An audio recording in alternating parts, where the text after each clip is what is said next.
აქ დამხვდამი აქ და მაგრამ ნახე ასე შემიძლია და всё. Просто იქ ისინი, მაგრამ გუშინაც შემოდიოდა. ჩამოვწიოთ ეს ისინი არინა? Просто კამერა ჩამოვწიოთ. თუ ჩამოვა. სადამდეც ჩამოვა, ჩაგიწევ. კაი, მე მგონი გვეყოფა. აი ეს მოსმენდა იყო რა. ესე ის ტიპი არ შემოვა რა. всё, ეხა ბოლომდე ეკაში. ჩემი ორი ჭუჭია ეს ტექნიკოსების ზიან. კი. არა, არ შემოდის ახლა ტექნიკოსები. აი ჩაკეს კაბელი შეგვიძლია. კაბელი ჩანდა გუშინაც, მაგას ვერაფერი უშველით.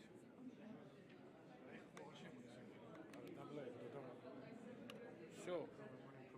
ისე დაიმალა ის. მაშინ არც ერთ შემთხვევაში ისინი არ იქნება.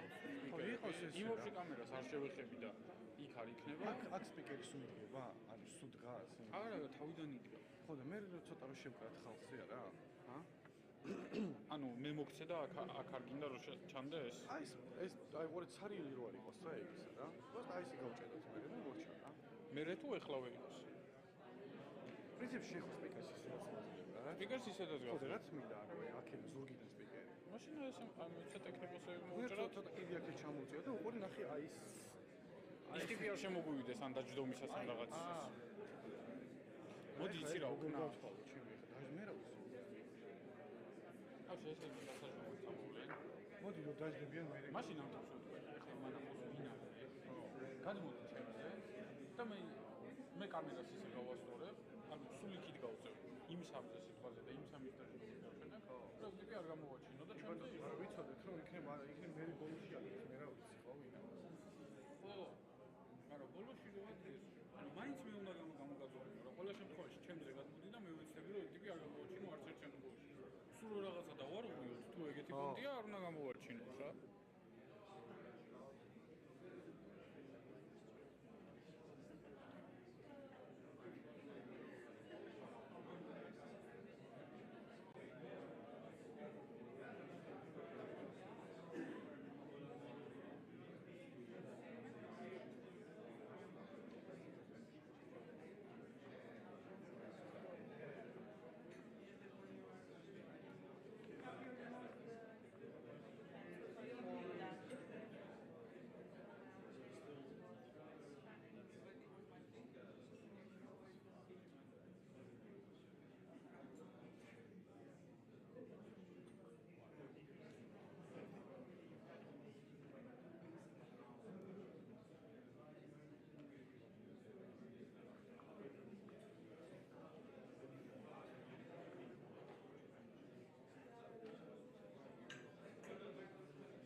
for now. So a couple of people being late.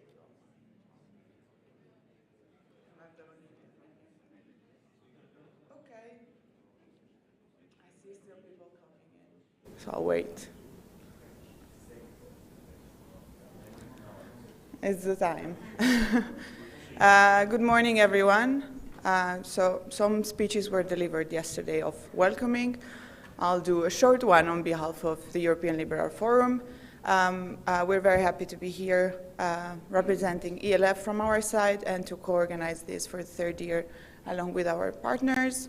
And yeah, I saw Catherine yesterday and George delivering beautiful speeches about security, and we cannot strengthen enough how important it is to speak about security, especially in this region.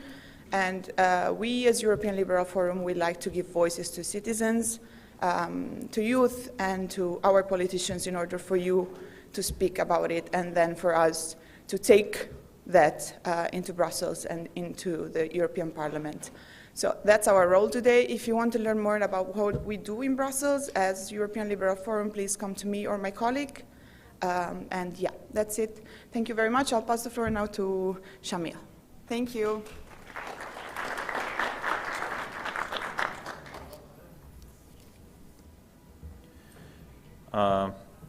Distinguished guests, esteemed colleagues and friends, I will have a short introduction reflecting on yesterday's day and outlook for today.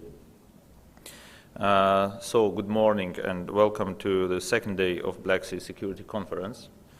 I'm honored to address you the pressing security issues of our time.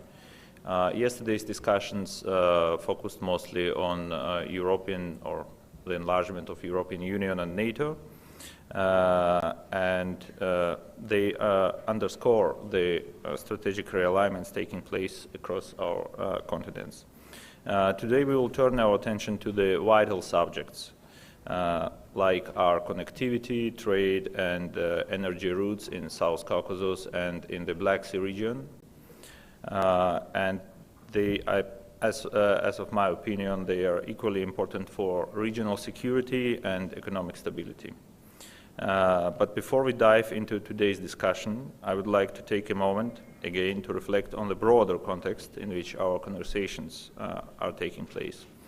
We are living in a time of profound geopolitical shifts, where liberal democratic countries are confronting challenges on a scale not seen since the end of Cold War. And chief among these challenges is for sure the Russian aggression against Ukraine. The war in Ukraine is not just a military conflict, but it's also an assault on the very principles that underpin our international order. It's a challenge to sovereignty, territorial integrity, and the right of nations to determine their own future independently. This aggression tests the resilience of our values and effectiveness of our collective security mechanisms in the region, but I would say also globally. It forces us to ask difficult questions about the durability of the liberal international order and the strengths of our alliances. Russia's war of aggression has exposed the vulnerabilities of many of our systems, maybe it military, political, and economic. And first and foremost, it has shown that no nation, no matter how peaceful or distant from conflict, is immune from the ripple effects of the war. The Black Sea region, and indeed all of Europe, is grappling within the consequences of the conflict, from energy shortages and disrupted supply chains to the mass displacement of people and the violation of the human rights. These challenges are made all the more complex by the hybrid nature of modern warfare, where cyber attacks, disinformation campaigns, and economic coercion are much a part of the battlefield as tanks and artillery. For the European Union and NATO, the conflict has prompted a necessary re-evaluation of enlargement policies. As we discussed yesterday, enlargement is not just a question of geography, but of values and security. The inclusion of new members must be about enhancing collective defense, strengthening democratic governance, and ensuring stability at Europe's borders.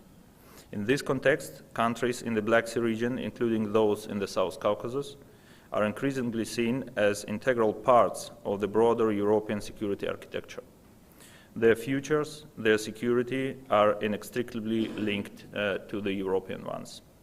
But today we must also turn our attention to the economic and infrastructural aspects of security. Connectivity, trade, and energy routes in the South Caucasus and the Black Sea region are critical not only for the prosperity of individual nations, but for the stability of the entire region. The Black Sea is a very key artery for energy supplies linking Central Asia, Middle East, and Europe. It's a hub for trade and strategic corridor for the movement of goods and resources. However, this region's connectivity is not without its challenges. One of the most pressing concerns is the vulnerability of energy infrastructure. Russia's weaponizing of energy supplies, particularly its manipulation of gas flows to Europe, has underscored the need for energy diversification and resilience. For too long, Europe has relied heavily on Russian energy, leaving us susceptible to geopolitical blackmail. And the recent push for alternative energy routes through the South Caucasus and the Black Sea, for instance, represents not only a shift in energy policy, but also strategic realignment in response to these vulnerabilities. The construction of new pipelines, the modernization of ports, and the development of digital infrastructure are all essential steps towards enhancing the region's connectivity. But these projects require cooperation, investment, and above all, security. Without stability, economic progress is impossible. This is why ensuring the security of trade and energy routes is a much of priority for this conference, and it is for the countries directly involved. Moreover, the question of connectivity is not limited to physical infrastructure. We must also focus on the political and institutional connections that bind our countries together. Strengthening regional cooperation, building trust among nations, and fostering multilateral partnerships will be the key to unlocking the full potential of the Black Sea region and the South Caucasus. In this regard, the role of organizations like the European Union and NATO will be pivotal in providing the frameworks for cooperation and security guarantees that are essential for long-term stability. As we move forward with today's discussions, I encourage you to think creatively about how can we collectively address these challenges. How can we safeguard our energy supplies while promoting sustainable development? How can we build resilient trade networks and are secure from both physical and cyber attacks? And how we ensure that the region's economic growth translates into greater political stability and security for all. In conclusion, the Black Sea region stands at the crossroads. The choice we make now is about security, connectivity, and cooperation. We shape not only the future of the region, but the future of the Europe as a whole. The challenges we face are significant, but they are not unsurmountable. With the right strategies, with the right partnerships and right commitments, we can build a more secure, prosperous, and resilient future for all. I look forward for today's discussions and to valuable insights that each of you will bring to the table. With this, I would like to thank you and wish you a fruitful day. Thank you very much. With these words, I would like now to give the floor to my colleague from European Liberal Forum, Victoria Muradian, who will lead the first panel discussion. Thank you.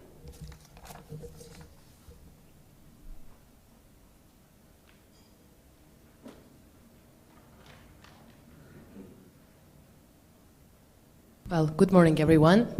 I hope you had a nice evening yesterday. We talked a lot about many things yesterday that divide us, from interest to geopolitics to diplomacy. But today, let's talk about something that unites all of us, which is money. The money that comes through trade, connectivity, energy, and cooperation. It's very, very important for the growth of our region and the Black Sea region. And today we have a panel with 5 speakers representing different important players. So I'm going to start inviting one by one to the panel, and then we can start the discussion. So to my right, Robert Revondian, who is an expert in Research Center for Security Policy. Then we have Romain Lequinou, representing the European Union perspective, the resident European. We have, I don't see the order, but let's start with Elchin Rashidov, the Institute of Political Management in Azerbaijan.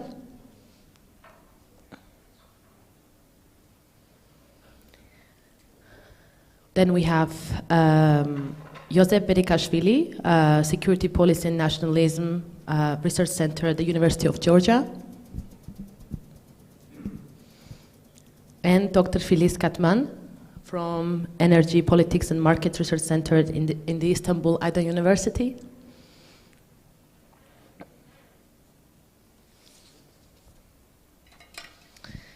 Okay, so we don't need to repeat that the Black Sea region has massive importance for the connectivity between Europe, Asia, and Middle East. And this connectivity can also play an important role in the normalization and peace in the South Caucasus particularly. So why the European Union so far hasn't been so aware and cautious about the massive interest and the power that it can have in the region? Earlier this year, we organized an event in the European Parliament on connectivity in the South Caucasus, and the title was "A New Policy to the South Caucasus." And the MEP who was working with us said, "But there hasn't been another one, so we cannot have new. It's just going to be the first one." So I would like to start with Romain. Why hasn't there been so far a unified European approach, a policy to the South Caucasus and the Black Sea region? And as we're stepping into a new mandate with the new commission, do you think that there is a good momentum for that? Thank you very much.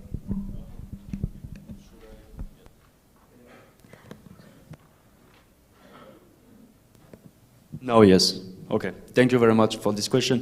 Thank you very much also for the organizers to have this panel, which I think is very important, and to talk about this region specifically from the EU perspective, I think is a good start and probably a difficult one. But I think that if we want to talk about how strategic or non-strategic the EU is in the Black Sea region and in South Caucasus, I think that we should first start and ask ourselves, is the EU strategic enough? And I guess that the answer is no.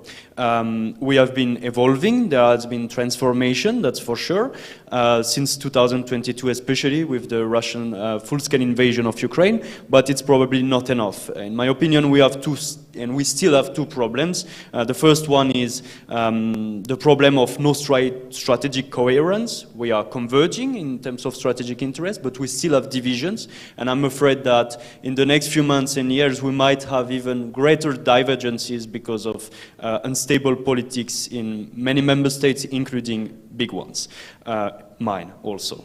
Friends. A second problem is that the EU has a big problem, and Europeans per se have a big problem when it comes to strategic vision, because we think short term, and now we need to think long term. We barely have any country in Europe that is thinking long term. We can mention Hungary, and personally I disagree with the vision of Hungary and the vision of the government today, but there is a vision.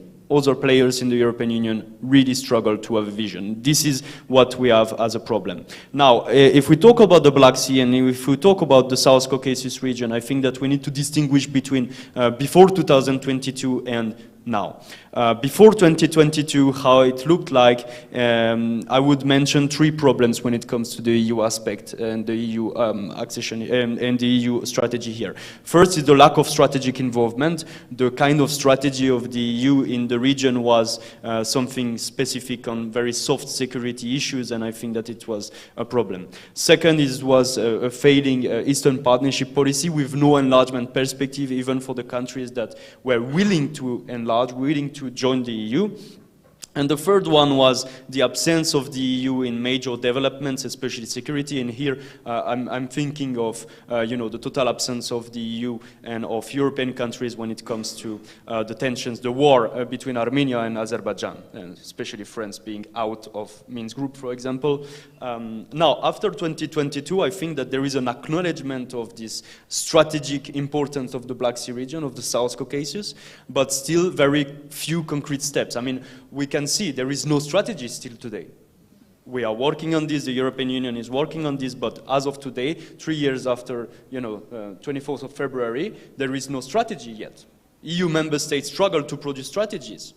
So we have a problem here. Why? How to explain? I think that we still have the problem of our countries from the member states still have very individualistic strategies, especially in South Caucasus. So you can see, for example, that after the beginning of the large-scale invasion, few countries rushed to Azerbaijan to have some deals when it comes to gas. You can see that France, for example, has been very vocal and very supportive to Armenia, but is a bit isolated here. You can see that Hungary has a strategy of exporting illiberalism in the region, and in particular here, to Georgia.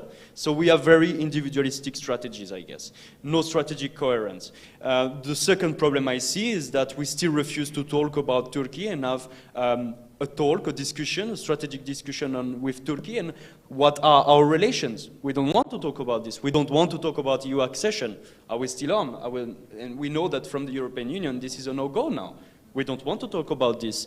I think that we really need to engage in a strategic dialogue with Turkey on knowing what is our strategic relationship. And the final problem I see is that we have, we can say that the EU is responsible for a lot of things, yes, but I think that the countries of this region have been failing when it comes to advocacy of the strategic importance of this region. And here, sorry to say and point fingers, but I would say that Romania has a big role. They've been failing to advocate for the Black Sea strategy, the importance of the region. I mean, when we think about, the starting war in Ukraine in 2014, Crimea being invaded, Crimea being annexed, and then what is the consequence is that we will reinforce the Baltic Sea, because the Baltic states have been extremely good in advocacy, but the Black Sea region didn't get any reinforcement, or just minimal ones. So we have a big problem here. What we need to do, just in one sentence, because I'm too long, I see that. Yeah. What we need to understand is that the Black Sea region is extremely strategic because it basically agglomerates two arcs of threats. One from the north and to the south, from the Arctic to the Sahel region, and the other one from the east to the west, from Central Asia to Eastern Mediterranean. The Black Sea region is the ability for, strategically speaking, to reconcile, this southern, eastern security dilemma. And we need to understand it strategically. The Black Sea region is the hub. Very much. A lot of shots were fired, and I'm hoping that other panelists can answer, most particularly to the question about, are we really failing to advocate for our importance to the European Union and to the West in general? But before we go there, I wanted to build on the argument that since the invasion in Ukraine, we have indeed seen more interest, and one of the proofs of that is the Black Sea submarine cable project, which we talked about, mentioned yesterday briefly. But today I want to discuss a little bit more in detail, because it's going to be one of the most, the biggest, actually, submarine cable project in the world, with 1,200 kilometers stretching from Georgia to Romania, and Hungary and Azerbaijan participating. So earlier this year, they approved funding, 35 million euros for preparatory work. So it seems like things are going to be a bit faster. So we'll start with Elchin. One of the biggest proofs of, one of the biggest assets of this project is to export renewable energy from Caspian Sea, mostly wind and solar, to Europe. Do you think the region has enough renewable energy to deserve such a massive investment of around 2.3 billion euros? The short answer is yes. I think Azerbaijan is investing in renewable energy. Azerbaijan is investing in renewable energy and trying to export it, but Azerbaijan has only about 30%, less than 30% of this domestic consumption is met by the renewable energy. So, and this is explained first by the abundance of oil and gas reserves in Azerbaijan, and renewable energy is expensive. And also the legal framework in Azerbaijan is missing. And for example, in Georgia, we always, the Georgia for us is the showcase where they have enabled the private sector also to participate in renewable energy production, but we don't have it in Azerbaijan, only the state company. And that's due to the legal framework is missing. And in addition, the price, and the price is heavily subsidized in Azerbaijan for the energy, especially when it comes to electricity, and that also prevents the private sector. Indeed, there can be a subsidy, but on the consumption side, not on the production side. So once you subsidize the state companies, so the private stakeholders cannot compete against them. And in that sense, but Azerbaijan also has adopted a strategy of increasing the, so there's a big technical capacity, and economic capacity is much lower, like about 4 to 5 times lower in Azerbaijan.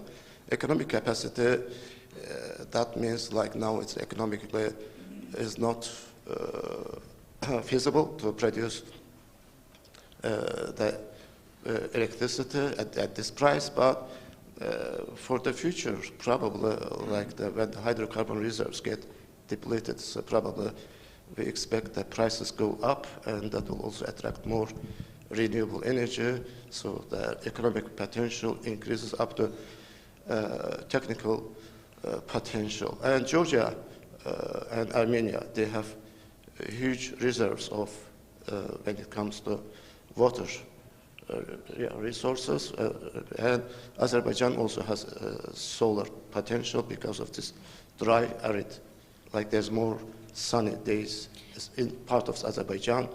Is the infrastructure already there, or you are planning to build it on the Caspian coast? And there's a strategy, and of course we have one big Globus Dam. It's already built, and there are some others also, including Nakhchivan, and also some parts of Azerbaijan is pretty windy, but the biggest potential is the solar energy. The biggest potential is the solar energy. And when it comes to Armenia and Georgia, and of course they are doing better in terms of meeting the local domestic demand on electricity by renewable energy, but they're also dependent, and whereas Azerbaijan is exporting the electricity, now is going to even to contribute to the export through increasing the renewable energy. The potential is high, especially if we adopt a legal framework, and there's a big potential from the private sector, and that may boost the energy production in Azerbaijan. Mm-hmm. And the same also applies to some extent to Georgia and Armenia, where, especially in Georgia, the population is not dense, scarcely, in Georgia, like relative to Armenia and Azerbaijan. And in that sense, Georgia has a big potential for the future. I think the potential here is no less than that is in Europe, and therefore, the region has even altogether 3 countries has a potential to export in the near future. Okay, thank you very much. Josep, we talked about Georgia's potential in the hydro energy, but the Georgian government takes a lot of pride in this project. It's very ambitious. They are very much on top of it in media as well. I see a lot of interviews about the project. But the project is risky because something like this hasn't been done before in terms of the depth of the Black Sea, in terms of the physical security of the cables. Can you just, for us, do a little bit of a balancing out between the risks and the benefits of the project? Thank you for your question. Yes, it's a huge project, and of course, if it will be successful, it will have huge benefits for Georgia, for the role of Georgia to become energy hub. But of course, it has, for me, at first, it has uncertainty. It's unclear and uncertain how much we will gain or this project is profitable or not at all. Of course, we have potential here in Georgia, especially our hydro resources are not used yet. But when we are talking about our hydro resources, there is Russian interest here. They don't want us to develop hydroelectric plants because they want to be dependent on their oil or gas resources. Now we are not. We are only dependent on Azerbaijan's energy, but still. We have less potential in other renewable energy sources such as wind and solar, but the other problem and the main problem here is collaboration. It's difficult to collaborate between us, Azerbaijan and Armenia. We all know what are the reasons. There are differences, legal differences, but not only legal differences, especially between Azerbaijan and Armenia. And this project will be successful only if all these countries will collaborate. And of course, it's very, very questionable.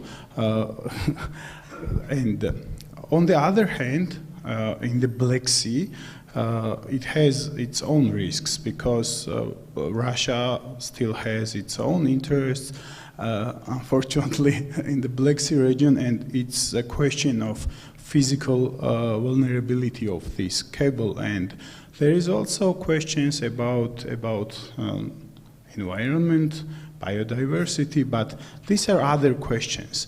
At first, we need to clarify profitability of this project because it needs huge capital investments. And for example, we don't have such capital. Maybe Azerbaijan can. But it will not be enough. We need to find diverse sources of investment, and for this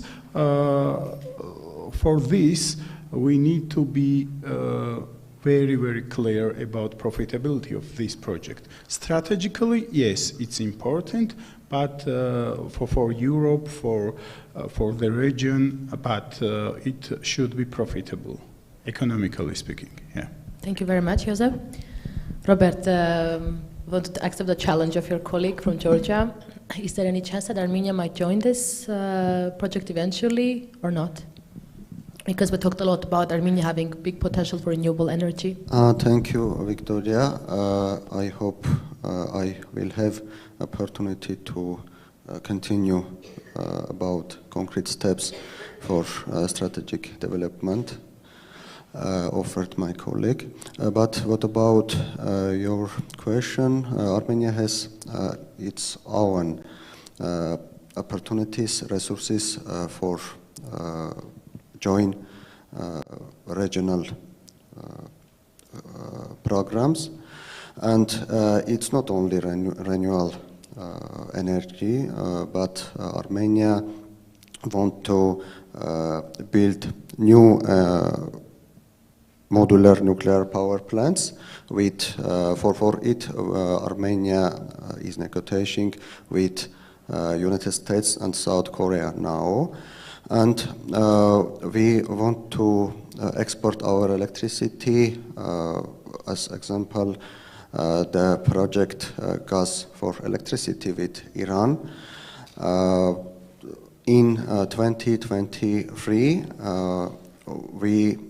Armenia exported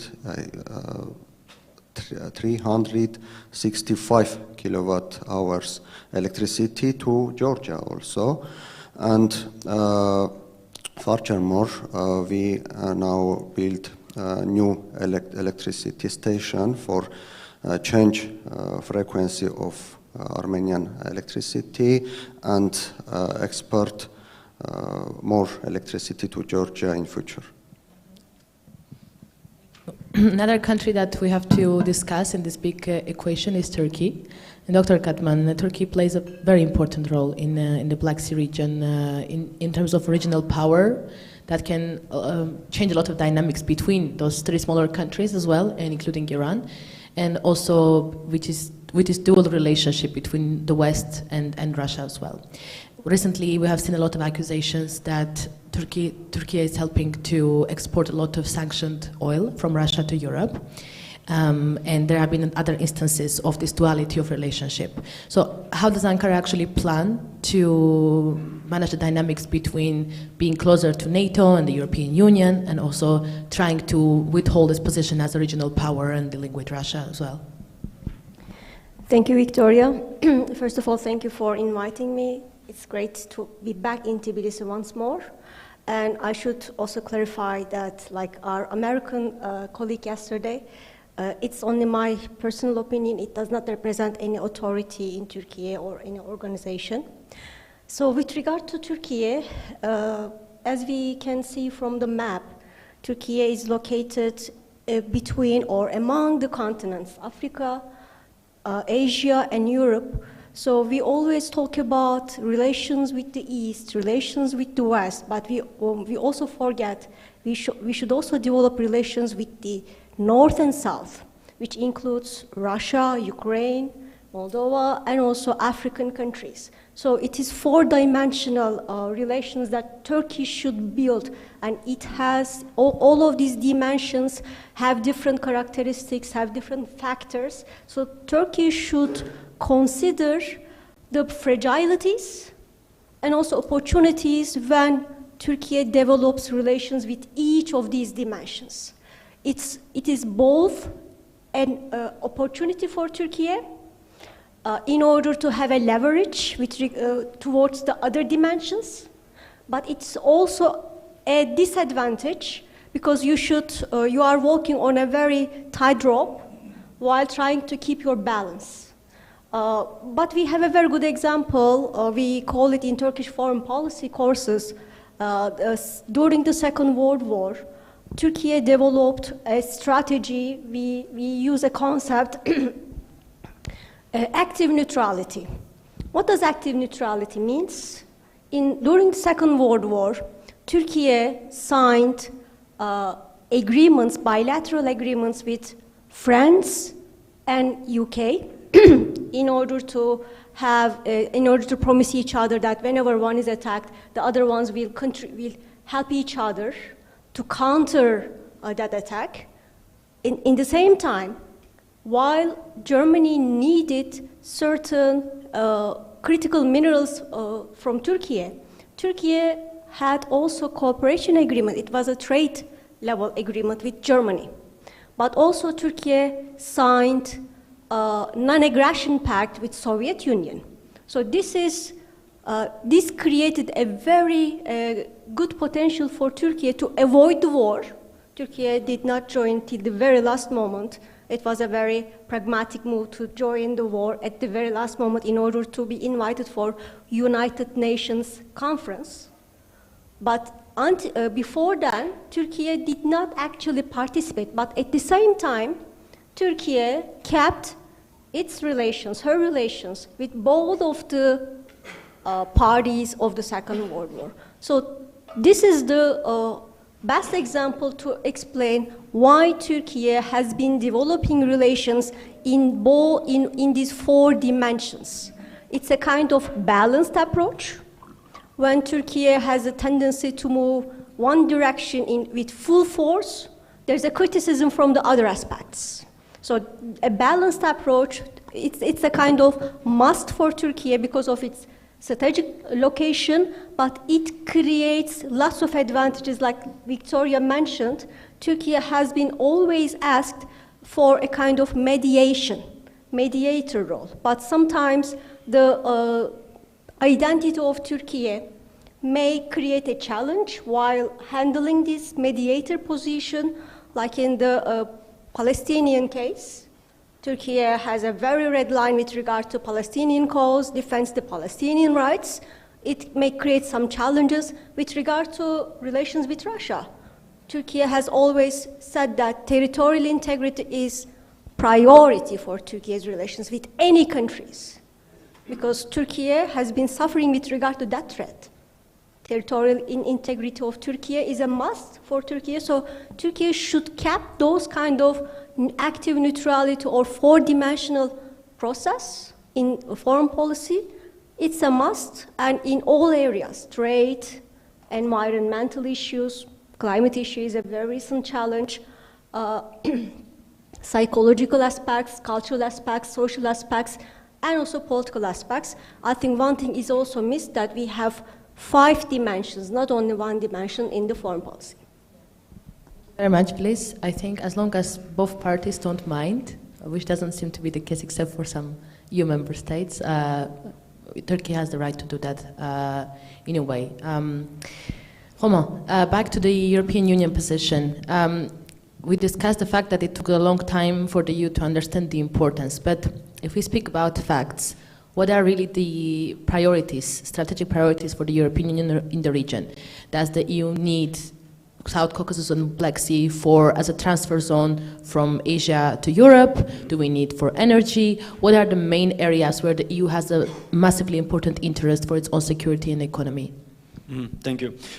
So I think that before to talk about the concrete points, I think that we need 2 things. First is the strategic continuity and thinking the Black Sea into a, general geostrategic environment. Already explained that in the first answer. The second one, I think that the EU needs to work on its geostrategic environment in the Black Sea, but also elsewhere, but we focus on the Black Sea today. We need to understand better the actors with whom we are talking with, partnering, having issues, things like this.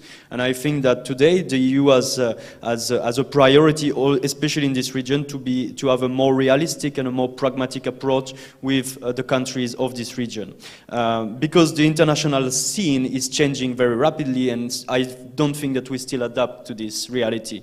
I'm not particularly in favor to have this very dichotomic approach that we can hear from the US, you're my friend or you're my foe or something like this. But we need still to take an approach that is more about characterizing the different countries we are dealing with, to understand better the policy that we can offer, the opportunities, the challenges, and as well the tools that we can use in relation with these countries. And I think that we need to come up with the reality that we have partners and allies with whom we develop specific policies. We have strategic rivals here, obvious one, Russia and China, and then we have what we call swing states. And swing states are extremely important, and we need to understand that these categories can evolve across the time, but we need to develop specific policies there. If I want to talk about concrete action, I see 3 different things. First, it's about financing. We need money to invest in this region. This is sure. One of the things is especially to talk about the EU enlargement process here. We know that the European Union is going to negotiate the multi-annual financial framework for the next 7 years, from 2028. And I think here we need to allocate much more money to the region, especially the countries from the European Union here and the candidate countries, with 2 strategic things. The first one is to have better convergence between the, these cohesion funds of the EU and what we call the instruments for enlargement, financial one. And the second thing, we also need to work on conditionality. And here, specifically with the countries that want to join the European Union, it's very important, not just for democracy governments, this is important, also for economic security. We are facing dangers in this category. The second priority, I think, is about building, and here countering foreign influences, disruptive actions. I'm thinking about capacity building here, especially when it comes to economic security. We need to work with cities, we need to work with companies, and to help them to understand and to work on the reinforcing the resilience of our economic systems, governance system. We need to build and invest on material capacities. We are talking about defense, that's for sure. We can talk about hybrid also. We need to protect our infrastructure. Yesterday I mentioned the Black Sea exploration of natural resources. It's extremely important to be sure that we will be able to protect this in case it's attacked. And final priority, I guess, it's about investing. And here it's about especially the swing states. We need to develop a winning-winning situation. We need to develop better understanding of our partnership there, and we need to understand that the world is going more and more transactional. It's dangerous, but we need to play this game. And here, we need to understand that the best thing we can do in our neighborhood, in the states that do not have the vision to join the EU, because they have the right to do so, thankfully. And we need to build infrastructures. We need to help them to have these infrastructures for trade, energy, and we need also to, you know, drawing from the experiences we had with the Russian war in Ukraine, also the COVID time, we need to process our near-shoring, so bring back industries more in these countries. So it's about win-win situation, developing the business, developing our economic relationship, and try to find a place more strategic in the international scene. And this region, again, is very strategic for this. Very important points. And following up on this question to Josep, Elchin, and Robert, maybe, how would you change the way our countries are advocating for our importance to the European Union? For example, indeed, there is a discussion about multi-annual financial framework. Is there any way possible that all the three countries can come together and jointly go and advocate for more funding?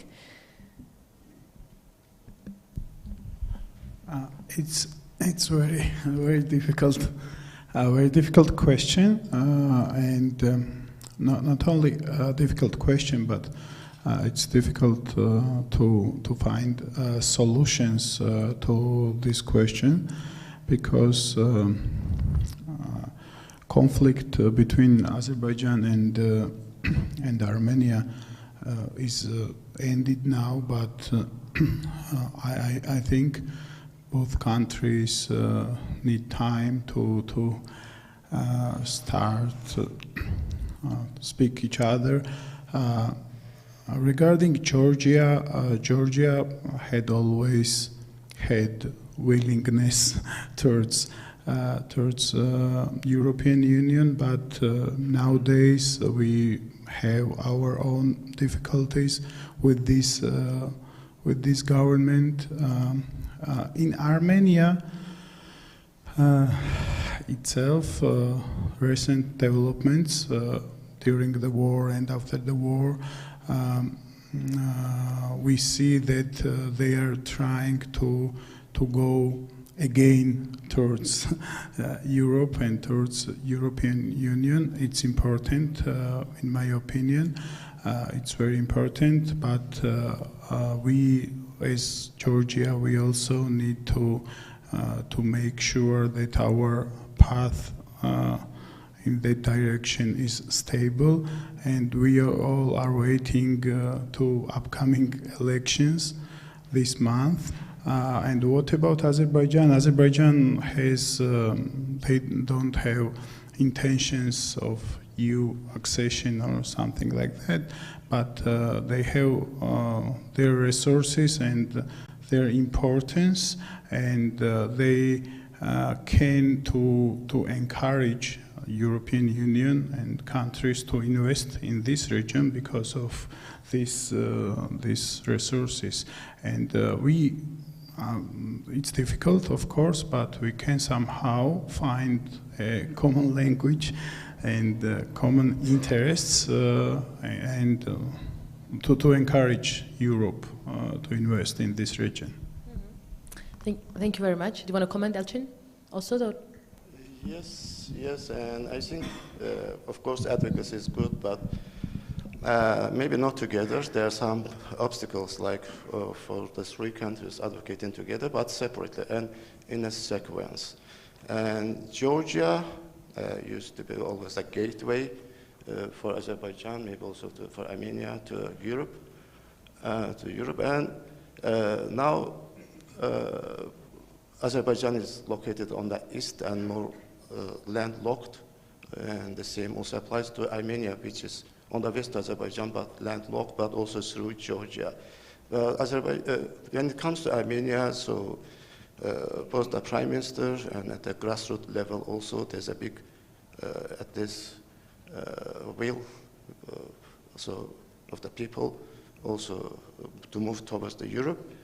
And therefore, so Azerbaijan may follow the next. So we're more dependent. So I think geography I think, indeed determines their destiny in that sense, where Azerbaijan sells all its hydrocarbon resources to the West, and there were some pressure at different times from Russia, so to get the gas and oil like from Azerbaijan and to sell it to Europe. So if Russia gets Azerbaijani gas, so it gets more monopoly over the Europe on gas resources. But Azerbaijan somehow managed to decline, and now Azerbaijani gas and oil, they bypass Russia and go to Europe, and somehow contributes to the at least to decrease the monopoly of Russia on the Eastern Europe when it comes to gas. But on the other hand, Azerbaijan is more dependent on Russia in the sense, economically, I mean, nearly all of the all non-oil export of Azerbaijan goes to Russia. So Russia is the only buyer of our non-oil products, where the West buys only the hydrocarbon resources. So it's not easy for Azerbaijan immediately make a big leap towards the Europe. And we have, again, Georgia and Armenia to the west of us. And we also need to have economic ties with Europe. So we import everything from Turkey, Europe, and China, nearly everything. But we sell everything except for hydrocarbon to Russia. So it's not symmetric. That also makes a big dependence on that, in that sense. So they can separately advocate, and I don't want to repeat, so yesterday and today, so many people have demonstrated the importance of the region as per se, and also as a gateway to Central Asia and some other parts of. So I don't want to repeat it and take your time. But step by step, and in addition, there are some other obstacles again for them to working together. And the other, so apart from these economic issues and geographic issues, there are some also political issues that sometimes they don't agree on, especially when it comes to Azerbaijan and Armenia. Yes, my colleague is right, the conflict is nearly over, and there are big now developments in cooperation. But when it comes to European integration and the values and the politics, so the differences, I think, are still big. And it's not only, so the issue, so we should not look for, when we talk about the political feasibility of this advocacy, that stakeholders are not only the local stakeholders, you have to also take there are some other stakeholders, so like others, like both in the West and in the North and in the East. And recently Azerbaijan also joining BRICS, and also a bit changes the situation. So you cannot. Yeah. We're gonna get to that a bit later, if you don't mind, because I also want to ask Filiz about it. But another big part of, like, the fact you mentioned that Azerbaijan depends on exports to Russia. Then there is a project that Armenia has proposed last year, actually in Tbilisi, Crossroads for Peace, which is a massive infrastructure project, aims to connect Iran, Azerbaijan, Georgia, Armenia, and Turkey. And it seemed like the project hasn't received a lot of welcome from its regional neighbors. I mean, Azerbaijan said that it's not interested in it. Turkey hasn't said anything, so Georgia has been quite silent on it as well, even though it has been unveiled here during the Tbilisi Silk Road Forum. Experts say that it may be massive turnover for trade, from 600 billion euros to around 1 trillion. So, is anyone else besides Armenia actually interested in this project? Thank you. Yesterday, when we discussed there, is happening other events, and I want to talk for answer your question. First, Armenian Deputy Foreign Minister talked with Turkish Anatolia Agency, and He said that Armenia ready, physically and morally, Armenia ready to open the border between Armenia and Turkey. I want to say that Turkey sent positive signals about opening and about 4 principles offered from Armenia. These principles: equality, reciprocity, jurisdiction, and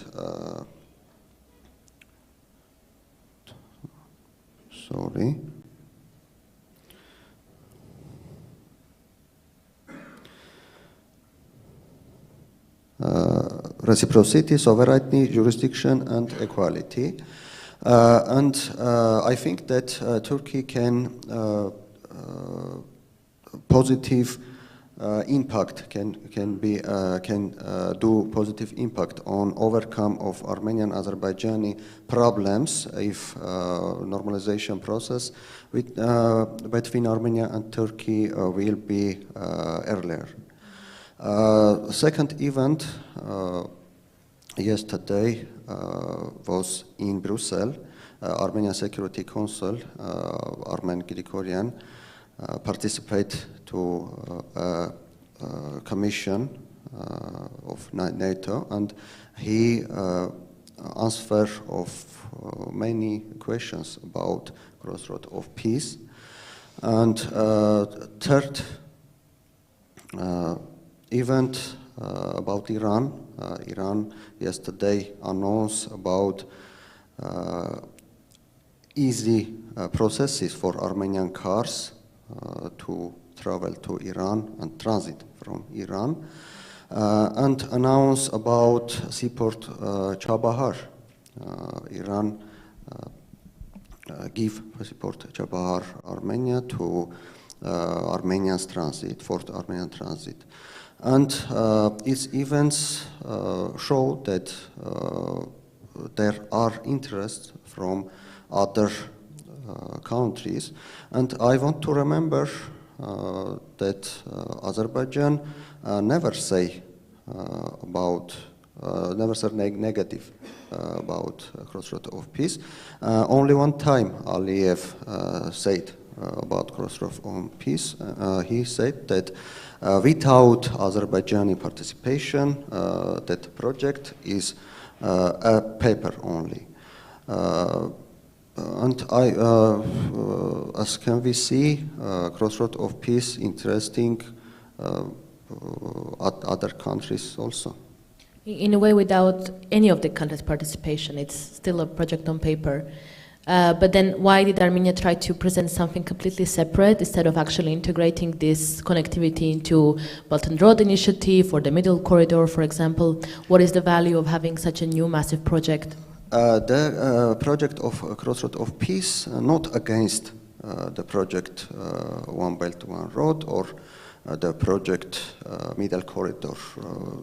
That project, if it join the infrastructures and communications of region, can be the part of these projects. Mm-hmm. Okay. Elchin, from the Azerbaijani side, I mean, when you look at the map of the Crossroads for Peace, the project, it seems like it is opening much more touch points than the other preferred version of connectivity for Azerbaijan, which is the Zangezur corridor going through the southern region of Armenia, Sunik, and connecting Azerbaijan with its exclave Nakhichevan. While at the same time we see that there is a lot of insistence from Turkey and Azerbaijan to open the Zangezur corridor, both in rhetoric and both in negotiations. So why is there so much insistence on a less functional and efficient transport route instead of actually subscribing to something which will open more roads and connectivity? Because Zangezur corridor is actually about only providing Azerbaijan with connectivity and Turkey as well, but Crossroads for Peace has massive potential of transforming railroads, infrastructure, roads, and everything. So why is there so much insistence on the Zangezur version? Okay, and I think we have to look at from the economic feasibility and then political feasibility perspectives, because you mentioned that more effective, more functional. And in terms of south to north potential, So Azerbaijan now connects south with south and north. So Iran and Russia. So this is the same south and north for Armenia. So Azerbaijan now connects it, and probably from Azerbaijani perspective, we have to put ourselves on the shoes of people who make decisions, and they don't want to maybe share. So to have an alternative route for going from south to north, and now Azerbaijan is in that connecting, and that might be even shorter and easier path. But when it comes to the other dimension, east to west dimension, then they simply coincide. The Zengezur and this crossroad for peace, and they both connect. Now Azerbaijan, so the same like a hydrocarbon resource of Azerbaijan, they bypass Armenia, they go from Azerbaijan to Georgia, from Georgia to Turkey, and then to the west. And when it comes to railroad connection, we already have a railroad connection with Turkey through Georgia, so all over there. And now there's another like parallel to that, and you mentioned, you're right, so Zengezur also, apart from connecting east to the west, so through Armenia, Zengezur also connects Nakhchivan to the mainland Azerbaijan. And that's very important in Azerbaijan, in the sense due to the geographical location of Nakhchivan, so there are two constitutions, two parliaments, two governments, and two court system, etc. One is in Nakhchivan and one is in Azerbaijan, which is not efficient from any perspective. So in that sense, the Zengezur also has a potential of unifying Azerbaijan. So in that sense, it's economically more feasible than any other alternatives. But when it comes to political feasibility, Zengezur, so this crossroad for peace is a new phenomenon, is a new project, and also proposed by one party, where Zengezur is trilateral issue, and that's been signed in 4 years ago, and that precedes it. So maybe they can be done in segments. Mm-hmm. So one doesn't. So if you propose one, so instead of the other, they might regard it as a blocking the peace issues, the peace treaty that's been signed before.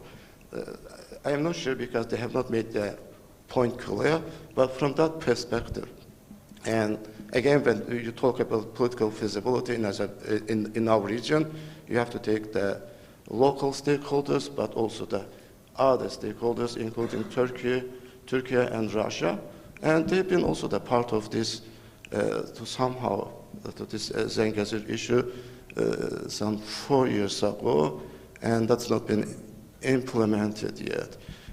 I believe can I just ask, because you mentioned that they want, the main objective is to connect Nakhchivan and Azerbaijan, but they are already connected through Iran. So there is a connection, there is a road, and Azerbaijan and Iran, even though sometimes have a bit of a tension, but they do have good relationship. So what is the problem with the current connection with Nakhchivan? And indeed, if you're connected through, there's no railroad, and the connection through Iran also does not connect east to the west. So the Zengezur may serve the two purposes. One is connecting, so of course it's a shorter and easier, and you don't need to go through Iran, where the relations between Azerbaijan and Iran are uncertain, and they always change, varies, due to Azerbaijan government's proximity to Israel, and etc.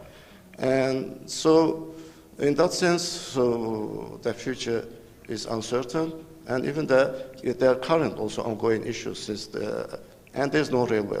But this Zengezur is shorter, and it may include a railway. It doesn't involve Iran, and also it connects east to the west, apart from connecting Azerbaijan, mainland Azerbaijan to Nakhchivan. Filiz, is Turkey's rationale of preference for the Zangezur corridor the same as Azerbaijan? So there is another extra layer of interest that we haven't noticed yet. With regard to regional perspective of Turkey, the very first priority is relations with Azerbaijan. So whenever it comes to developing relations with remaining countries in the region, Turkey considers the interests of Azerbaijan first. And with regard to Zangezur corridor, yesterday we were talking with one of the colleagues here. It's a gate to Central Asia. So who does not want to be opened that gate that Turkey can reach to Central Asian countries? I think that is the critical question. So whenever there is an attempt to have cooperation among the South Caucasus countries, there's a third party which tries to break the process. So we should consider with regard to, for example, Iran. Yes, we have a new president, Pezeshkian. What will be his position with regard to this regional cooperation? And when we look at the ongoing processes, Crossroad for Peace, Zangezur Corridor, One Belt, One Road Initiative, Middle Corridor, let me add one more. India, Middle East, Europe Corridor. I think the reality on the ground is the war of corridors. There's a competition. We have seen this movie before. There was a competition with regard to Baku-Tbilisi-Ceyhan pipeline, or the pipeline passing through Russia. And it was beginning of the 2000s. And with the American pressure, Baku-Tbilisi-Ceyhan pipeline was accepted. So the similar process has been going on right now. What is going on in the Middle East right now? The Israeli policy in the region is with regard to securitizing the region for the realization of the India, Middle East, Europe corridor. Netanyahu declared it in the speech that he made last year in the United Nations General Assembly. He showed the map, the new Middle East. So what is going on is right now, yes, there's an ambition of the South Caucasus countries, Armenia, Azerbaijan, Georgia, Iran, but there are other competitive corridors that are not happy with what is going on with regard to regional integration. And we should also pose another question. It's kind of a theoretical perspective, but I should use it. It's a sub-regional security complex. Do they have similar threat perceptions? Iran, Armenia, Azerbaijan, Georgia, Turkey. Or do they have different threat perceptions? If they are different, how can we integrate them? This is the critical question. Until the point has been reached, we can talk about it. But another critical question is, who is unhappy if the gate to Central Asia for Turkey will be opened? Will Russia be happy? Will West will be happy? Will Middle East countries, will China will be happy? That's why we should pay very significant attention to these threats with regard to opportunities as well. Yes, there's a window of opportunity. It has been opened in 2010s when President Abdullah Gül was in the case. There was a football game between Armenia and Turkey. We paid visits to each other, but then it failed down. Who intervened that process? So we should be really careful. Okay, thank you very much. I think the point about the competition of the corridors is very important, and it's very under-discussed, and we can hopefully have time to get back to that and if there's questions. But before, I would like to give opportunity to Robert to comment. Why is, it seems like Armenia is the villain in the story. Everybody wants to open the roads and Armenia doesn't want, but there are some specific conditions, right? That's why. Thank you. About Zangezur corridor or Zangezur road, as Armenian name, Armenia ready to open Zangezur road even today under Armenian sovereignty and Armenian jurisdiction. And we also think that that road will be have huge potential for economic development of region, but we wait the political decision in Baku to say that their old requirements from Armenia is changed, and they also ready to go to Nakhichevan under Armenian jurisdiction and sovereignty. What are the old requirements? Because for those of the audience who don't know. Requirements about extraterritorial corridor. So that it will not be under the jurisdiction of Armenia, even though it passes through Armenia. Yes. Okay, understood. Well, now it's clear why it hasn't been working so far. Because we talked about China and India so much, it is important to mention the EU's own connectivity strategy, the Global Gateway, which is often viewed as a competition with Belt and Road Initiative. Do you see these two different connectivity projects competing with each other or complementary to each other? And do you foresee that any areas where the EU and China can actually cooperate in South Caucasus and Black Sea region? Yes, thank you. I think that first, what we need to say is that the Global Gateway is a project that we should welcome, because it's a proof that the EU is trying to get more strategic in its neighborhood, and I mean more generally in the international scene, especially on infrastructure. So I think it's great. It's still a reactive proposal because it's in reaction to the BRI. Fair enough, and it still lacks a lot of investment and money there, and we have a lot of problems with the European Union today. We have member states, including powerful ones such as Germany or France, which have economic and financial problems, and we have also, philosophically speaking, a lot of debates within the EU on how we should and to what extent we should finance EU fund. And so I think that here, for the Global Gateway, it's a problem. Still, if we want to talk about this, of course it's a competition, and I think that we should not shy away to say that China is a strategic rival. Of course, you have very different declarations in Europe coming from the member states on their approach to China. You have those who are quite open on saying that China is a strategic rival because they want to, they have a different vision of the world, they have a different vision of democracy, and so, but these countries have to gain politically or diplomatically speaking there. And you have other countries that shy away and say that they are not strategic rival because they have too many things to lose, economically speaking. But I think that everyone is kind of on the same page. The 21st century will be, between the West and China, a strategic rivalry. And I listened one day about someone saying that Russia is the hurricane and China is the climate change, and I think this is the great approach to our relationship with China. Now, can we? I'm not saying, that we will have war with China. I'm not saying that we cannot cooperate on some things. I think that many people, many countries identify, for example, dealing with climate change together.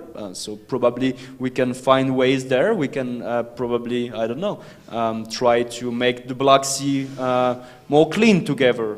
But I should say that I don't think we can build strategic infrastructure together.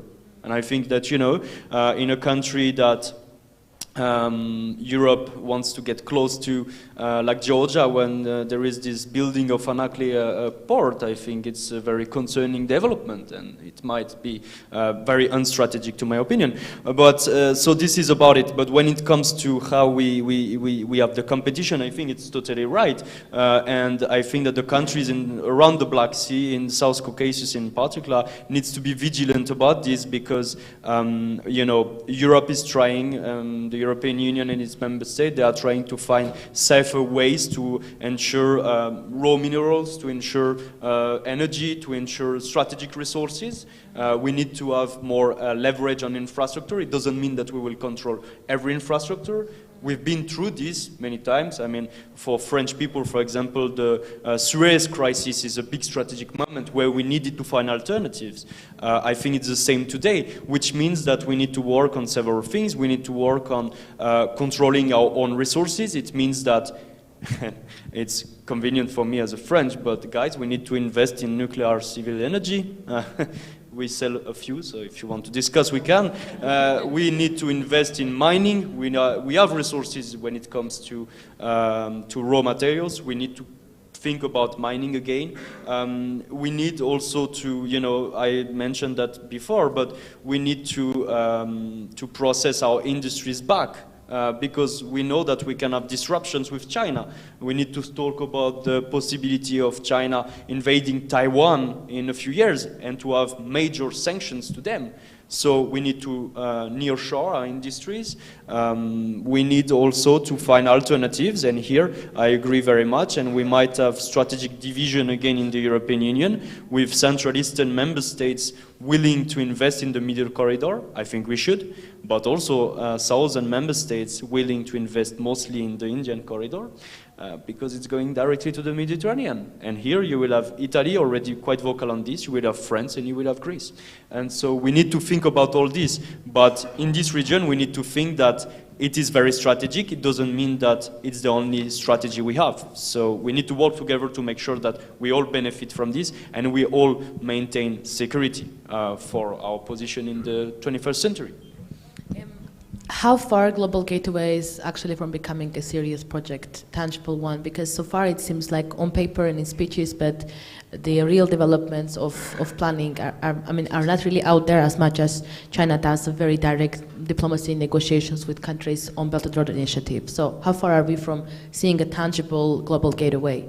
I think I speak too much, so I don't want to monopolize, but I think that it's linked to the two things I said, which is, first, it's money, we need to invest. Then we need to have this discussion inside the European Union on how much we should invest. Again, I think it's a short-term versus long-term strategic vision. Investing in our security means defense security, physically speaking, capacities, means also to have the strategies on the infrastructures.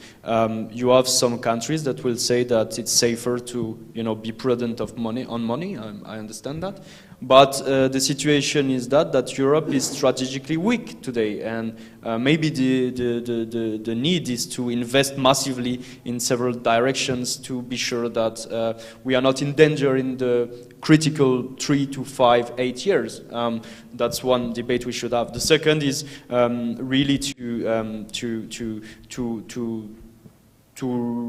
reimagine our relationship with swing states. In this region, it's mostly about Turkey. In other regions, it's about India, I think, several other states, but we really need to have a strategic approach, common if possible when it comes to these countries, and Global Gateway is one of the way of doing that. Okay, thank you. I still have questions to our panelists, but I would like to take one from the audience, if there are any. Yes, anyone can, it's coming, wait.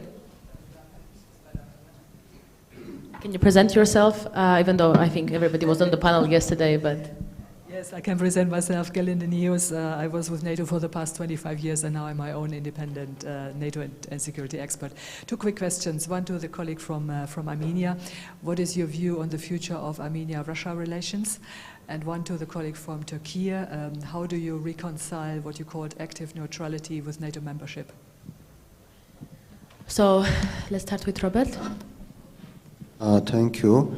I want to say that for Russia, sovereignty not important for not only Armenia, and it's true for Georgia, for Azerbaijan, and for other post-Soviet republics.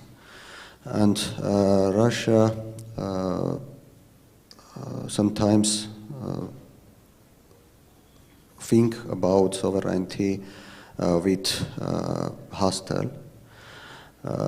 And for it, Armenian society today want to go to the way to EU, European Union. And Armenian power has not other ways to planning and work in Armenia without Armenian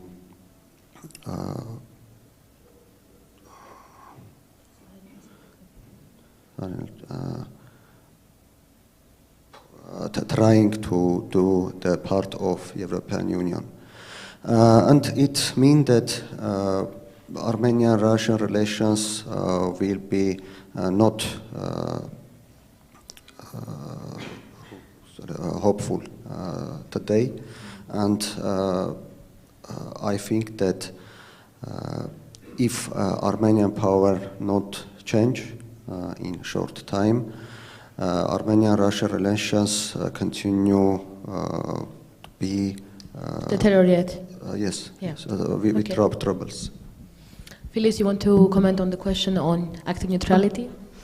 Yes, it was during the Second World War, and I said that during the war, Turkey tried to be neutral, but actively neutral. But at the very last minute, I said that Turkey, in order to join United Nations, participated in the war, joining the Western Bloc. So it was over at that period of time, and choosing, applying for NATO membership was a very much political will to join the Western Bloc. Stefan, right? Yes. Thank you very much, Stefan Meister, German Council on Foreign Relations. To the Turkish colleague and maybe also to the Armenian and Azerbaijani colleague, where do you see the potential of BRICS? There is now this move of the countries towards BRICS. I think this is also about connectivity in the further direction. So I want to ask you about the potential of BRICS and why there is this strong move towards BRICS. And then I want to challenge a little bit the French colleague. The EU, I think the EU is now working on a new Black Sea strategy, finally. We are also part of it. We also understand that Black Sea Synergy was a very weak instrument, but it was the only fuzzy way to do it, to agree also among the states. And I think for me it's not so much about Brussels, it's very much about the member states, in particular the big member states. Also if we're talking about Turkey policy, and I agree with you here, we need a new Turkey policy in the EU, and I think this is about France and Germany also to drive and to be more strategic also on this region and also on Turkey. So do you see a potential also from the French side? I'm asking this also as a German, where I see at the moment a lack of strategic culture and a lack also of leadership in Europe to be here more strategic. If I see how the Romanian colleagues are at the moment active, also if you see what happens in Constanța with the big military base, the US very active also in the Black Sea region now with this military base and NATO, I'm also impressed, to be honest. I think the Romanians are really very active. They have their limits, but they're lacking the support of the big member states. And I think that there I see rather the point. Thank you very much. First, maybe we can start and then... Okay, thank you very much for the question. I like to speak about France when I'm abroad, like any French, that's cool. No, just to clarify what I wanted to say on Romania, I say that the lack of advocacy was before, right? And since 2022, I think that Romania has developed a foreign policy that is very much active, not always visible, I mean, in the public debate, because they have, the political leadership has some issues, strategically speaking, with its public opinion. But behind the scenes, I think that Romania has been one of the most active and surprising players there. And I think that Romania has been able to develop also interest from the US when it comes to the Black Sea strategy, which Brussels didn't pick up. And for the simple reason that member states, including and especially mine, didn't develop a Black Sea strategy. Good news, we are doing that right now. I think it will not be public from what I understood. I think it's a mistake. But at least France now is trying to develop its strategic approach when it comes to the Black Sea. I think that over the past few years, France has tried to change a bit its positioning towards Central Eastern Europe, at least in the rhetoric. Also in some acts, I would say. France has been giving some qualitative support to Ukraine, not enough quantitatively, but qualitatively, I think it's a good step. Let's put it that way. I think that people were expecting nothing from France in this region. They are positively surprised by activism of France. France now needs to take the leadership because we always say that we want the leadership, but we need to prove it. And I think that the Black Sea region is a region where we have this potential. France at the moment, I would say, strategically speaking, in this region is doing some, it's a patchwork of strategic initiative. There is no real strategy. You have, defense agreement in Moldova, okay? You have defense cooperation, kind of, it's not clear how, with Armenia. But what do you do next, And I want to take the example of Romania. We have detached, since 2022, 1,500 soldiers to some bases in Romania. What do we do? If tomorrow Odessa is falling, which means that Moldova is at risk, are we going to deploy 1,500? I think that France needs to take over a leadership very close with Romania on the Black Sea security, at least from the European Union and the aspiring member states. And here we see that France is under-present in the Baltic Sea. We have the UK that has been very present. We have Germany that is going to bring a brigade in Lithuania. I think France should reciprocate in the Black Sea region, strategically speaking. But of course, a strategy is not just about defense, hard security, and stuff like this. The French and the European strategy really need to build a strategic dialogue with Turkey to understand what is our common journey with the challenges and the things on which we can cooperate. And finally, I think that what is very important is about economic security and how we see the future of these countries in our neighborhood. We need to make sure that our economic relations are secure, and I think this is important. Elchin and Filiz, regarding BRICS, Azerbaijan has already applied, and Turkey has announced the intention to apply. Can you also comment on how the West should reply? Because in case of Turkey, it would be the first ever and the only NATO member country in BRICS. How should the West react to that? Yeah, I guess, BRICS. Okay, let's talk about why BRICS and how the BRICS is working for us, at least from Azerbaijan perspective, and also South Caucasus perspective.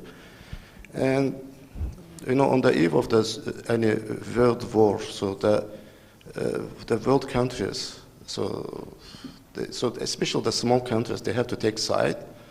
And unfortunately, I believe the South Caucasus region is in the fault line of any potential world war. So the countries have to take sides. So the big centers of power are the Europe, and then we have Russia and China now aligning together. And we're somewhere in between. So that also shows another importance of the region. And we were talking about connectivity. I also want to remind that South Caucasus is the only region that bypasses, so if there's a trade relations between Europe and China, so the South Caucasus bypasses both Russia and Iran. So it should go from Azerbaijan, either through Georgia or Armenia, or both to Turkey. And in that sense, it's also another importance, but now the small countries, they take sides, and BRICS is first of all the economic union, but it's also it becomes political union, in the sense like that China is demonstrating the power of digital authoritarian regime, and quite successful. So they have economic prosperity, and by the way, very inclusive and equitable in terms of when it compares to its alternatives. So the China's prosperity, economic prosperity. So, and Russia may follow the lead, so take the example, and also to apply, when the other BRICS countries apply the same model of digital authoritarian regime, and so it's an alternative. So the only thing is missing there are liberal values, so you don't have liberal values, and human rights. So if you just forget the two, so this is a very successful economic model, and in that sense, I think the liberal world should, I think, work even harder, to gain the territories here, especially in South Caucasus. Now, probably it might be the government decision, and when it comes to Turkey and Azerbaijan, or it might be also the just a choice, but I believe it's not the end of the world, but still the Europe has chances to gain South Caucasus. Thank you. Feliz? Yes, as Roman mentioned, we are a very rapid changes that has been going on in the world. And with regard to those changes, the many statistics reflect that East is rising. In terms of demographic figures, population rise, in terms of economic growth, in terms of number of patents, in terms of the high quality universities, Eastern countries are rising in all of the electricity demand. So with these ongoing changes, BRICS, Brazil, Russia, India, China, South Africa, right now it is called as BRICS Plus because of the many countries try to become a member. It is called as rising powers in the literature. Why rising powers? Because they are not power yet. Because if you are a power, you do not ask for approval when you make a decision. They still ask some approval. So it is an ongoing process. We don't know where they would like to go. Yes, they are very ambitious. They try to have their own currency instead of using American dollar in their trade.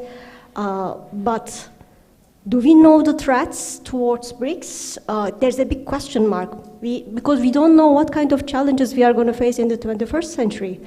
Until last week, 2 weeks ago, we did not know that our pagers can be an explosive. We did not know that a little virus can close down every country. So we don't know what's going on, and we don't know what Russia would like to do in future. So there are preparations. Russia is investing heavily on military equipments. What is their plan? Are they going for Baltic countries? Are they going for other dimensions? We don't know it. We have Pezeshkian in Iran. What will be their plan? And the key country here is India. Because in all of these measures, India is overcoming China. And we have India, Middle East, Europe corridor. Will India be in the BRICS, Belt and Road Initiative? I think BRICS is a party to Belt and Road Initiative, Middle Corridor. That's why Azerbaijan and Turkey has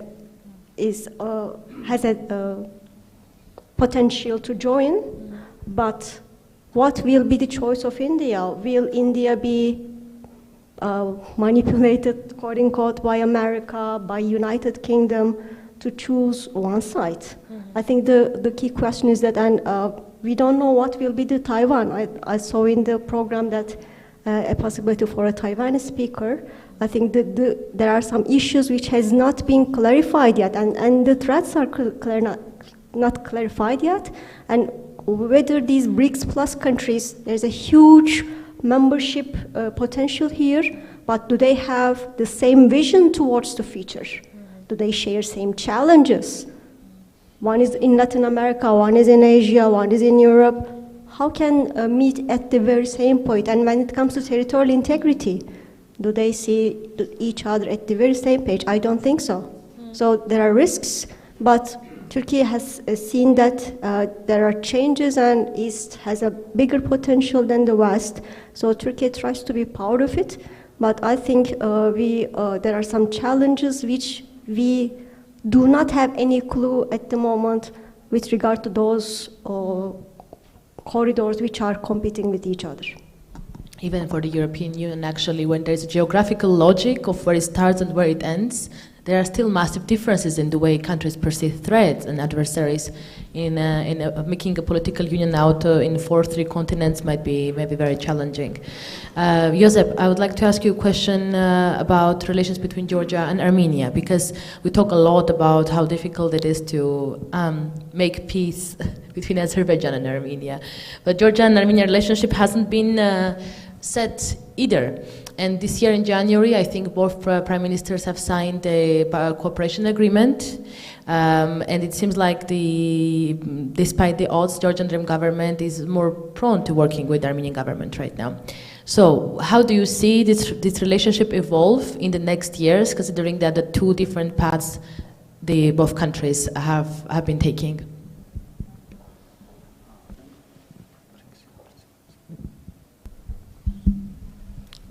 Thank you for this question.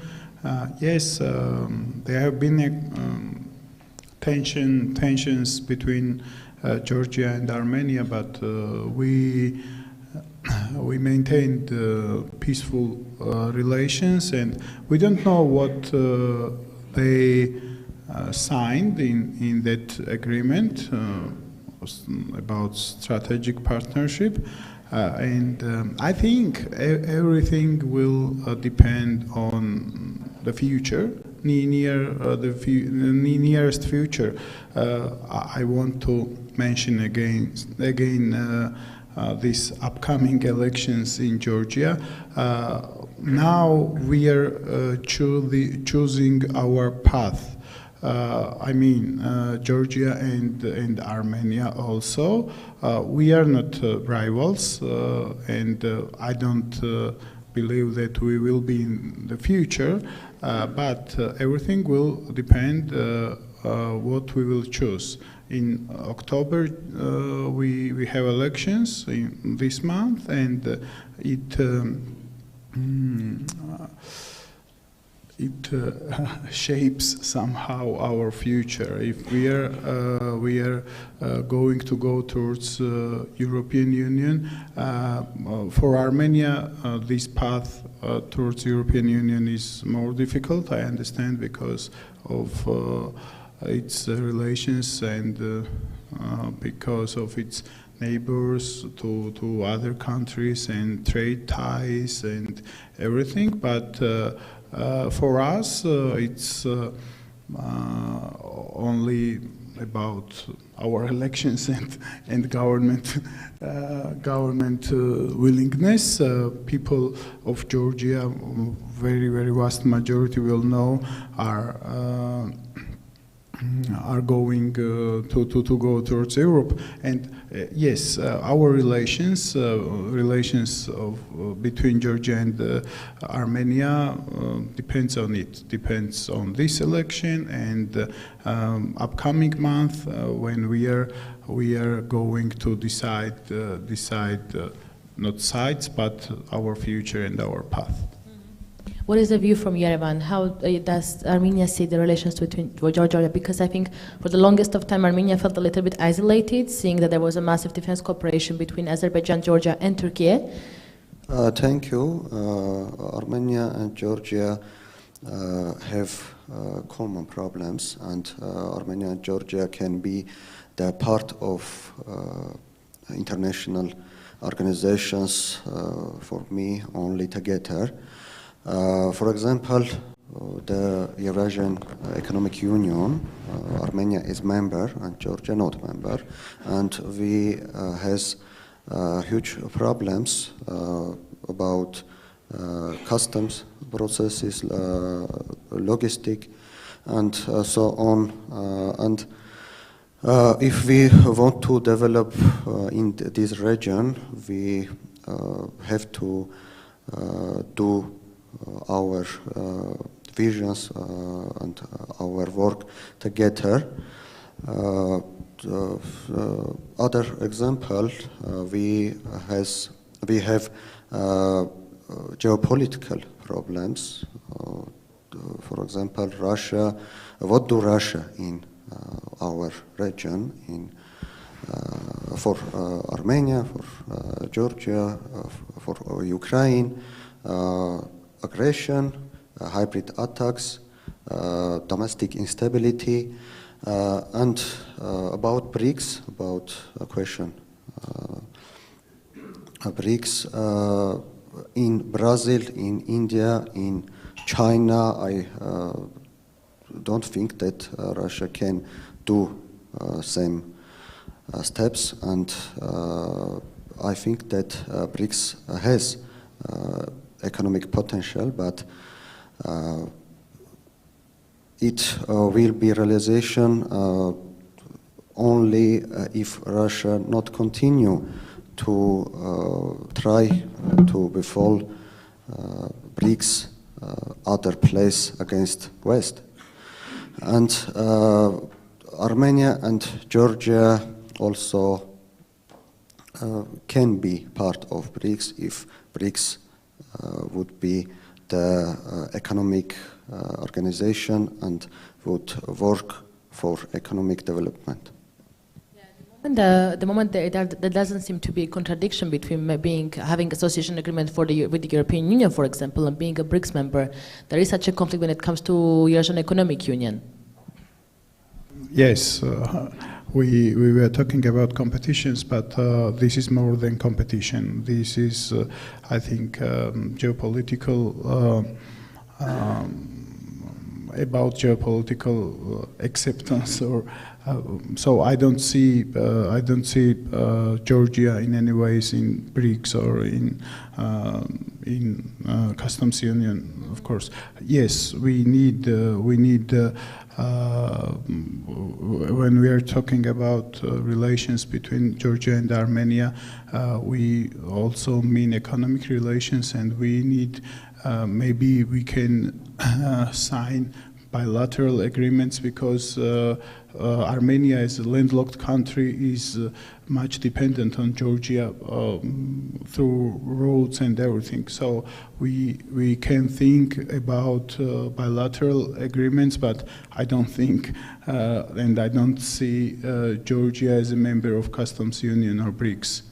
Okay. Yes, I want to say about Georgian president's announce in Paris 4 days ago. He said Armenia is developing to European Union and Armenia need Georgian bridge, and it is true. Yes, Elchin? Just to make it clear, is there a conflict between becoming a BRICS member and European integration? And yes, because in BRICS, you also accept that China's sovereignty over Taiwan. So this is one of the major issues where I think that East and West. Okay. So how is the energy in the room? Are we still? Okay. Then I will open the floor to one more question from the audience.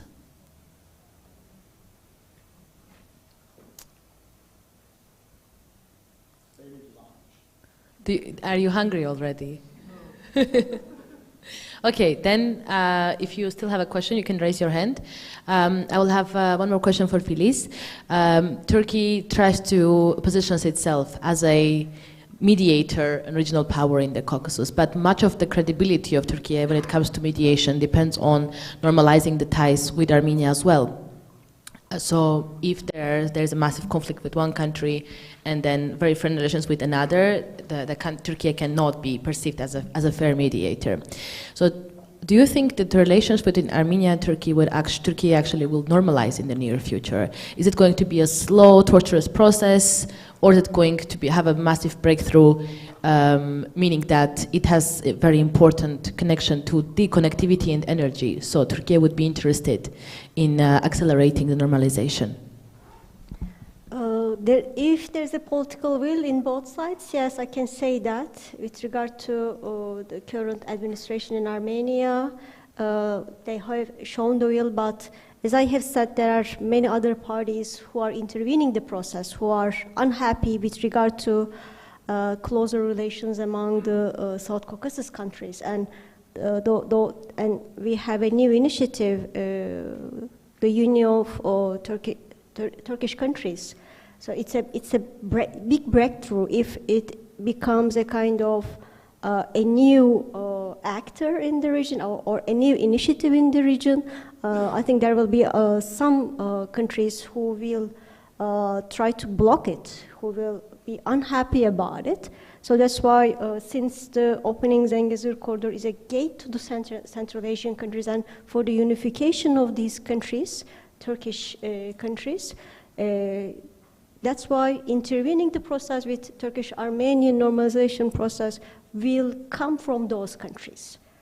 There is a political will, but as I have mentioned during presidency of Abdullah Gül, we had step forward. There was a memorandum of understanding signed by both countries in front of the audience live, but then everything stopped. So This political will should continue, and the countries should be aware of the challenges, and they should take some precautions to avoid the possible risk of stopping down that process. And it is not only it's not only a bilateral issue. I think it is a very much multilateral issue. It has connections with regard to corridor wars. I agree with him. It's not competition. It's a war of the corridors. That there's a big potential. There's a rivalry. Who will be the winner?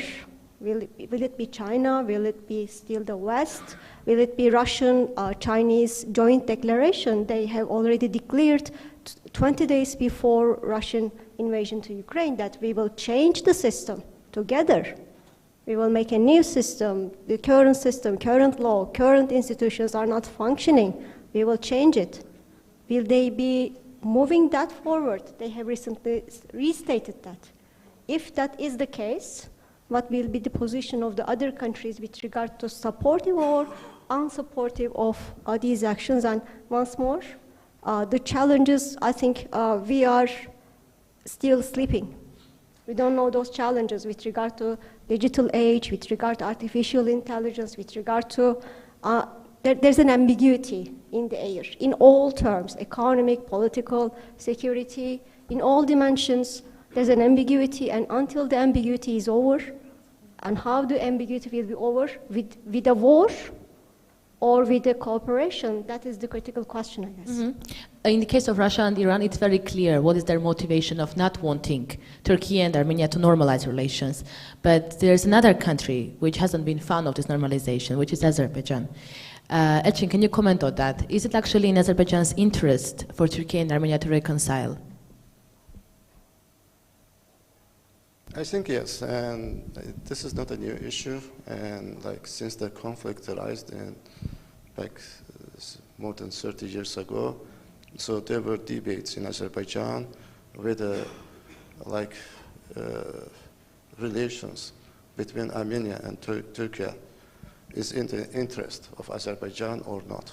I'm not talking about the region, but Azerbaijan per se. And many people argued yes, it's in the interest, when Turkey is a bigger country, also embraces in the economic sense also Armenia, and that would in the long run also serve in the interest of Azerbaijan.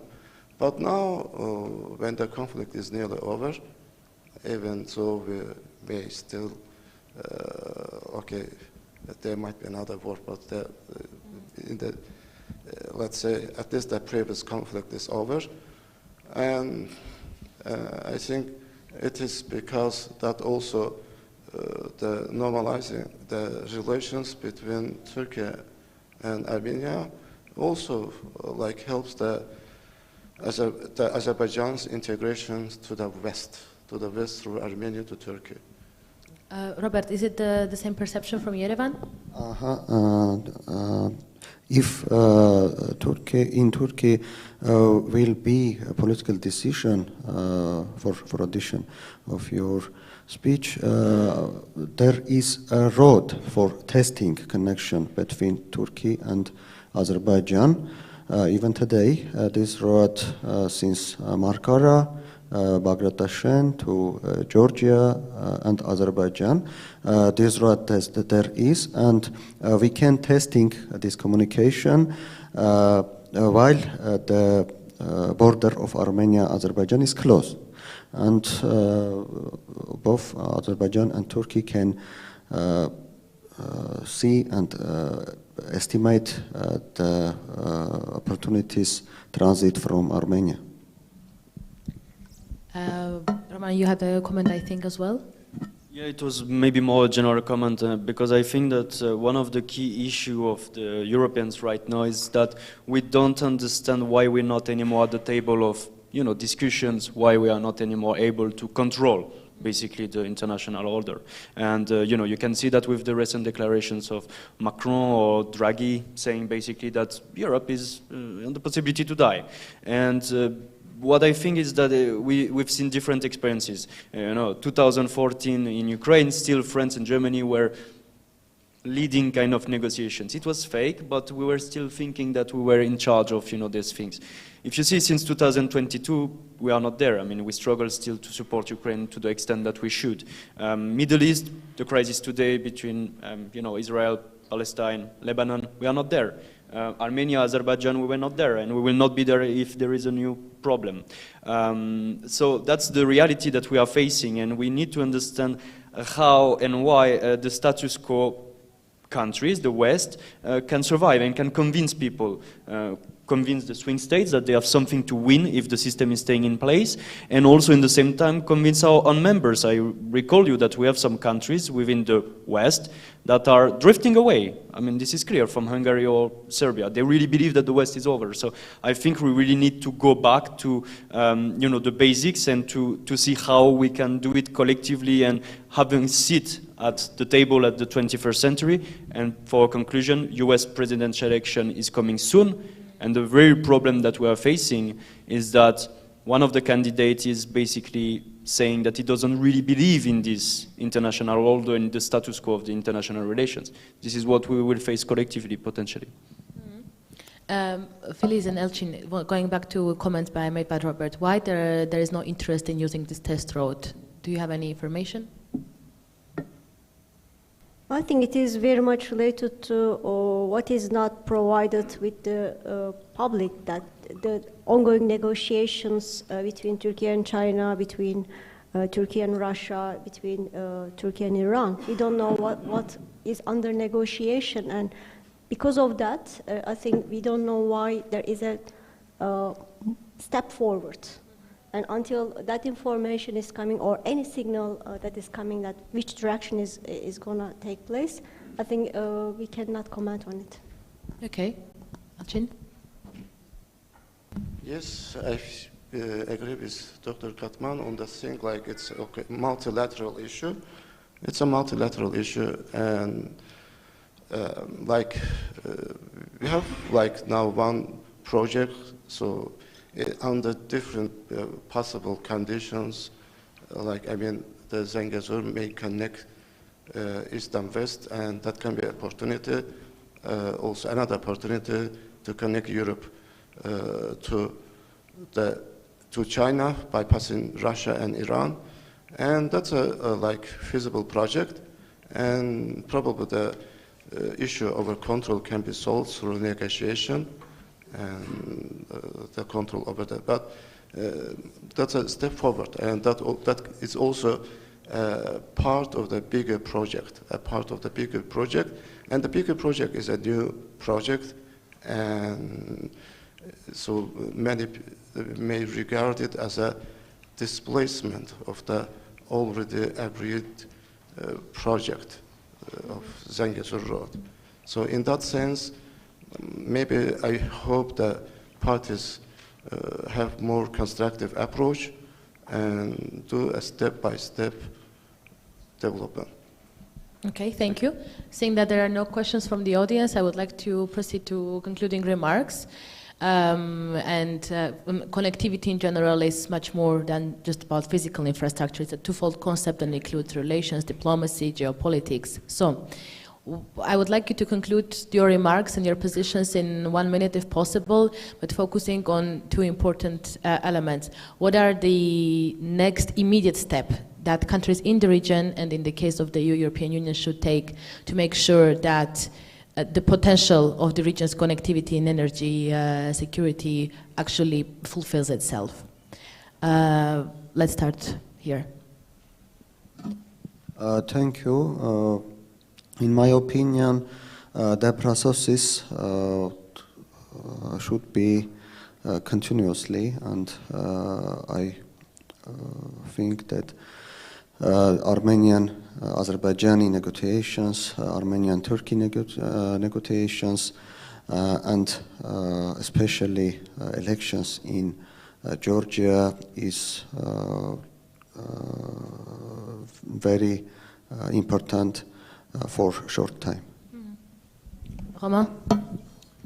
I I think that Europeans need to adapt to the reality of the 21st century, and for that we need to be more strategic, which implies different strategies for different regions. And how to build strategy is to have a plan supported by capacities, material and especially financial. So we need to develop these tools and to make sure to fund them. So I guess that, you know, the most important is planning and financing it. Dr. Katman? With regard to the ongoing war of corridors, I think the next BRICS summit will be critical. We should pay attention to what kind of steps taken forward. I said that it's very ambitious. On the other hand, we should also consider what will be the next steps of Israel. We should pay attention what will go forward, what will Russia go forward, and we should be really careful with regard to those challenges, and we should be ready for the contemporary challenges that are not visible at the moment, which are ambiguous. Thank you very much. Josep? Of course, from Georgian perspective, for us now, the most important thing is elections, upcoming elections, and after the elections, we can be proactive to involve all stakeholders, European Union and our neighbors and Central Asia countries to build, to start negotiations and building new roads. I mean, middle corridor, and not only we can start to find investments for cable and everything. So the first step is elections, and after that we'll everything else for later. Elchin? Okay, I will tell only from Azerbaijan perspective. So we're much dependent on what's going on. So there's a big induction on what's going on, of course, in Georgia and Ukraine, and they have an impact on Azerbaijan. So I think Europe has to regain both Ukraine and Georgia first, and then also seek the support from Azerbaijan, both from the government and the people, and also the economic integration is very important. Now, I told you, like, Azerbaijan, the energy resources, we're exporting to the West only, but however, all the non-oil export of Azerbaijan is to Russia, and Europe has to think it and to just attract Azerbaijani non-oil exports to Europe and replace Russia in that sense too. So, and then political integration will follow. Thank you.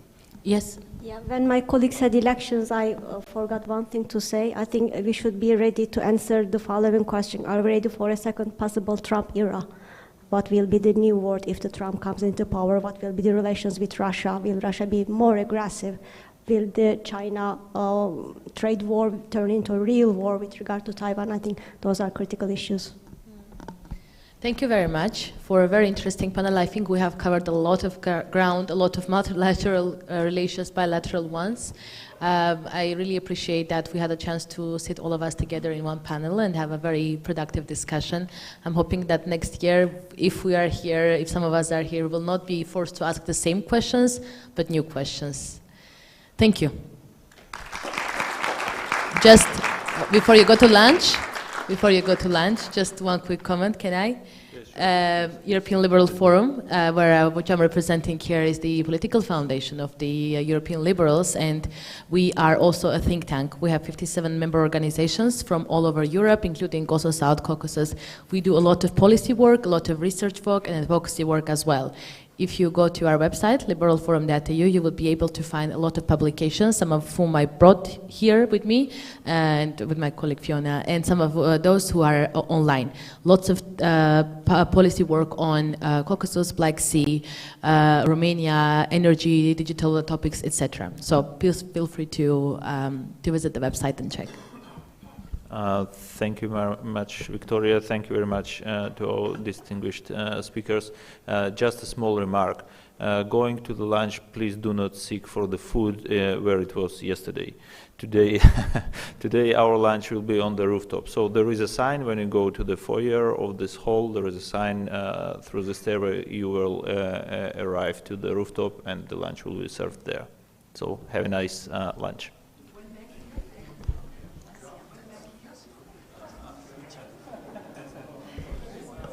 We are back here at 1 o'clock.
ზე ვიცადაო.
გამოვა, მაგრამ ნუ ესეთი რაღაცა. თუ 2 საათზე თქვათ პირველზე ვიწევთ 3:30 ანუ როცა არის შეშენება, შეშენება 2 საათს თანამშრომლობთ თუ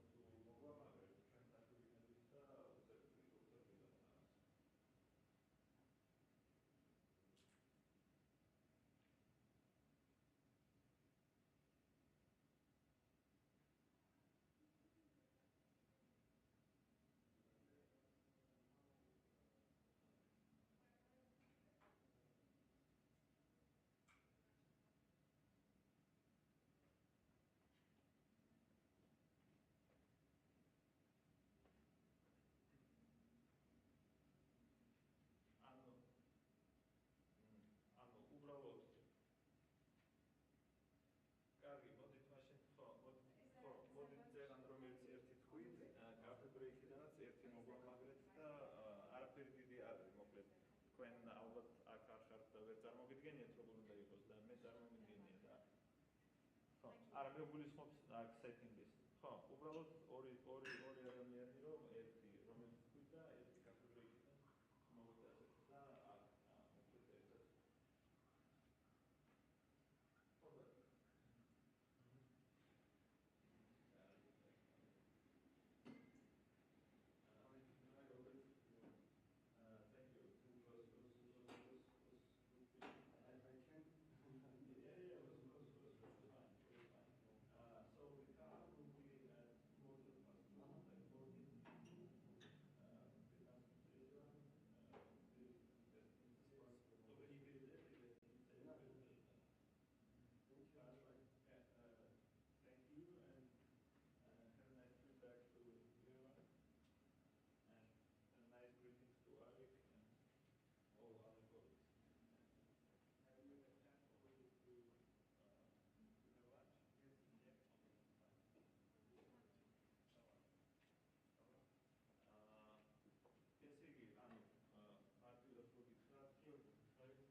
შემდეგი პანელისთვის უბრალოდ იქნება სკამი, და ბოლო პანელისთვის არის ესეთი რაღაცა. აი აქ შიდა წრეზე იქნება სკამი. სავაზელი სკამი. სავაზელი, სავაზელი, ესე ოთხზე ეკრანსაკი. ეკრანსაკი ეს ეკრანსაკი მოხდება და ამ 4-ის გარშემო დაიქმნება კიდე 6. ოღონდ ნუ იქ ზუმი რო არ იყოს სიყვაზე აი 1 2 3 4 5 6 კი ბოლომდე არ შეგროვებია. ხო, ანუ შუაში მან 4 სკამს პირობითად საათ ან ის აისწავლებთ ერთად საფრთხეს. ხო, კი ბატონო. და შუაში მაქსიმალურად ჩავდგავთ უკანა 6 საათს. ანუ ამ 4 გარშემო, ხო, ამ 4 გარშემო სულ ერთი უბრალოდ იქ ზუმი რო არის. ხო, მაყურებელს. ხო, კი ბატონო, აქ შეგვიძლია ეს გავაკეთოთ, ანუ ეს 4 იყოს, მაგრამ 2 და 2. კი ბატონო. და დროს დავაზუსტებ პროს როდისთვის მინაი? მოდით მე არასწორი დრო რო არ გითხრათ, ან და ეხლა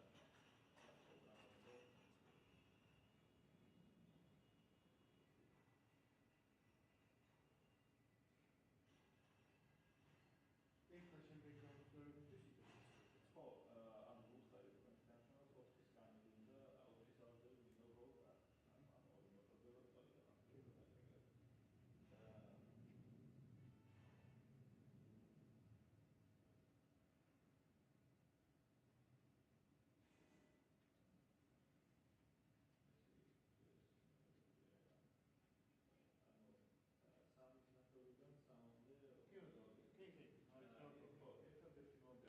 შეეხება ისინი ხუთრეში არიან სკამები ცოტა ესე რომ წამოვიდეს აი მაგალითად არ ვიცი აქედან შეგვიძლია პირველი რიგი მთლიანად ავიღოთ და პირველი რიგი აი ცოტა დავამატოთ ასე ანუ ეს სკამები ორი ესე და ის სკამები პირველი რიგის სკამები ესე ანუ ხო ოკეი და ეს ტრიბუნაც გადის სამე იკვიპმენტი აი ეგ ყველაფერი იმ პერიოდში როცა შავი შესაძლოა მიხედავ ჩვენ საკუთრებით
Gentlemen, please take your seat. We continue.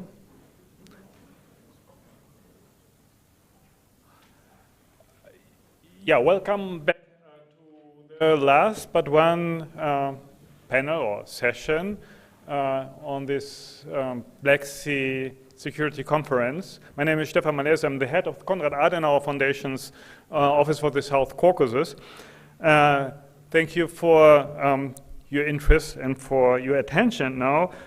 This is, on the one hand, a panel, but it is, on the other hand, also a kind of book presentation, because together with the Georgian Institute of Politics and the German DGRP, Council of Foreign Relations, we published, and it's very recent, very fresh, we published a book on security dynamics in the Black Sea region. And thanks to Naumann Foundation's event, we are happy to present the book and link it to a brief panel discussion with two authors, Niklas Svanström and Mustafa Aydin, of chapters in this book. And we have all three editors, Corneli, Stefan, and me here to try to promote this book.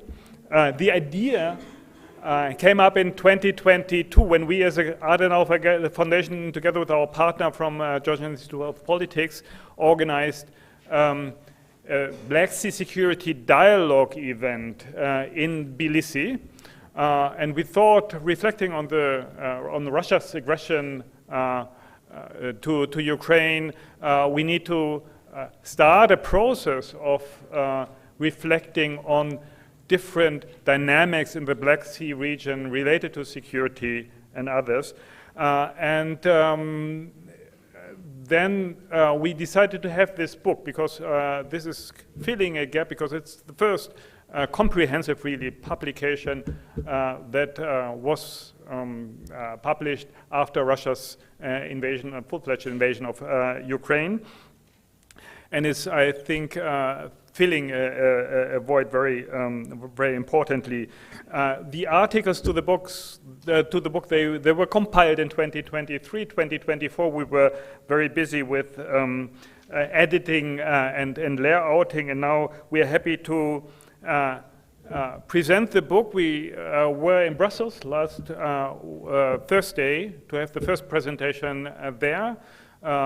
And Stefan, it was Stefan's idea to start in Brussels because there was a brainstorming workshop at the External Action Service. The idea of the book was also to influence the policy making and to encourage the EU to comprehensively and strategically look at, how the German ambassador yesterday put it, under-focused region in our understanding. So Black Sea is indeed under focus, and we trying to push the EU, and happily we can state that indeed there is a process of strategic thinking undergoing in the External Action Service, and as Stefan confirmed, they have all read the book or are reading the book, so it is nothing for the shelves, but is indeed partly contributing to policy making, and hopefully and probably mid of next year, this book, the strategy of the EU on the Black Sea, will come out. So on the one hand,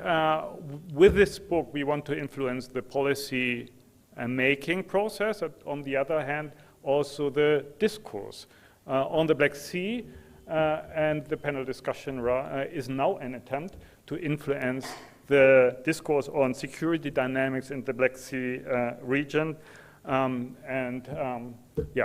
Thank you for your attention. Thank you, Mustafa, Niklas, for coming here, Stefan moderating. The floor is yours, and information on the book you see on you get on your seats, so can address us if you are interested in obtaining the book as well. Thank you. Thank you, Stefan. Also, warm welcome from my side. My name is Stefan Meister. I'm heading the Center for Eastern Europe, Russia, and Central Asia at the German Council on Foreign Relations. And with Stefan and Corneli, I'm one of the co-editor, and Corneli and we also wrote a chapter also in the book, like the two colleagues which are here. As it was said, we want to discuss on one hand a little bit the book, and the book has a country approach, not a structural approach, so it's looking really into the changing perspectives of the different littoral states and also key states in the wider Black Sea region, plus the EU and also NATO. And all this is written against the background of Russia's large-scale invasion in Ukraine, which is the big game changer also for the Black Sea region, and that's why there's so much attention on the Black Sea now, because I think that is the region, at least from my perspective, where the new European security order will be negotiated and maybe also fought out in a way on the battlefield, and at least from a European perspective, Ukraine is crucial here. How the war is progressing or ending is crucial for the Black Sea region, but it's also crucial in this wider region because I think it will also define Russia's role in its different neighborhoods. And I think what we can say at this point, this large-scale invasion into Ukraine has ended Russia's hegemony in its post-Soviet neighborhoods in South Caucasus, in Central Asia, but also in the Black Sea region. And we can see that increasingly third powers are more active in these neighborhoods. Here in the South Caucasus, it's Turkey. In Central Asia, it's China, but also Turkey and Arab countries. And in the Black Sea region, you can see the EU with its enlargement policy, which opened the enlargement package, and also in this way challenged Russia. I think if you think about the Black Sea, the question is always, is it really a region? How much it is seen as a region also by the littoral states, how much there is really a strategic approach, and I think the French colleague already made in the last panel this point. There is a lack of strategy. There's a lack of strategizing, and I think from the EU and EU member states perspective, except maybe Romania and Bulgaria, it was always a marginal region.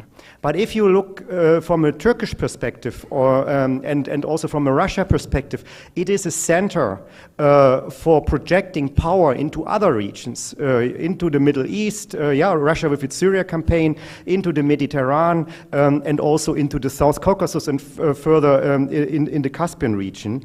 And I think Turkey is here the key actor. It's the key geographic and geopolitical actor, also in controlling the Bosporus straits and the only passage between the Black Sea and the Mediterranean. As Stefan already mentioned, we are also participating in working on this new Black Sea strategy of the EU.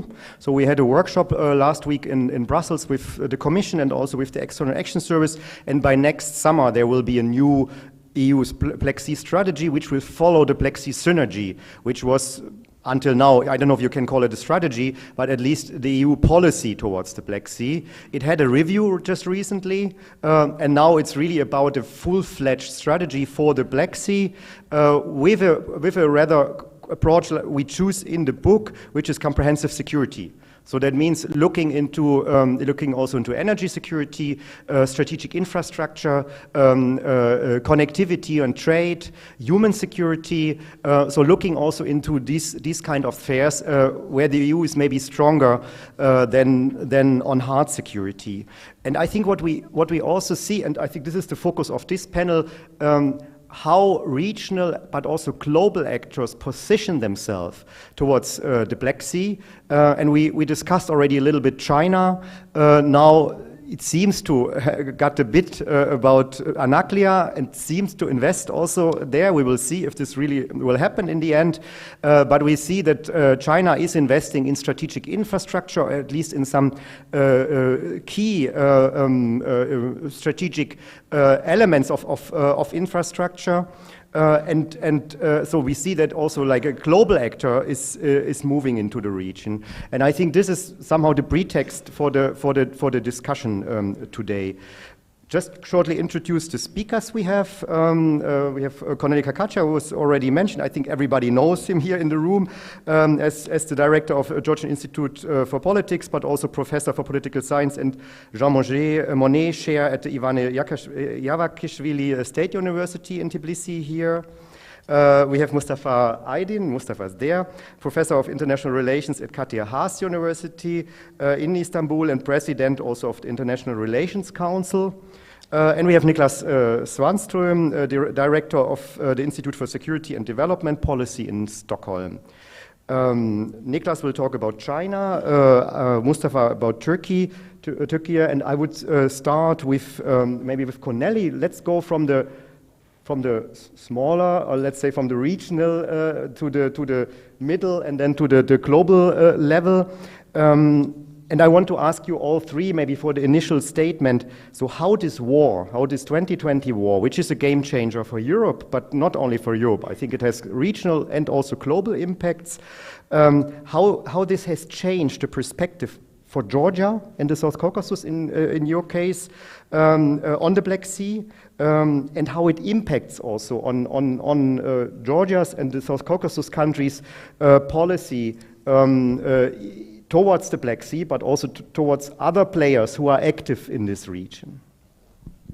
Stefan, I think I will not be very original here to say that the ongoing Russian aggression in Ukraine is very important, not only for Ukraine's future and its European future, but also it will decide the fate of Ukraine.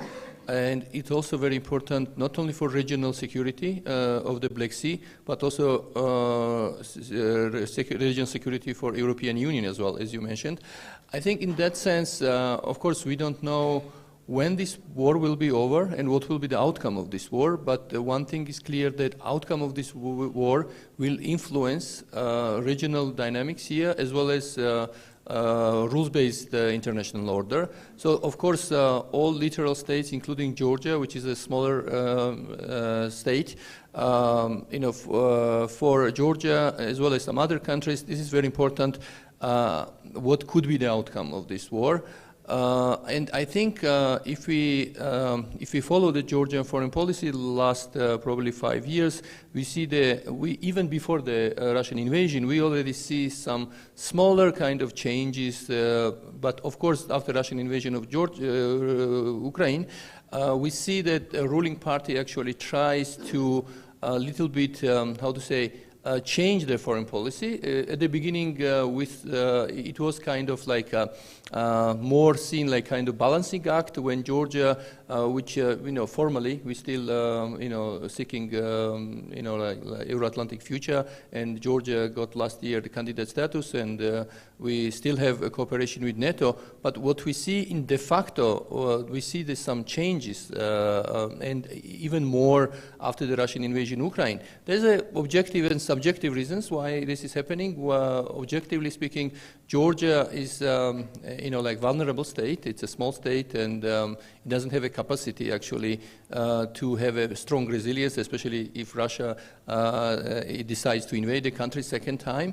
And Georgia is not a member of NATO. Of course, we have a security. We don't have a security guarantees, and that's why it feels more vulnerable. Plus, if you look to the Georgia's trajectory recent years, Georgian government decided also to little bit to change the trajectory and not to be to have this multi-vector foreign policy, whatever they call it. But in reality, sometimes it seems like Georgia is more like bandwagoning towards Russia. And I think this is the dynamics we have right now.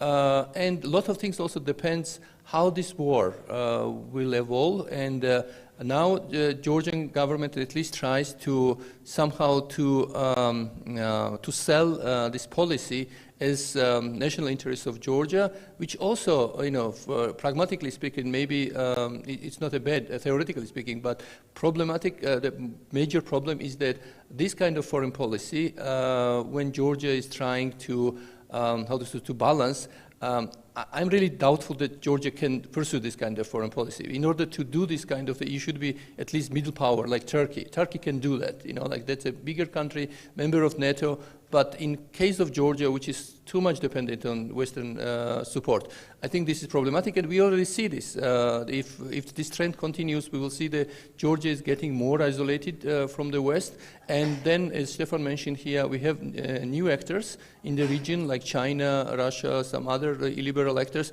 who try to project their power. And to say frankly, there's a competition already in the region, which is sometimes kind of not really well understood in Brussels or some other capitals, and competition is quite tight, and small countries, frontline states like Ukraine, Georgia, Moldova, and Armenia, they have they don't have really you know, like easy choices. So I think in that sense, you know, we will see what will be the outcome of this election, which was mentioned here previous panel, and basically Georgia is now at crossroad, as many says. And basically Georgian people have to decide in this election where Georgia will move. Do Georgians want to continue to build a European state and to join eventually European Union, or they want to return back to this post-Soviet swamp where the country belonged 30 years ago? Thank you. I have a follow-up question to you. For me, Black Sea is very much about connectivity, and I think also from a European perspective, there is now this policy of connecting Europe or the EU with the Caspian Sea via the South Caucasus and then Central Asia, because also of alternatives of energy resources, raw material, and so on. Can we not say that countries like Georgia and Azerbaijan are the benefiter of this new reality, because the so-called middle corridor, but also the north-south corridor for Russia to Iran and then further to India is becoming more crucial. Russia needs alternative transit routes. Georgia, and especially Georgia and Azerbaijan, will benefit from this new reality. So is there not, if you think just in terms of geopolitics, geoeconomics, and economic benefits, is it not also in a way positive for the countries, and is this maybe something the current government is thinking about to benefit from all sides in the end, so to be open to all sides? Yeah, I think that's logical, because you know Georgia, if you look the map of the South Caucasus and Black Sea, Georgia has a very kind of important geopolitical position, and of course Georgia is benefiting from all these corridors, especially middle corridor, which is becoming more important for regional countries. And the only thing which is a little bit missing and probably not really well understood by Georgian government, that officially they claim that they want to connect China east and west, which is fine, and I think this is logical. The only thing is that they want to connect, they think that they can connect this while having illiberal policies inside the country. And I think that's a mismatch here, because if Georgia becomes joins this illiberal international around which we have in a neighborhood, then it's very unlikely that because Georgia needs both support, like from West and especially from European Union and from China, in order to have this middle corridor kind of functioning. As we know, the middle corridor has its own problem and weaknesses if you compare to the northern corridor, which is not functioning right now because of the war. But in general, to make it really functional, you really need to have this support from both sides. And I think this internal dynamic of Georgia and Georgia's position also is very important, not to lose one of the side. And I think that's a little bit tricky for Georgia. As far as the connectivity, Georgia is really doing a lot in order to attract some sort of, how to say, interest from different actors. We have very close relations with Turkey, strategic relations with Azerbaijan, and of course, there's a lot of now connectivity project, which includes also Hungary, all these undersea cables and everything, which is believed. Of course, there's some questions about how feasible is some of this project, but there's some sort of interest, at least from the region, and Georgia is in the center of these things, and Georgia can play a very important role depending what kind of trajectory this country will have. Okay, let's move to Turkey. Thank you very much.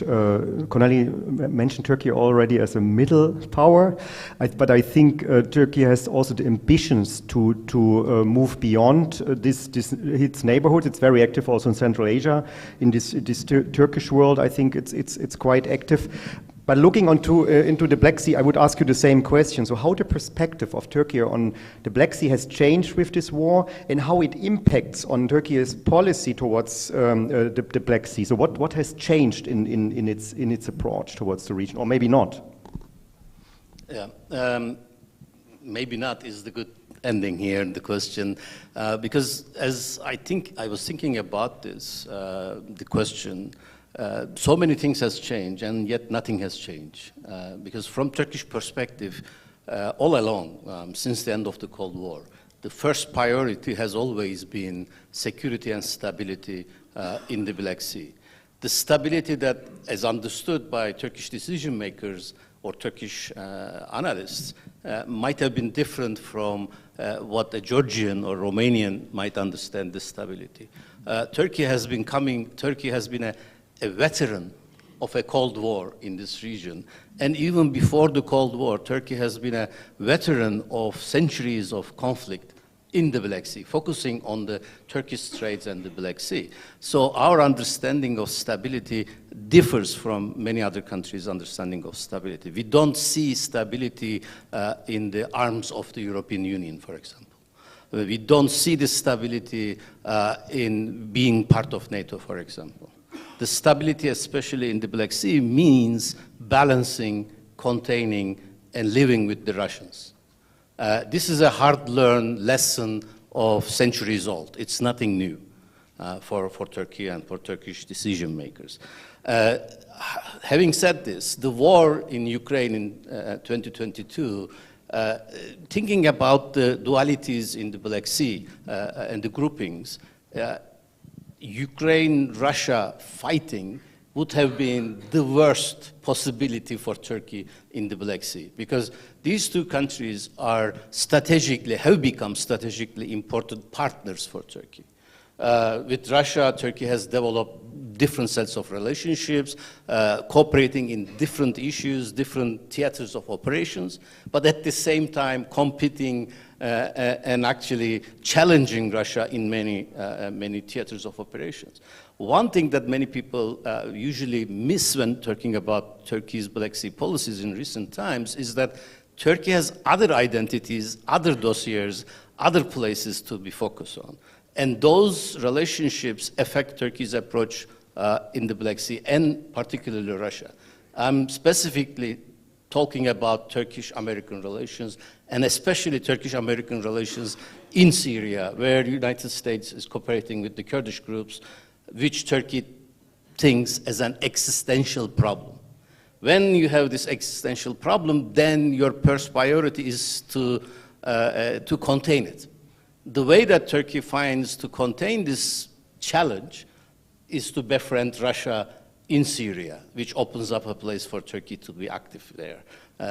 So when you have Russia in this way, in your corner, in Syria, it's very difficult to just cut off your ties with Russia when Russia attacks one of your neighbors.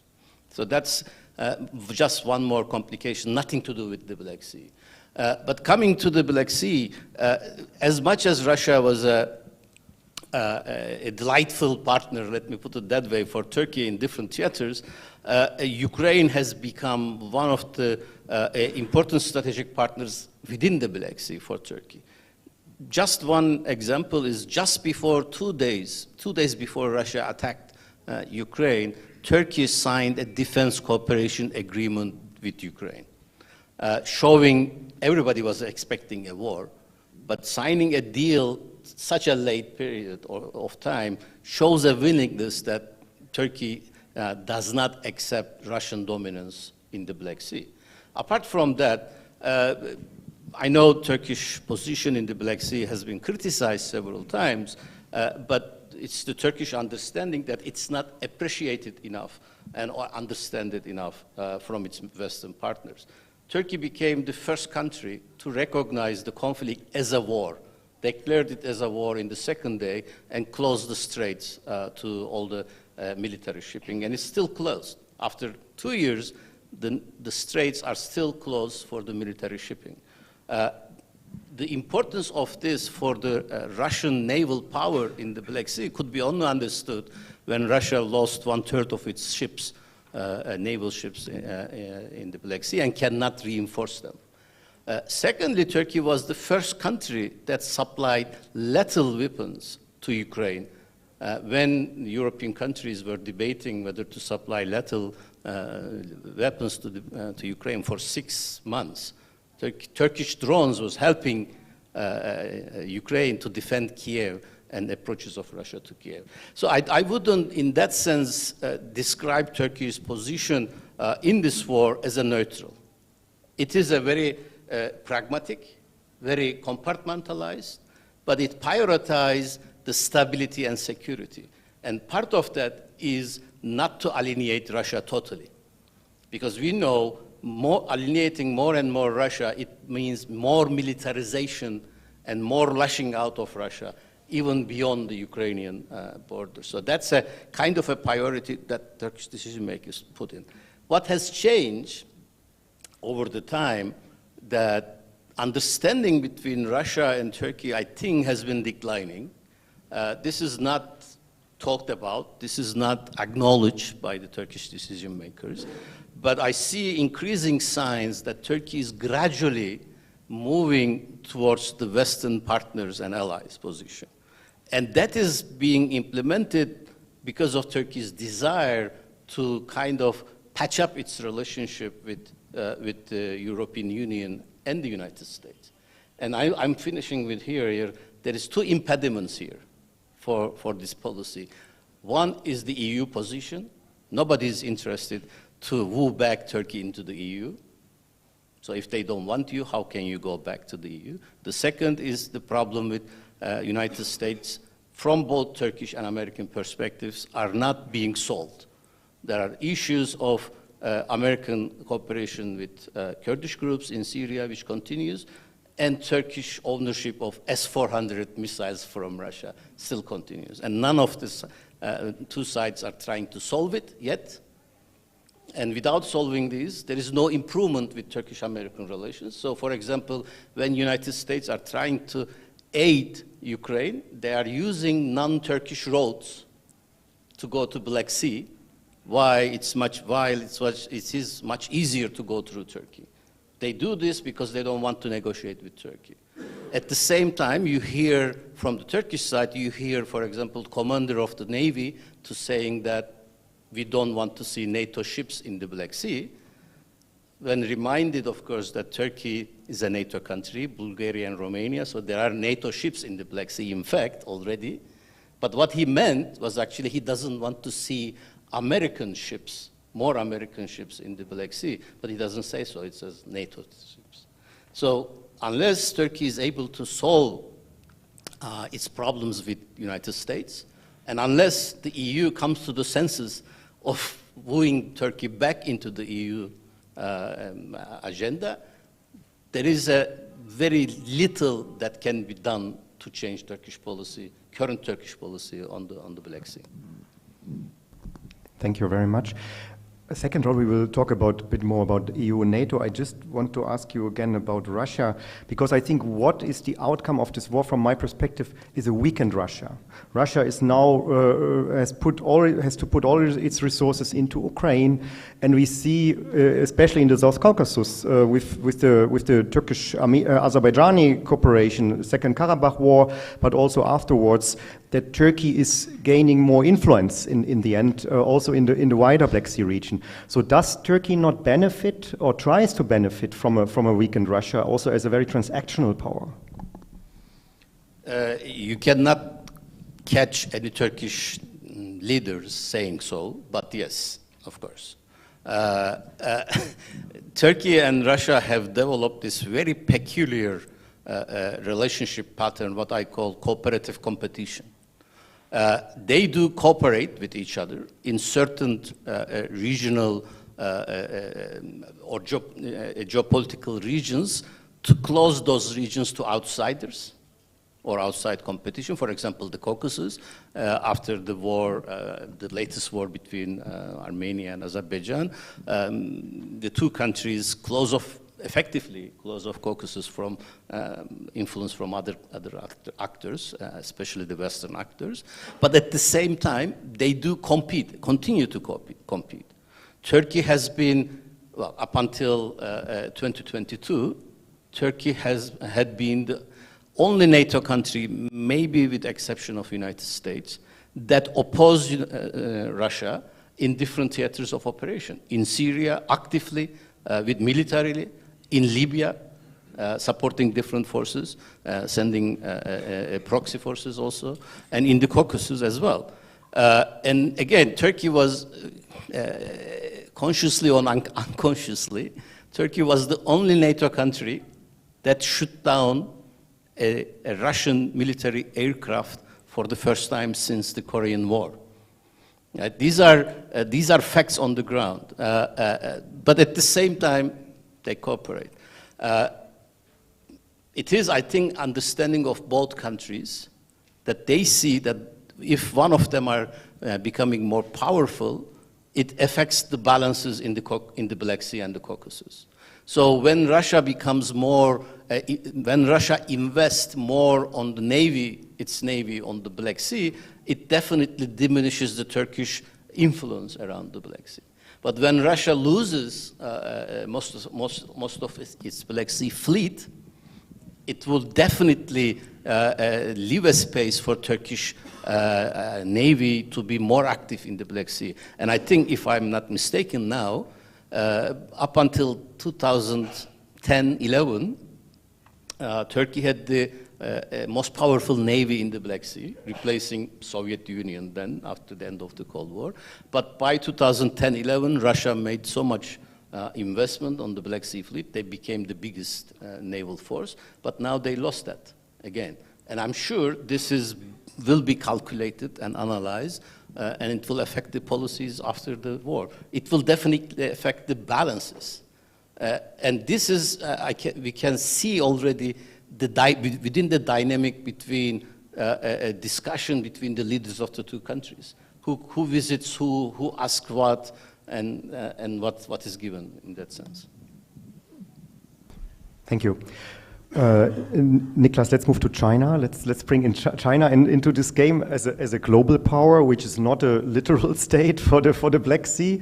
Can you explain us how China sees?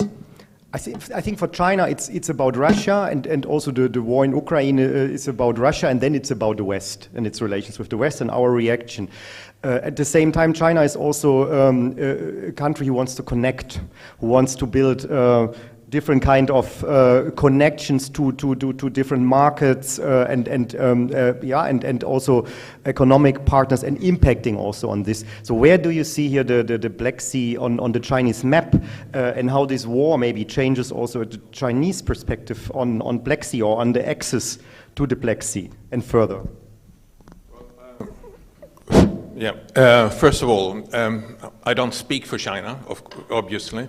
On the contrary, I'm probably seen as somebody, at least in European context, who's very critical of China. So you bear that in mind. But first of all, the Black Sea region is not a region for China. This is Russia's backyard. To some extent, they acknowledge Turkey a bit, but it's primarily Russian backyard. And I think that was very clear when the second Russian invasion of Ukraine. The Chinese believed it would be over in 3 days. On the 5th day, they actually called me and asked why didn't this happen? Why did the Ukrainians resist? So there's a very sort of pro-Russian start here.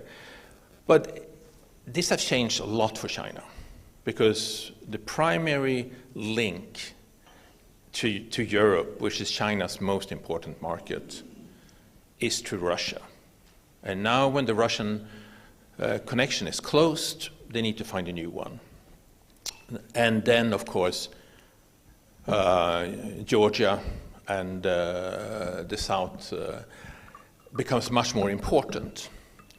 But this has also created a number of problems, because with the war in Ukraine, the Europeans have become much more aware of dependencies. And we have realized that we were too dependent on Russia, and we're starting to see that we need to decrease our dependence on China as well. This is something that started a bit earlier, but has really been accelerating. And that means really that merchandise is dropping. The day before yesterday, there was a big conference in Beijing on the foreign direct investment into China has dropped from 7% of GDP to 1%. So this morning I had to get up and participate in a conference in Beijing on that. And the reality now is that China is becoming much more inward-looking.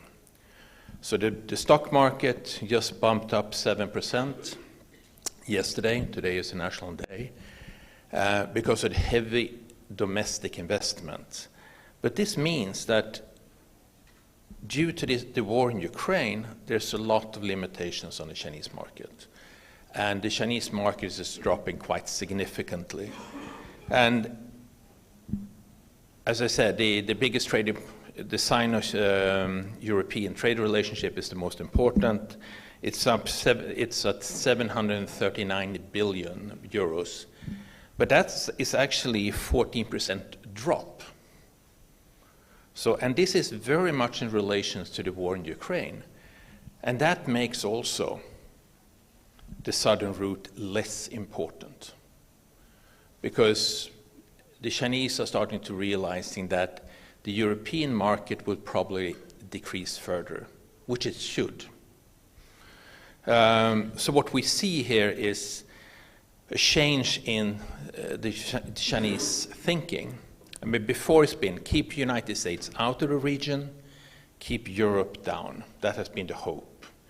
And they were hoping to collaborate, of course, with Turkey. They were hoping to collaborate with the Russians. This has not really worked out well for them. So the Chinese are struggling now to figure out exactly how to do this. And I think what we're going to see is, and the Belt and Road Initiative has been well, let's be fairly honest, a failure. The 17+1 turned into 14+1. The European markets is basically deciding to let go. I think the big hit was when Italy dropped out. And all of this makes it problematic. That said, the infrastructure development that China makes is important. They have invested heavily. But I am of the very strong opinion that we should not use Chinese infrastructure. And the Chinese are starting to realize that. They see the difficulties with it. And actually a bit of warning here with the Anaklia Deep Harbor project. The two Chinese companies who is engaged in that, one is blocked by the World Bank.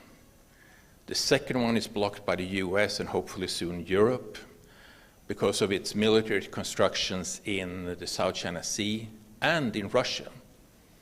So there's challenges with this construction as well. But for me, I see very little opportunities for China over time. It doesn't mean, and let me be clear, that it doesn't mean China will invest. They will continue investing. But what they will try to do is to keep the political control, but get other people to invest in it. The classical thing is to commit and halfway through the project drop out and hope somebody else is going to pay, but still maintaining the political. And of course, they hope that the Europeans will do so. This is, of course, something I do not wish us to do. But all in all, this has changed a lot for the Chinese, but nothing really has changed in the Black Sea region. The biggest changes due to the war is really the relations with Russia. And China has clearly picked side. I mean, the dual-use technology going to Russia is immense. Of course, the Chinese would not agree with me on that one. But I think we're definitely going to see a closer relationship with China and Russia over time. And I think that will also make the relationship with the Caucasus and the Black Sea region much more complicated. So for me, yeah, it's a complicated relationship that is just going to grow, maybe less lucrative for China. Thanks a lot. If I'm talking to the main German logistic company, which is German Railway, they tell me, maybe not officially, but in the end they tell you northern route is still working via Russia, and it works quite well, and there's a high demand on the northern route. And we're supplying it if we can do it. So we are already getting to the pre-war situation partly with this route. And then they ask, do we really need the middle corridor? Yeah, and that's the question also how this war is going on and the relations with Russia will going on. But I want to ask you something else. We have here Turkish and also Georgian colleague, and I think these are two countries who want to have more business with China. Yeah, you have this government here in Georgia at the moment. They really try to develop China also as an alternative to Europe. They have a free trade agreement, yeah, and you see this kind of shift, and also in Turkey, I think there is an interest also with BRICS and maybe also leveraging and balancing away. But I think the potential maybe is in the east from their perspective. How do you see this? What is for both countries really the potential in China and developing China as an alternative?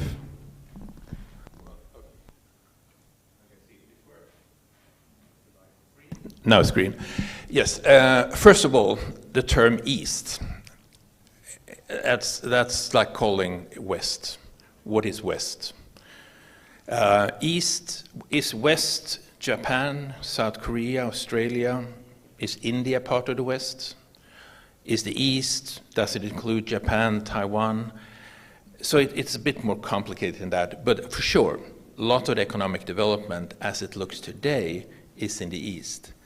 That said, I mean, the property market crisis in China, China has a tremendous amount of problems that they need to solve. The BRICS, I remain skeptical simply because China and India, as one example, has a border conflict that's going to be more and more problematic for the region. But that said, I'm actually all for trade with China. But it's about which sectors you do trade with them. So if they are making my clothes, it doesn't bother me. But if they are in control of critical infrastructure, of critical sectors, critical industries, that is much more problematic. And that's where I think Europe needs to put in tariffs.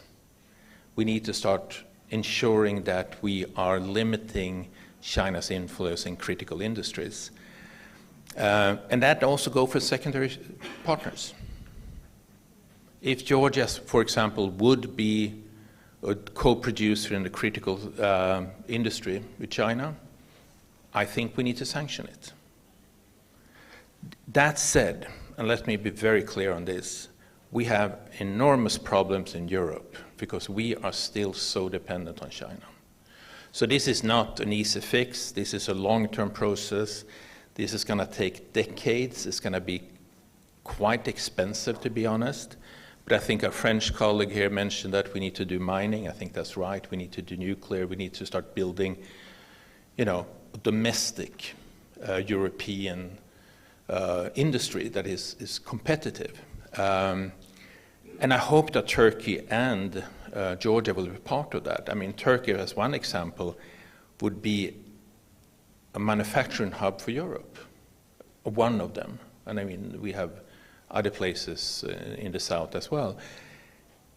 But I think we have to be realistic here. We are on the brink of a Cold War.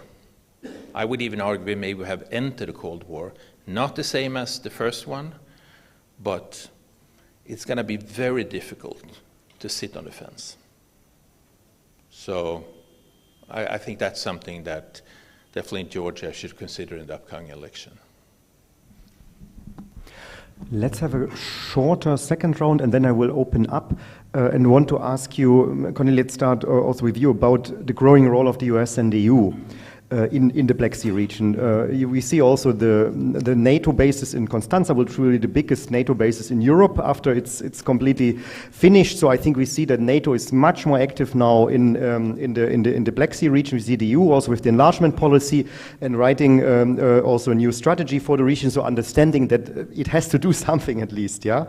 How this is seen from a Georgian perspective, how this is impacting on Georgia, how serious this is maybe also from a Georgian perspective, because I think from my perspective, security is the key, and we see the securitization of everything now, also in this region, and I'm not so sure how serious we are as EU and as NATO about security, being a security player also in this region. So that's why I'm asking. So how you would see these kind of activities? Thank you for this question. I think if you look from the Georgian perspective, there was at least minimum 2 weaknesses of the West last 30 years, especially if you ask the people who support the government, and we did such several small interviews with the people, and basically they mentioned 2 things. One is the West, collective West, includes EU and the United States, could not provide sustainable security for Georgia. They see kind of weakness of the West. Georgia didn't get a membership in NATO. Georgia just recently got the candidate status, but time was lost. And second component they mentioned, it's a economic failure that West could not provide the country and the region in general kind of sustainable economic model which would allow Georgia to make it like functioning state with social benefits on kind of like normal economy and employment opportunities. I think these are the 2 kind of major grievances if you hear from most anti-Western kind of voices in this country, and I think there's some truth on that. And of course, this is not only from Georgian side, but it has all its reasons why it didn't happen. And one of the problem was you mentioned was that of course Georgia was cooperating with NATO for a long time, and Georgia was even one of the most active participants in different NATO operations, as we know, in Iraq, in Afghanistan, and actually country contributed really heavily. We lost dozens of soldiers. Georgia was in per capita, I think, one of the probably best who actually contributed with big amount of the soldiers. And then, of course, Georgians, we expected not really directly like NATO membership, but at least that this would go somewhere in long term, and Georgia will get some sort of security guarantees from the West. But it didn't happen. And from EU perspective, of course, Georgians are aware that EU is not a security actor in that sense that it cannot really provide a hard security for Georgia. But all this aspiration, and I think this value-based approach which Georgia adopted last, I would say, 2 decades was very important in terms of democracy, human rights and everything. But after Russian invasion of Ukraine, we saw that EU also doesn't have a kind of clear vision towards region. And especially because of the war, they changed and they become really more geopolitical. Otherwise, Stefan, you remember that we, Georgians, Ukrainians, Moldovans, we were going in different capitals of Europe, and we were campaigning just 5-6 years ago, basically asking, in Paris or Berlin, to give these 3 countries so-called European perspective, which was basically what we were asking, that just to acknowledge that these countries one day will become European countries. And this was like, in Berlin, at least they were ready to listen. In France, I think they were don't even wanted to listen about this. But of course, this war changed completely the situation, and now the public opinion is on side of Ukraine, and because of this window opportunity opened for countries like Georgia, Moldova, and Ukraine. But I think in the same time, there's a clear, there's a lack of vision from EU side. This is also what Georgian government feels that just saying like whatever we discussed, that there was no strategy towards Black Sea. Black Sea was seen kind of like one of the periphery from European Union, and it was seen kind of ruled by Turkey and Russia. But now EU needs to change this attitude, and I think that is what is happening, because now without Black Sea you cannot really guarantee European security, and I think this is also affecting Georgia at some point.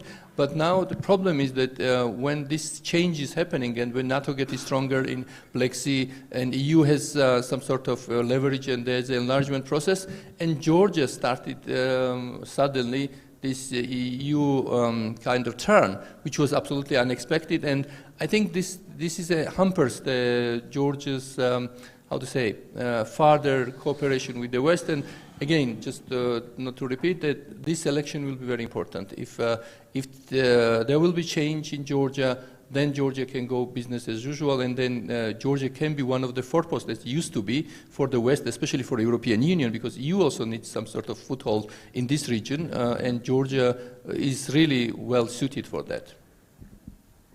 Thank you. Same question to you, Mustafa. How Turkey would see or is seeing more EU and NATO in this region? Also, if you're talking about EU against the background, Turkey is still an enlargement country, and maybe Ukraine will be earlier, let's say, like this part of the EU. So I think that there is a conflict I also see. I'm normally very critical of the EU policies in the Black Sea and the Caucasus, but this morning we had enough of EU criticism and its strategic blindness, so I don't need to go into that. However, I think the EU is making its usual mistakes now, trying to look at the Black Sea again. The one is that EU has never seen the Black Sea as a region, not even a nearby region. When EU looked to the Black Sea region, it always saw a hodgepodge of different types of states, member countries, partner countries, negotiating countries, and others. And accordingly, EU always developed different policy lines, different budget lines, different strategies for different types of states. So even the Black Sea synergy, which was at one point came out, was never a coherent region-wide, region-focused policy, actually. It was bringing bits and pieces, and it never worked. And as far as I can see now, again, the EU is making the same mistake. It's not looking into the Black Sea as a region, and it's trying to develop policies towards member countries and towards negotiating countries. And of course, there are other countries there which you cannot define. What is Georgia to EU? It's not negotiating country yet. It's a candidate, but non-negotiating candidate. What is Turkey to EU? It's more difficult to define Turkey to EU. It's legally, officially still a negotiating country, but everybody is very shy of saying that. Nobody says Turkey is a negotiating country. Yet EU is unable to break that definition for Turkey, and Turkey doesn't do that either. So it's very difficult, and whenever EU develops a policy towards the Black Sea region, it ignores one of the biggest countries of the region, that is Turkey. And I think at the moment also now EU, again, trying to develop a common policy, maybe a strategy to the region, it's not talking to Turkey how to do it. And as a result, EU brings out some sort of a policy, then comes to Turkey because it has to, because Turkey has the biggest shoreline in the Black Sea, because Turkey controls the entrances to the Black Sea, because Turkey has the biggest navy in the Black Sea. And then the EU comes to Turkey and saying that, okay, we have this policy, why don't you cooperate with us? The response is no, usually no, because that's the position of Turkish government. If you don't consult with us prior making decisions, don't come to us to cooperate afterwards. And this is what EU is again trying to do, and I think it's a mistake. As far as NATO is concerned, NATO was quite late, of course, in developing its moving its attention to the Black Sea region. Only After 2014, it started to looking it, and only after 2022, the NATO started really making some moves to develop some sort of a policy, not a strategy yet. And I think two problems here for NATO to develop a real strategy for the Black Sea. One is how can I put the fear of some members to further alienate or not alienate, provoke Russia to a bigger war. This is an understandable. Of course, nobody wants a nuclear war. Nobody wants a Russia-NATO war. But that impedes or prevents NATO developing bolder strategies towards the Black Sea. The second, no NATO official will acknowledge this, but there is a lack of alliance cohesion as far as the Black Sea is concerned.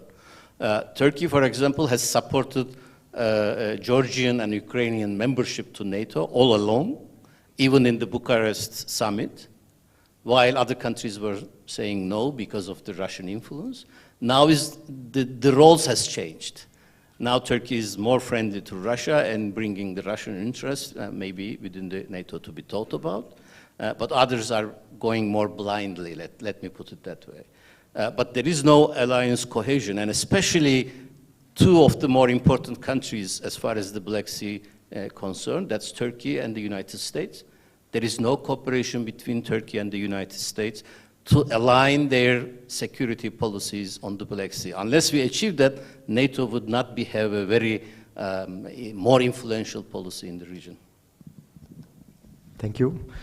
And last question on this panel discussion. I frame it maybe a little bit different for you. You talked about the new Cold War and that we are maybe already in this Cold War. So how this is impacting now on the Black Sea, how you would see this new Cold War in a way in the Black Sea region, also in the interaction between China and Russia. Because I would somehow question, is it really in the interest of China to go too much align with Russia? Does not Russia force China also into something which is maybe not in the interest of China, especially in this situation in which it is economically?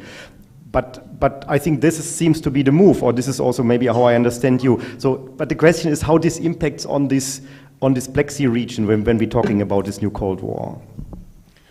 Well, I mean, obviously, China would prefer to have a much better relations with Europe and the United States in trade terms. But it's been isolated. We see closer cooperation with Russia, China, Iran, North Korea. Obviously, North Korea has been a huge exporter of weapons to Russia. But it's also the fact that the United States and increasingly European Union and others, Australia, Japan, South Korea, Taiwan, all are decreasing trade with China. Because we do realize the implications of it. And I do have to say that Europe is maybe the slowest to react. But, so it's not in the interest of China, but I don't think they see options. I mean, they saw Georgia as the soft underbelly of Europe, because when you speak to when you spoke to the Chinese, they saw Georgia as Europe. They don't really do that anymore. Now they see the shift going into Russia, sort of Georgia coming sort of under the Russian sphere of influence. But I think what China would like to do is to try to demilitarize the region, try to reduce tension, trying to get some sort of end of the war, in Russia's favor, of course, but nevertheless a sort of end, and then trying to keep NATO out of it. But as Mustafa already said, I mean, the region is NATO region, so it's very difficult. But nevertheless, minimize United States influence in the region. I think that's what China is trying to do, and trying to ensure that Europe is taking a much more cooperative position with Russia.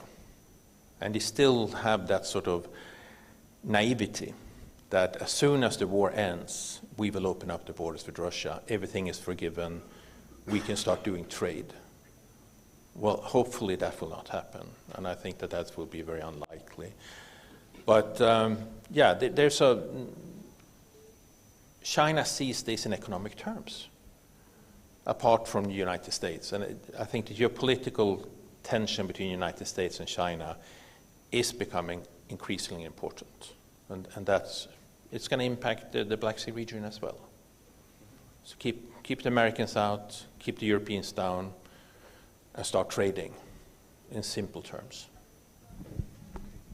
Thank you very much. Thanks for the discussion. I would like to open up for you, for your questions, statements, and if possible, if there are more, I would also collect. I think you were the first. Are there microphones here in the middle?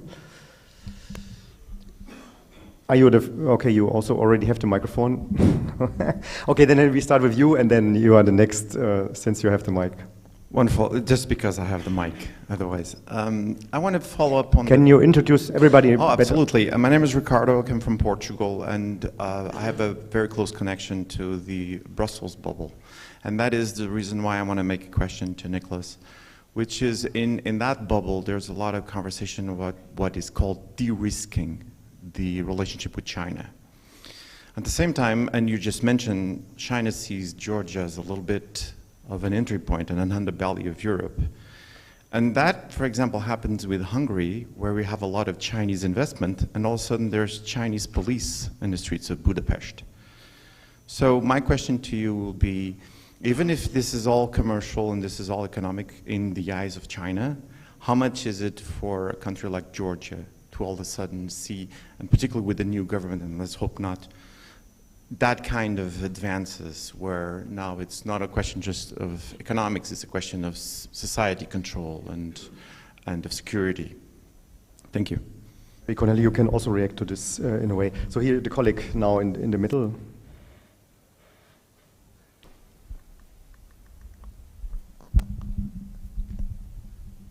Good afternoon, everyone. So I'm George Pelishtan. I work in SNGP, which stands for Substantial NATO Georgia Package. So I got 3 questions related with the EU strategy for the region, for the Black Sea.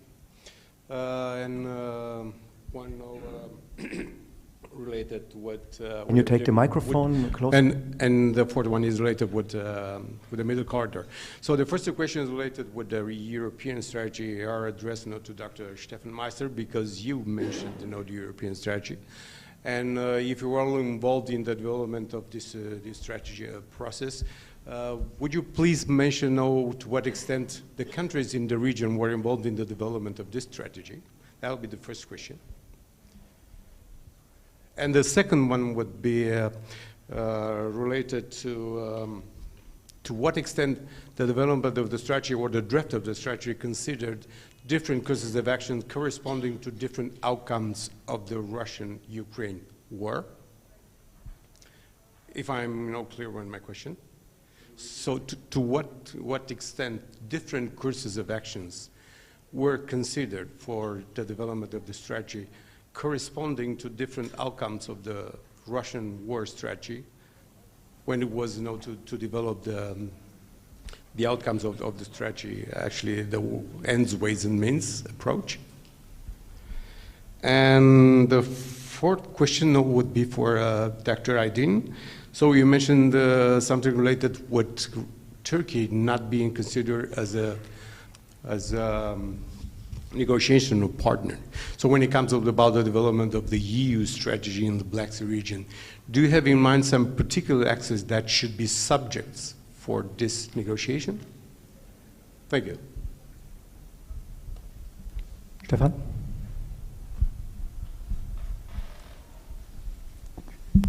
Yeah, thank you. 2 questions, one to Cornelia.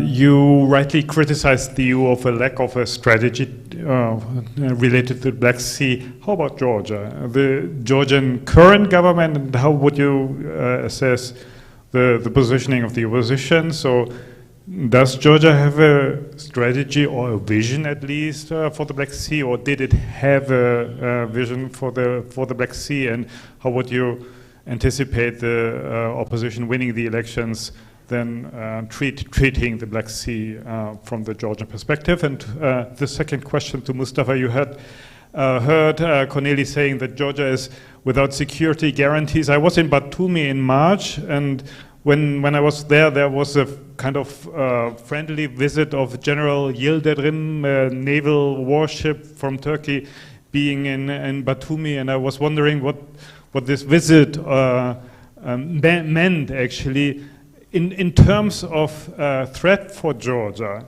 And we have the current campaign around war and peace here in Georgia being imminent. Would Turkey consider providing security to Georgia? Okay, I do a second round and maybe give it back because there were several questions. I think there was one at least question to you, and I would start with in the reversed order this time. As Ricardo was mentioned, the whole, when I say trade, there's Chinese legislation basically connecting anything with the government. So if a Chinese company makes business, they have to report to the Chinese government. It's just legislation. If a Chinese researcher is abroad, they have to report to the embassy. That's a law. So of course, if you do trade, it also comes with a political luggage. So you have the policing activities in a number of states. We have them in Sweden as well, Chinese police officers patrolling the Swedish streets. Though they are not there officially, it's illegal. We have told them they have to leave, but they just dress in civilian clothes and then they come as tourists. But all of this, every single trade, of course, in the long run would have a political impact. And I don't doubt, and a military implication as well. I think Georgia would do well in looking at Sri Lanka and the deep water port the Chinese have established there. Suddenly turns up warships and the Sri Lankan government can't prevent it. Now the Chinese have established enough economic clout that they simply tell them either our warships come or we're going to cut. So with trade comes political influence without doubt. And I think this is where we need to start being more realistic. If they make your clothes, they have no leverage. But if they make your weapon system, if they construct your green technology, and this is what the Chinese are doing today, Europe is dependent on Chinese green technology. Sweden is in the forefront in Europe. We're still a supplier to China, in reality. And then they say, if you want A, you need to do B. And that's reality. So, and I think this is what we see more and more in smaller countries. But still, make no mistake, the Chinese are, when it comes to foreign direct investment, it's Germany, Sweden, Holland, and France. High technology. When you look at Eastern Europe, and of course the Black Sea region, it's mainly infrastructure to reach Europe, or it's natural resources. They don't see, and Turkey is a bit different there because Turkey actually have the mass of being a market. But apart from that, it's really a transit and natural resource region. Starting from the second, I don't think, realistically looking, Turkey would be able to provide security guarantees to Georgia against possible Russian attack. Apart from NATO as an institution, I don't think any other country is willing to do that anyway. So the security guarantees for Georgia would be NATO membership or road to NATO membership. If you look at the experience, Russia has not attacked a NATO country so far, refrained doing so. And I always argued that if Ukraine was a NATO country already, it would not have been yet attacked. But just talking and not doing it, undermines it. However, Turkey and Georgia, maybe Corneli here could help me, he would know much better, have cooperated on security sector from the beginning of 1990s, since the independence of Georgia. Turkey supported Georgian forces, trained them with NATO agreement. Also, if I remember correctly, a number of times Turkey donated some small ships which Russians blew out of in the 2008 war. As much as Turkey could help Georgia to develop its own security sector and forces, Turkey would do that, I believe so. But I don't think blindly can anybody really give guarantees. Regarding the EU Black Sea policy, I think my only requirement from the EU as far as Turkey and Black Sea concerned, don't compete, just cooperate. I'll give you an example. When there is a possibility of negotiation between Armenia and Azerbaijan, when EU wants a role on it, they push out Turkey and invite these two countries without the presence of Turkey. So this is a competition. The result, nothing. It doesn't result in anything. There is as far as the Black Sea is concerned, Turkey does not exist for the EU. Look at the Black Sea synergy. There is no Turkey in it. Look at the Eastern Partnership. The EU is very successful in coming up with concepts, defining concepts which exclude one country or another. And I'm quite sure the next EU strategy of the next Black Sea strategy of the EU would ignore Turkey, because it makes sense today for the EU leaders. They don't want to negotiate with Turkey for membership, so don't give anything to Turkey. Don't empower the current government of Turkey. If you cooperate with Turkey on Black Sea or anywhere, any other issue, it empowers the government of Turkey. It empowers the Turkish position on the negotiations. So they don't do it simply. My only wish would be cooperate.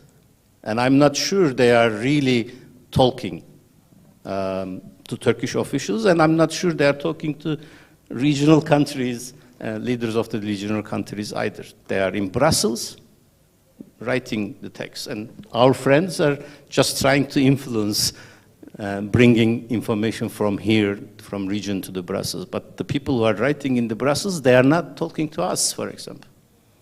There used to be EU special representative in the Caucasus who used to be traveling constantly in the region, going to Ankara several times a month. Not anymore. It doesn't happen anymore. I will react later to this question. I think that's not true. It's just that there's a change of the EU special representative, and the new person who's coming in is still working for Charles Michel and is traveling with Charles Michel. So if there will be the new commission coming, there will be also a new special representative. The person is already appointed or is already named, and is a very experienced person on the South Caucasus, and I think is a very good choice from the EU side, in my personal opinion. So I think she will also travel in the region and will also travel to Turkey. Please, Cornelia. Maybe just very shortly to allude about this Turkish-Georgian relations. Of course, for Georgia, Turkey is strategic partner, and we really appreciate last 30 years relations with Turkey, and Turkey is #1 trading partner for Georgia. We have probably one of the best exemplary cross-border cooperation in the region. This is the border where we have really cross-border cooperation, meaning that, for instance, with Georgian ID or Turkish ID, you don't even need the passport.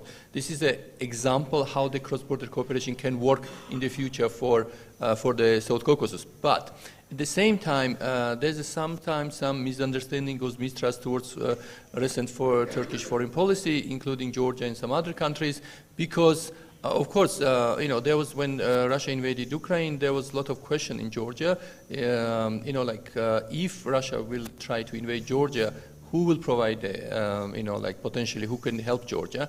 And there was a lot of scenarios. Some people were asking, can Turkey play the similar role like Poland plays for Ukraine? And answer was not sure, especially under this government, even though they claim, and as you rightly mentioned, it's not liability of Turkey, of course, but we also understand that Georgia is not Azerbaijan. With Azerbaijan, Turkey has a little bit different relations, but at the same time, nobody expects that probably from Turkey, but at the same time, where there's a lot of questions about Turkish foreign policy, when Turkey actually initiate some, initiatives like 3+3, which excludes the European Union, United States, which are very important for countries like Georgia and for other Black Sea countries. And this gives also together with Iran and Russia, and this gives us some sort of flavor that can you really trust Turkey as a security actor, as a big neighbor, because and then plus the strategic relation between these frenemies, whatever you call this, Turkey and Russia, and I think this gives a lot of questions, about the Georgia-Turkish relations. But I'll stop here. About the China, I think what Nicholas mentioned, I agree fully. There's a certain risk for a developing country like Georgia, and the problem is that Georgian political elites as well as society, we don't know so much about China.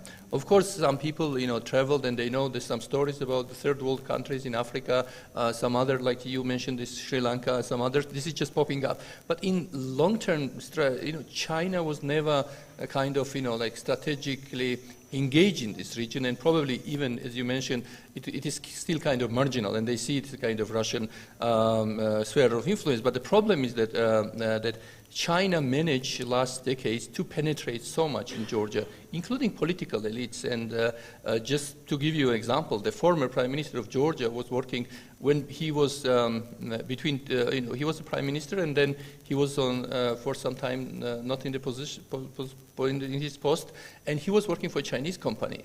Can you just imagine?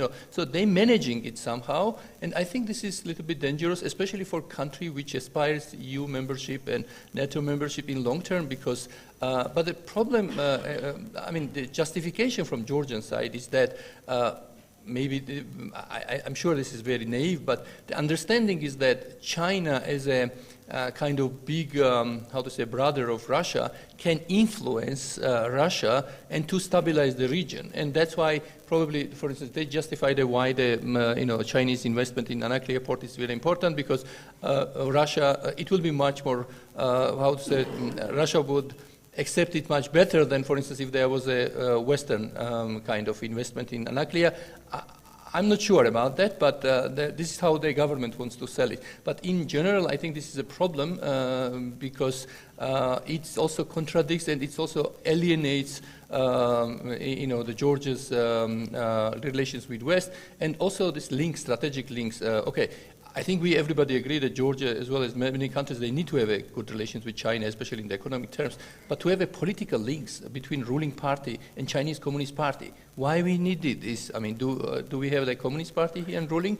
I think this is a little bit goes too much, and I think there's a little bit danger on that.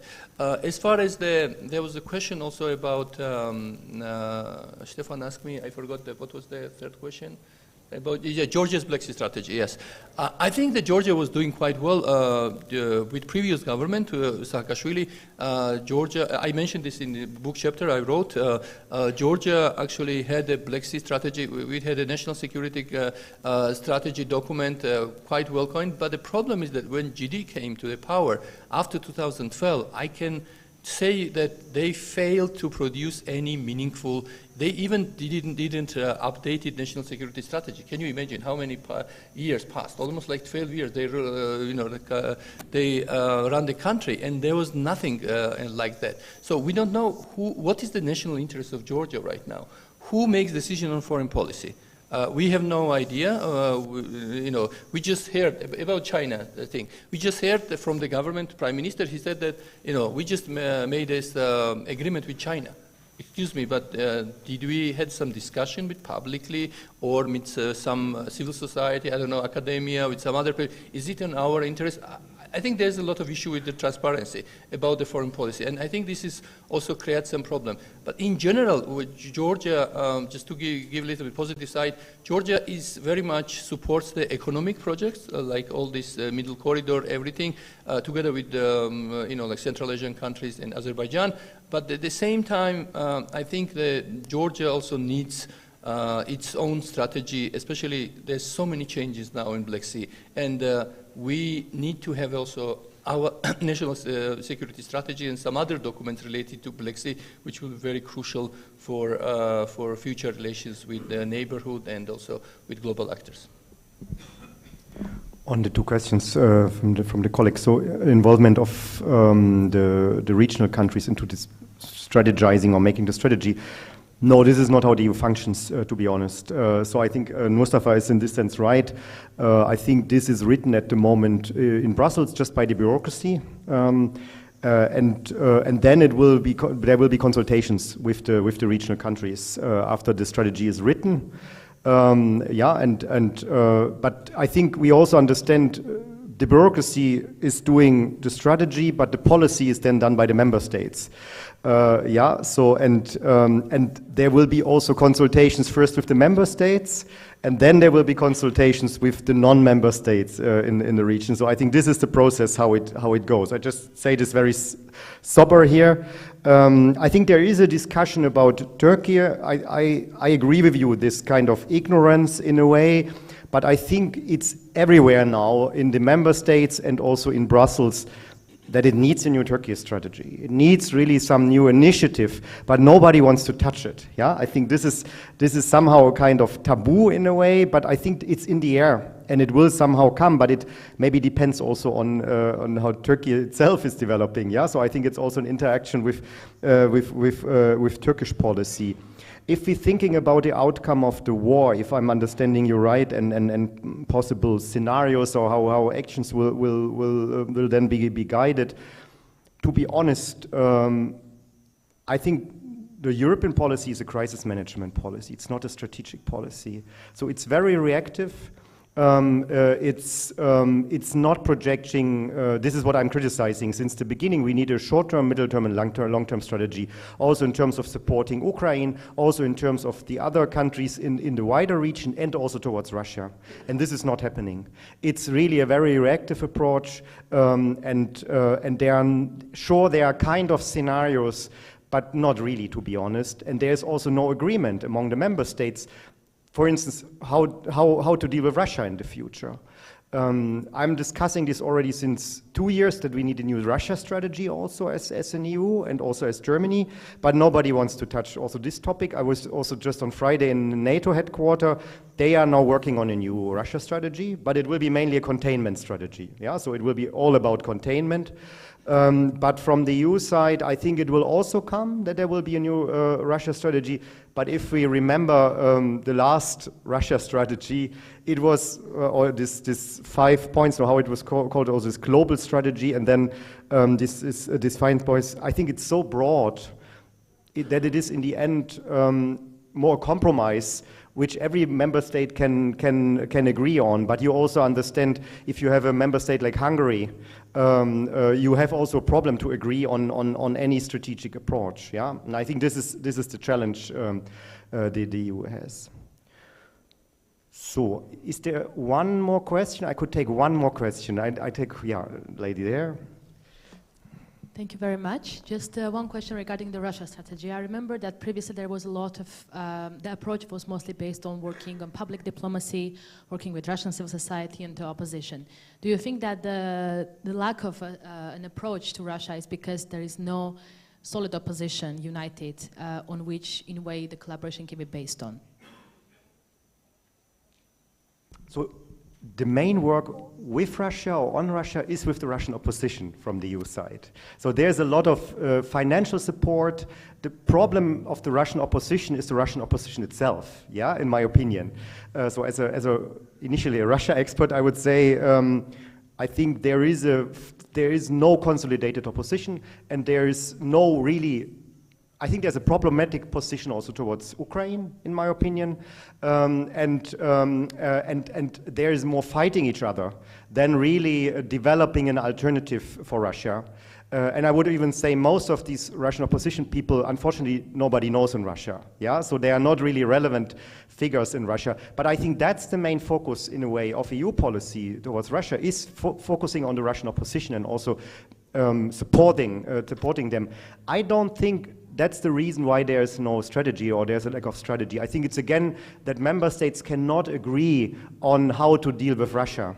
You see also, if you look into the sanctions packages, the exceptions, which countries get exceptions, for instance, which countries push a different policy towards Russia. You can see the differences also among the member states, and it's everything which is talking about engagement with Russia or something beyond containment will immediately be killed, yeah, in a way, in Brussels by some of the member states. So that's why nobody really wants to touch it. I think it's more this kind of lack of strategic leadership in the EU among the member states on core issues. I think the same on Turkey. I think it's, for me, a task of also the big member states to move this topic forward, including Germany and France, but this is not there. And it's the same on Russia, I think. But I think for Germany it's also difficult because with its Ostpolitik, I think it got bankrupt with Russia. So, and it really failed also in dealing with Russia. So who will step in? And that's the big question. So I see here rather a lack of leadership also in strategizing and maybe even capabilities in strategizing, and rather than giving it to the bureaucracy and having a rather just bureaucratic approach on all this. Yeah. Okay, in the end, I got here also panelists.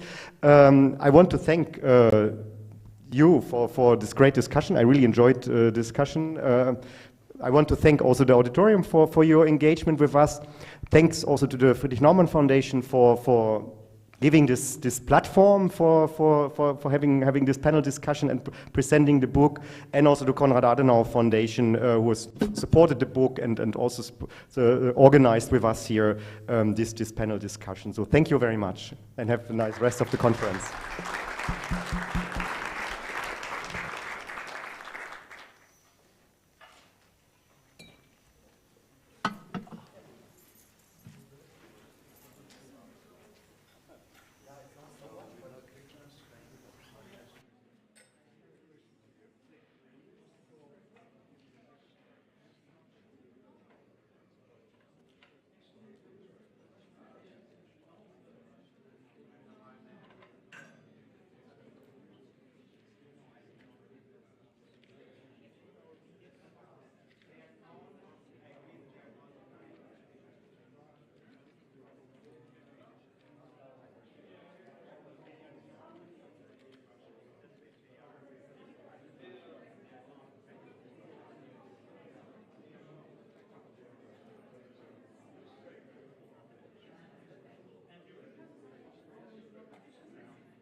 სურათი გადაუღებ შენ მაგას.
Nisam siguran da je to što se traži čini.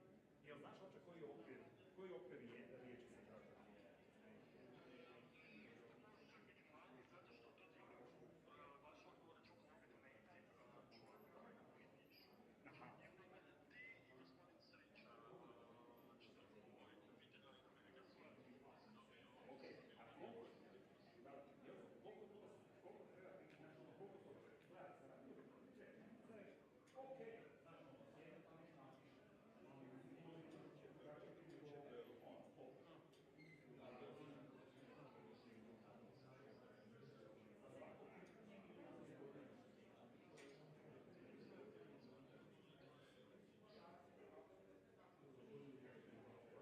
Vidi, ako je tako,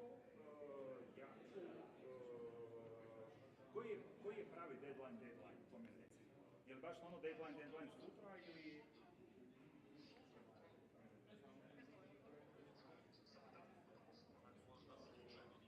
Dobro, ajde vidi to, znaš, on treba se priređivati za druge stvari, ali ako ne,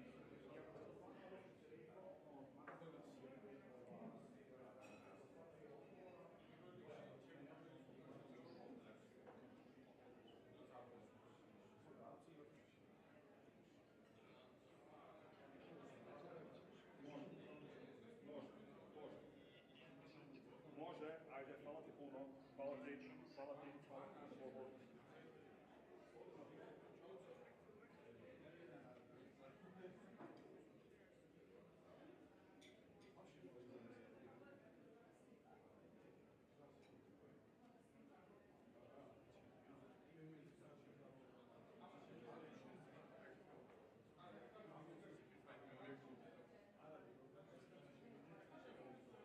Next,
просто ძალიან ზურგები არის რა.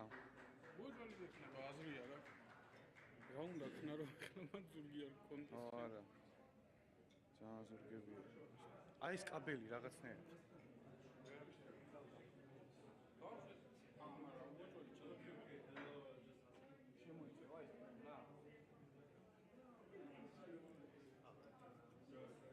აღარ იყენებენ ხო ტრიბუნას? რო ჩავხსნათ ეს ისა? არა, არა, რა ვაიდა ციгарეტი. ორა, აქ მაინც დიდხანს პრეზენტაცია რა უსამართლოს რა.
არა. ნუ სკამის ქვეშ აი კუთხე ეგ არის. всё.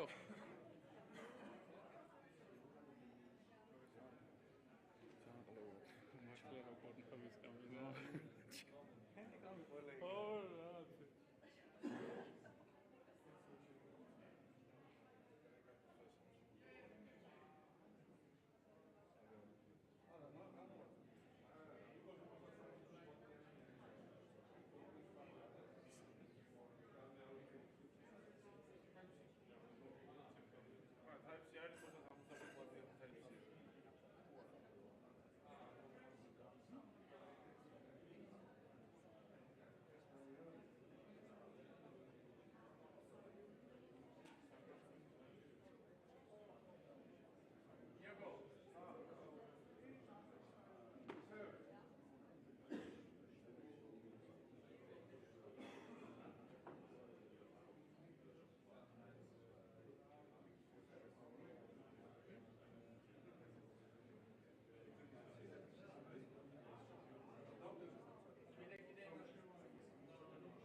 აქეთ მეფარება მე.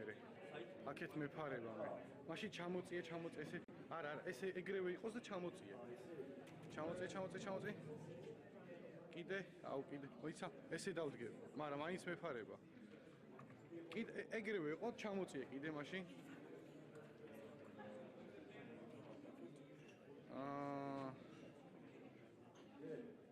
აჰა, კაი, ესე იყოს. კაი.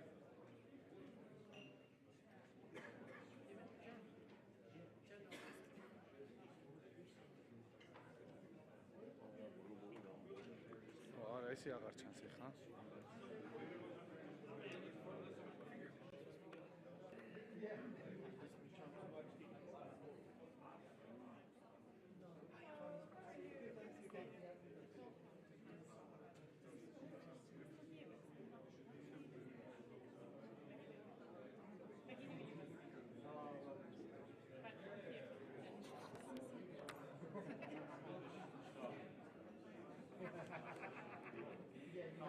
You can't just arrive at the end and take a message. I care about the NATO part. The EU part is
distinguished audience, thank you. I make here a bit presence in the middle. You might be confused a bit what is kind of setting at it if you have had no experience till yet with fishbowl, where you can fish some fish or angle some fish, I don't know. The idea of the whole setting is to make it more casual and also to provide a possibility to more speakers to make some points around the topic, which is the role of NATO in the Black Sea region. The idea of the whole is that our host and moderator, Ms. Nata Koridze, who is editor-in-chief of Civil G, an online media outlet in Georgia, has 3 distinguished speakers around her who are individual speakers, initial speakers, and the second round of the guests who are entitled to step in the round, which means for the guests in the second round that after the initial question of the moderator and initial inputs of the speakers in the first round, you are entitled just to stand up, tap on the shoulder of the speaker in front of you, and switch the place among you. So, for example, Ms. Nihus would tip Mr. Bandov, and Mr. Bandov is obliged, Mr. Bandov, to stand up, to stand up and make place for Ms. Nihus, and yeah, this is the way it's going. Any questions about the format from the audience or from the speakers? All clear? I'm there, so I will be, maybe I will be the first who will tip someone on the shoulder, but I hope not. So thank you very much, and I wish you a pleasant conversation.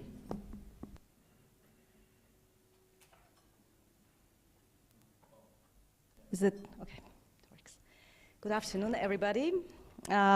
This format is a novelty for me as well, so I hope we'll somehow get through this together, and it's good to have some reinforcement behind. Welcome everybody to the panel on the role of NATO. I would like to first of all introduce our initial speakers. This is Dr. Goran Bandov, International Relations and Diplomacy Chair at the University of Zagreb, Croatia. He's member of the Foreign Affairs Committee of Croatian Parliament from the academic community. In this role, he's an active advisor to the Croatian Parliament in the field of foreign and European policy, as well as a lecturer. He gives lectures in Croatia and abroad, especially in on the countries of Southeast Europe, right, in the countries of Southeast Europe. Our second speaker is Ms. Nino Kalandadze. She represents Ilija Georgieva Center for European Studies and Civic Education. She also served in 2008 and 2012 as a Deputy Foreign Minister of Georgia. And she served in the administration of the President of Georgia as advisor to the President in 2011-2013, I think, right? Right. She's also been engaged in academic life, having served as Dean and a lecturer at Caucasus University. And last but not least, Mr. Tony Bramwell, who is the NATO military liaison in Georgia, and the deputy, I'm sorry, it was on... Not quite, so deputy... Deputy, sorry. Deputy head of the Deputy Head of NATO Liaison Office in Georgia, that's right. He has vast experience working on NATO-related issues. He also knows the region well, as he has served as UK Defense Attaché in Tbilisi, with accreditation also to Armenia and Azerbaijan. And he was also, in 2004, a member of the UN Observer Mission in Georgia, so going back to the beginning of 2000s. So I would like to, first of all, address each of the speakers with initial question, and then we can go and fish, I guess. Right. My first question would be to the only lady on our panel, Ms. Nino Kalandadze. Just to set the tone, Could you expand for us a little bit on what are the key strategic interests of NATO in the Black Sea, and how do they relate to broader geopolitical dynamics?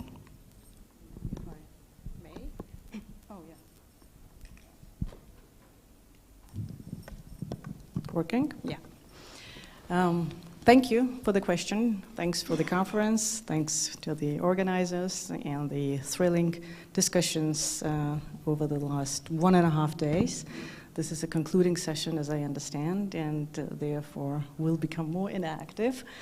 To your question, I think a lot has been covered over the last 2 days. And to understand, to an alien to geopolitics, one needs to look at the map and check out where the Russian military bases are located to understand why the Black Sea matters and what are the geopolitical implications of this. Now, obviously, it matters because it is because of its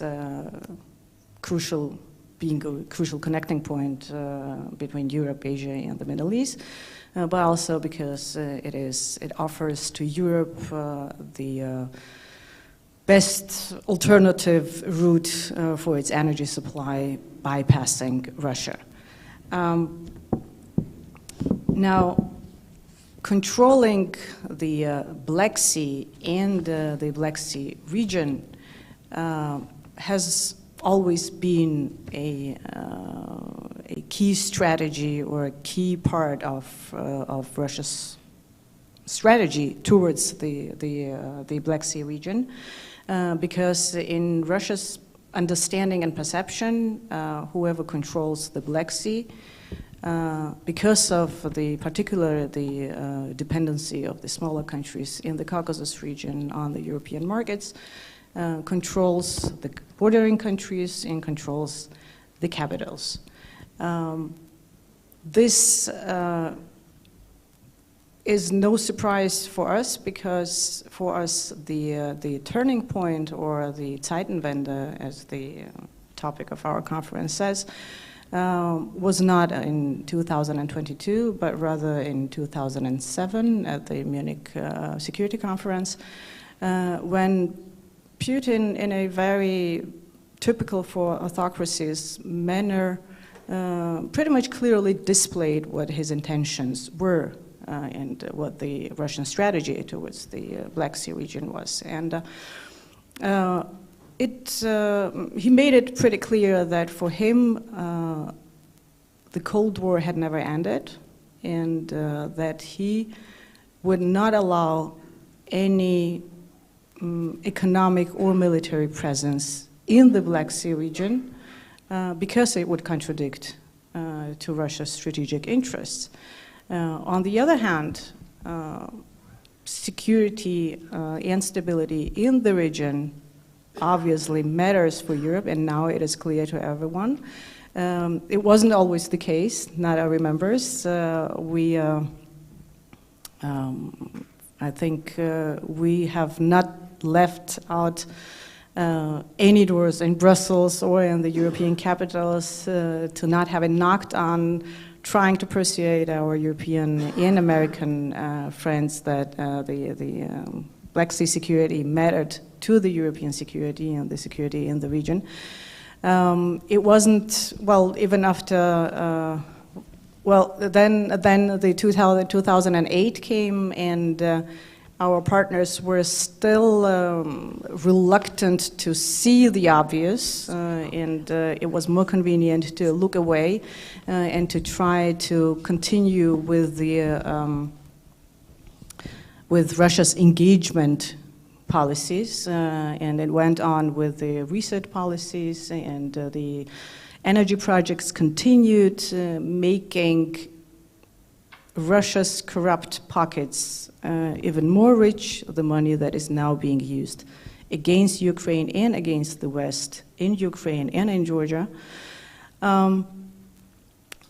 even, yeah, and this went on even after Crimea's occupation. Now the geopolitical landscape has changed, obviously.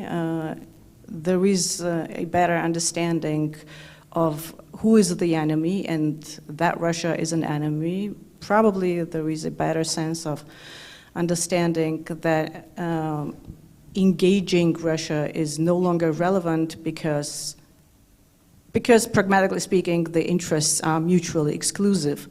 The West needs stability and security in the Black Sea region, whereas Russia needs to destabilize the region in order to control it. So there is no way we can find a mutually agreeable solution, which was a long-time policy of the West, but also of NATO, trying to keep the door open even to Moscow. And this was, well, our counterparts kept telling us that it is possible and that we should collaboratively move towards converting Russia into a,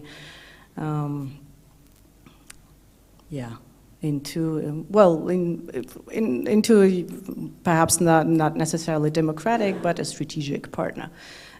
Which at that time, at the latest in 2007, was pretty clear this is not happening. One thing that autocracies share and others could benefit from is that they always display their intentions. And Putin never made a secret out of his intentions and his strategic approaches to the Black Sea region. We just needed, to listen carefully and to observe their tactics. Now, at this point in time, time has passed and time has been lost in terms of being prepared. What was happening? What happened in February 2022? In my understanding is that there is not just that. The lack of strategic vision is not just a past within the NATO and the European countries. It is still ongoing because when we talk from the Georgian perspective, my understanding is that Russia has already started preparing for the post-war scenario. And they are fighting on multiple fronts, along with Ukraine, in Georgia, with its proxy regime, in Moldova, and in both these countries with well-developed disinformative and propagandistic ways that are overwhelming, particularly in Georgia.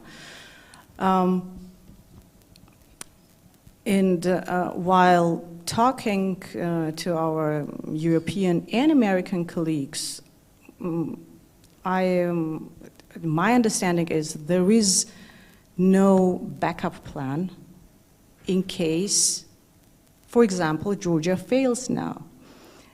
And I'm referring to the upcoming elections in November, because these elections matter not because elections matter in general, not because these are regular elections changing the governments, but because it decides whether Georgia can maintain its sovereignty and independence, and whether Russia can maintain its control in the region, and particularly in Georgia. Now, why Georgia matters in this regard? Because, again, the geopolitics, the geopolitical setting in Caucasus has changed, in as much as Azerbaijan's Aliyev has forged its strategic alliances with NATO member Turkey. It is no longer dependent on Russia. Now, Armenia, realizing the unreliability of Moscow, is looking increasingly westward. which means controlling or maintaining control over Tbilisi will have wider implications for the entire region, for the Caucasus region, and for the Black Sea region, and that is why now these elections are also considered key in Moscow. So it is, and given also the level of state capture in Georgia, it is very well, I mean, obviously we are all very hopeful and we all contribute to a democratic transfer of power in Georgia, but it is very, it is possible, given the level of state capture, that that the ruling party can still maintain its power without getting democratically reelected, let's put it that way. And this is something our Western partners need to understand. And again, it goes beyond Ukraine. Needless to say, support of Ukraine remains key. But even beyond that, it still remains key for Moscow to maintain or consolidate its power in the region, because it's the only way at this point to maintain control in the Black Sea region.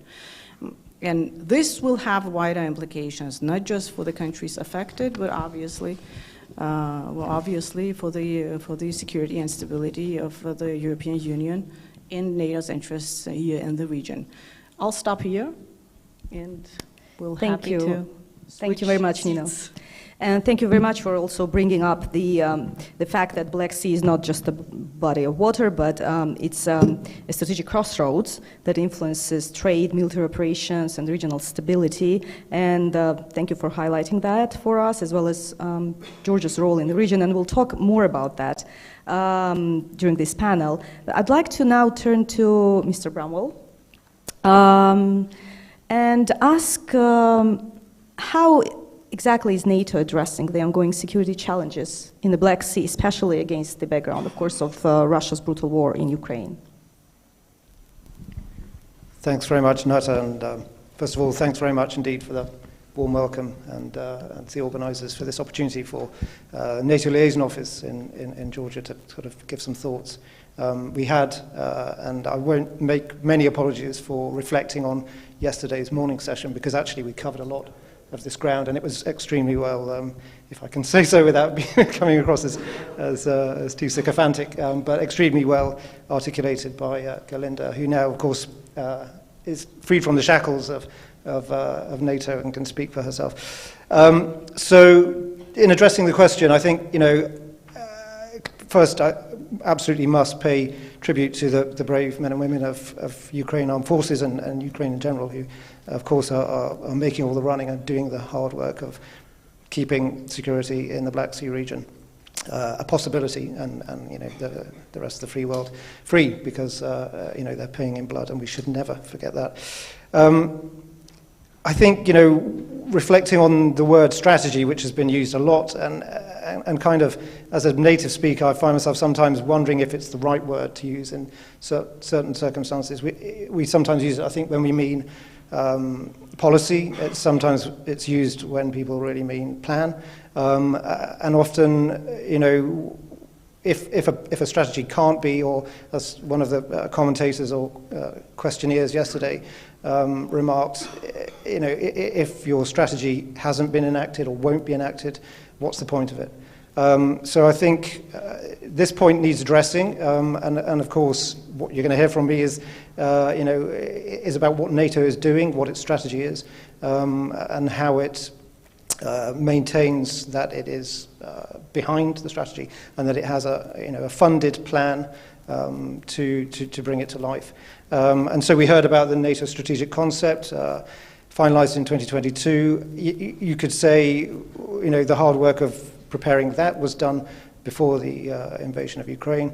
And so it was already time for NATO, absolutely, after 10 years of, 10 years since the previous strategy. More, in fact, 2010 was the previous strategy. So 12 years, during which, of course, we had a total change in the paradigm.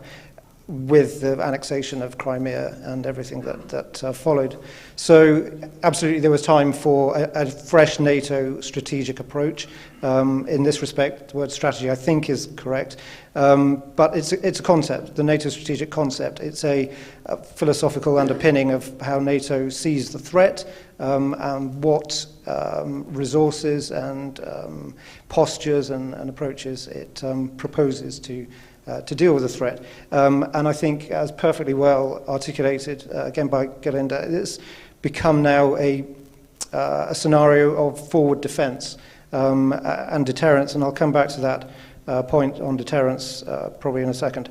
But I just wanted to convince everybody of the reality, that is that NATO now has a comprehensive and coherent set hierarchy of policies, plans, strategies, if you like, concepts.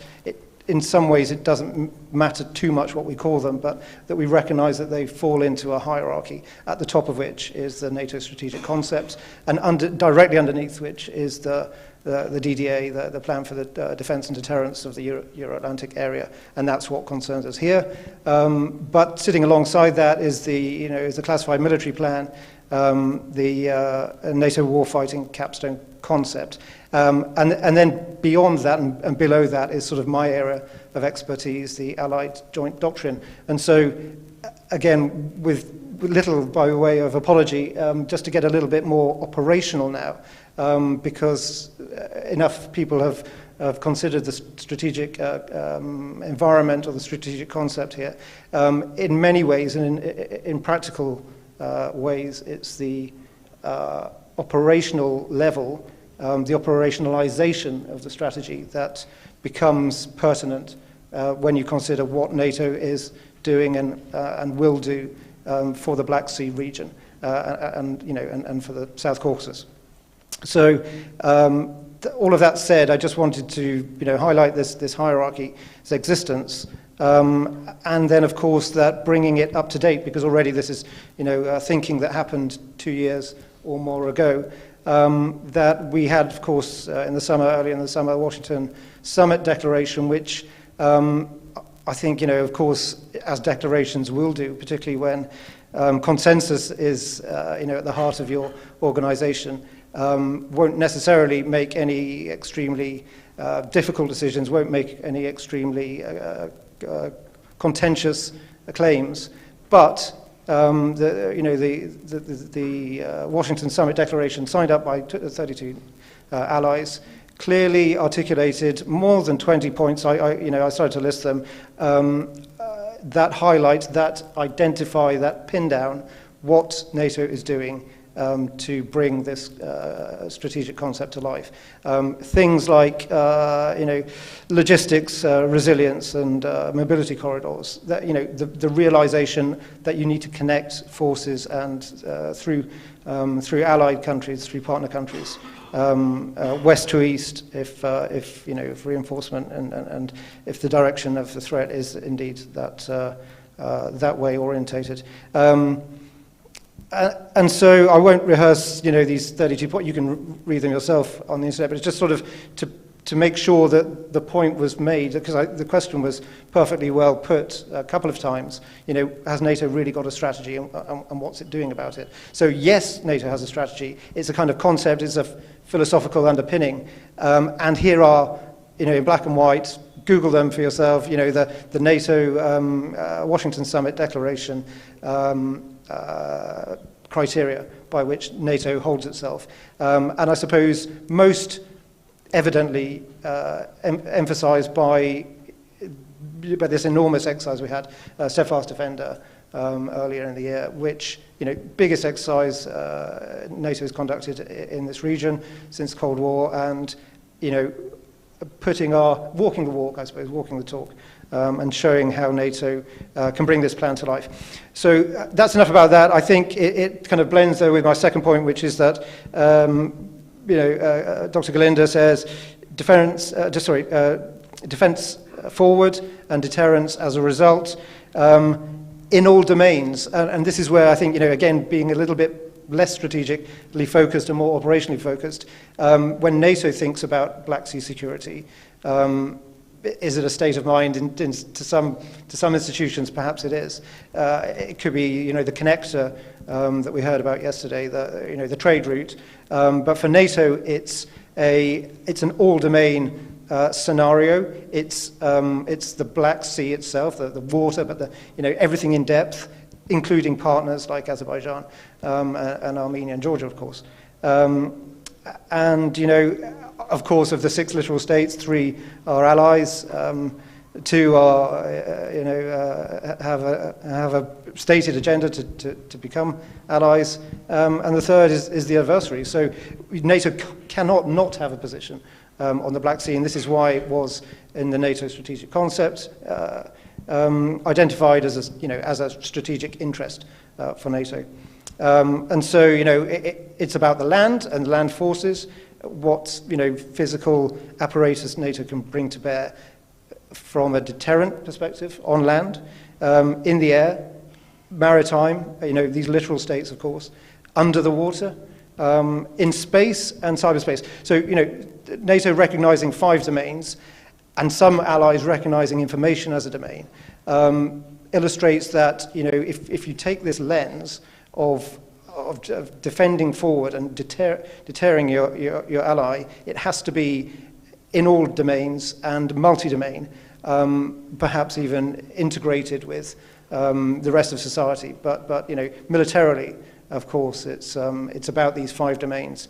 And I suppose all pervasive is this idea that when you have effects, when military effects are brought to bear, they always and every time, and normally, first of all, have an effect in the cognitive dimension. We don't talk about it as a domain yet, but it's with that aspect of defense forward in mind that I sort of challenge the idea that you often hear that deterrence is dead, it's failed, and NATO has failed to deter Russia. And I say, where's the proof? Okay, it failed to prevent this full-scale war that we've seen, terrible war in Ukraine. But yet, in a nuclear sense, of course, the NATO nuclear deterrent is providing deterrence, 365 days a year around the globe, and of course, right now, its deterrent effect is being felt in the Black Sea region. So, closing that down, I think there's probably a much wider discussion about the cognitive domain to all this, the information as a wrapper around everything we do, and its ability to create deterrent effects in the mind of adversaries. But the mechanisms of defending and deterring in the Black Sea region are, I think, well provided for by the NATO hierarchy of strategies, policies, concepts, and doctrine that I've outlined. Thank you very much. Yes, indeed, the new strategy concept, for the first time in history, mentions Black Sea as a region of strategic importance to NATO, and obviously that's a lot of responsibility too for NATO, right? Because when you say it's a strategic region of strategic interest, a completely different expectation then arises. And for me personally, I like when we talk about NATO or EU policies towards the region, and especially towards the focal developments in the war in Ukraine, right? For me, it's always like I have this internal, struggle of thinking whether this glass is half full or half empty. Knowing the history and knowing how these organizations work and how many members they include. But then also thinking about what a huge challenge it is to the whole Euro-Atlantic security. And then, sometimes I think it's half full, sometimes I think it's half empty, but we can discuss that later on in more detail. But our next speaker, Mr. Bando. Well, since you are from Croatia, I would like to ask you if There are, to expand a little bit on your country's experience as relates NATO's, security in the region, how the integration and also the regional cooperation, and what is it that we can learn maybe from Croatia? If you could expand on that, thank you. Thank you. First, thank to the organizers to inviting me here, and I'm really glad to be here. That's the first. The second, when you are asking me actually what you can learn from the Balkan, I think the Balkan can learn from the South Caucasus and Caucasus region as well. The similarities between the two regions are enormous. The ethnic difference, religious difference, ideological differences, transformations, not successful transformations. When you only looked in 80s, we belonged to one society, and it is the communist society, socialistic society, and the NATO was another side. And then in the 90s, we somehow, both regions wanted to join. Some of the countries more, some of the countries rejected. To come back to the Balkan region, in the Balkan region, experience of Croatia started much early than actually Croatia joined. Croatia joined first 2009. It's very late. Croatia joined to the Partnership for Peace 2000. But experience with NATO started much, much, much early. That was the time of the wars in the Balkan region. As you all know, the Balkan region was full of wars, from Slovenia, Croatia, Bosnia and Herzegovina, Kosovo, Northern Macedonia, and Serbia, and all countries, including the Montenegro, was somehow included in one of these or more of those wars. Experience of NATO. NATO started only shortly. The NATO started as organization against communism, against Soviet Union. That was after Second World War. That was the idea.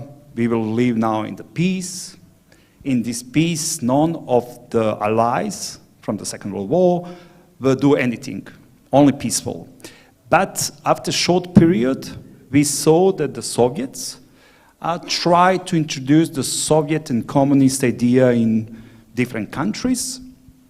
Not only in the countries they, under Yalta, was somehow agree to have influence. Like, for example, Greece. It started the war in Greece. And then the Americans and other Western Europeans said, okay, it's dangerous actually for all European countries, we need to do something. And it started the NATO. And the existence of NATO and many other organizations was questioned on the end of 80s, in the start of 90s, because the enemy was not anymore here. Enemy collapsed. And then I can say we are lucky because NATO said, okay, we need to change our strategy. And they start to be more promoter of peace with military forces, but really promoter of peace. 1992, United Nations asked NATO to support United Nations missions, to support the monitoring. So the NATO was already active in the Balkan 1992, probably before, but 1992 officially. The role of NATO, and that's what we can learn here. Allow me only one, for me, very important topic. So I'm professor of international relations and diplomacy, but my heart belongs to peace studies. as you can imagine, when I was young guy, I was refugee, and before I became refugee, I was the child of war, and I spent 3 months of my life in basement. And somehow this encouraged me to try to look for peace. And Croatia made it 1995, military successes, and delivered huge parts of the country. But for me, the most important victory was not military victory. It was the peaceful reintegration of the Danube region. And this peaceful reintegration of the Danube region is maybe something. It is not possible to make any copy-paste, because copy-paste doesn't function anywhere in the world. But maybe some of those experiences made by United Nations with support of NATO, and of course Croatia as a country, can be implemented here as well. So some parts of Croatia sovereign parts of Croatia, was not under control of Croatian government. And after the military victories, some parts of Croatian government thought we need continue. But that was very dangerous because the Danube region, Croatian Danube region, is next to Serbia.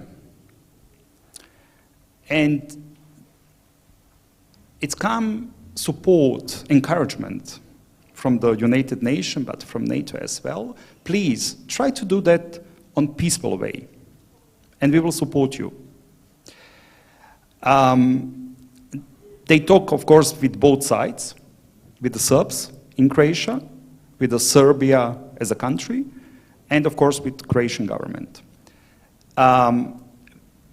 We started peaceful reintegration in 1995 and ended successfully in 2 years, in very short period, without any dead person, without any violation, without any escalation, without anything what is against the peace. And that was very, very, very successful. Still today, you don't have any violation in this region. We can speak, of course, in detail now about how this everything happened. Why I think that NATO played an enormous role in this process. The chief of United Nations mission, so United Nations mission, was the general of NATO, Jacques Klein.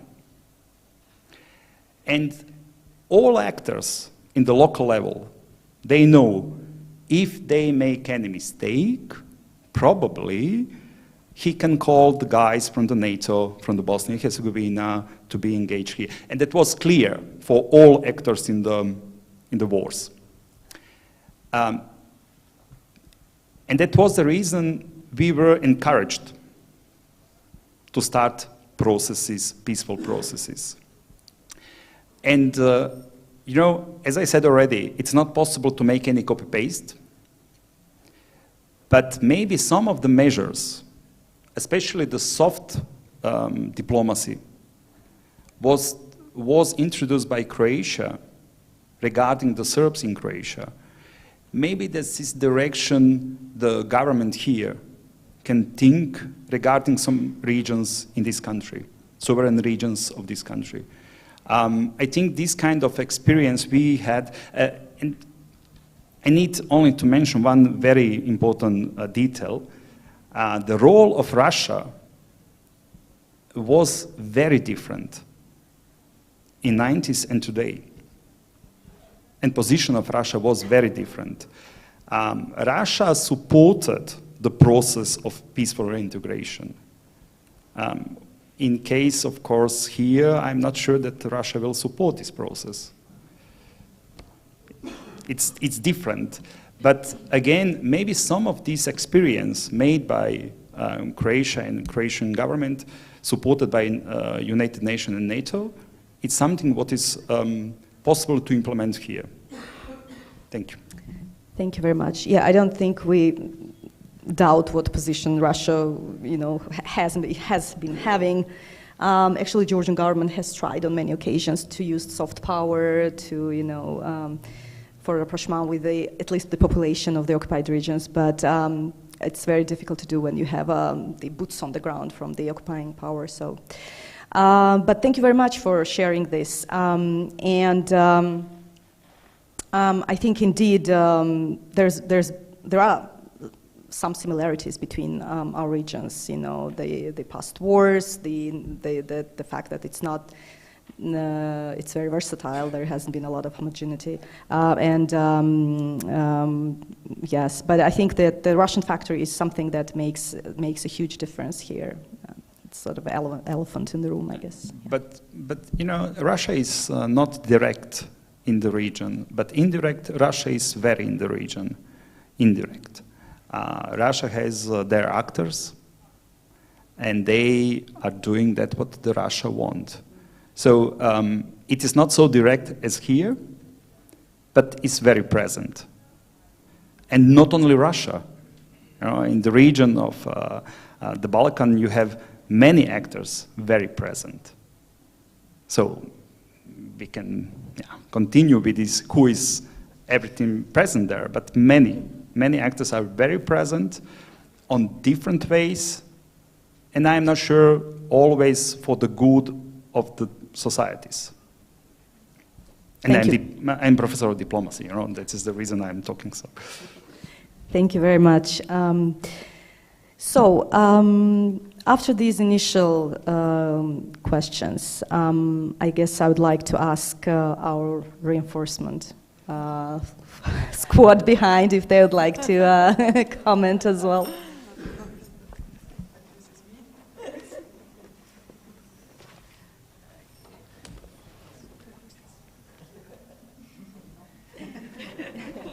Could you? Okay, we have this completely new faces. If you'd like to maybe to introduce yourself, and then please go ahead and with your comment. I'm Svetlana Kovalchuk, Director of Yalta European Strategy from Ukraine. And actually, during our session, I got news that based on information from Western officials published in Financial Times, Biden can reconsider Ukraine's NATO membership application till the end of his term. What means for us really good news. As for now, we don't know it's really happened, but it's really published on Financial Times, and its results, as you know, last week, President Zelensky and Ukrainian officials had meetings with President Biden, with Kamala Harris, with American lawmakers, and they presented victory plan of Ukraine. We have peace formula, which was developed 2 years ago with 10 points. And last week it was elaborated in this victory plan, which means how war in Ukraine should end. And last week also President Zelensky told there is no other alternative to Ukraine's NATO membership, because what we need real security guarantees. Without it, there no real and long-lasting peace is possible. We know that it's complicated to negotiate with Russia. Yeah? We remember Minsk, Russia invaded to Ukrainian territory and occupied Crimea, Donetsk and Lugansk in 2014. We had Minsk 1, Minsk 2. It was ceasefire agreements, but of course in 8 years, in 10 years, Russia is back and with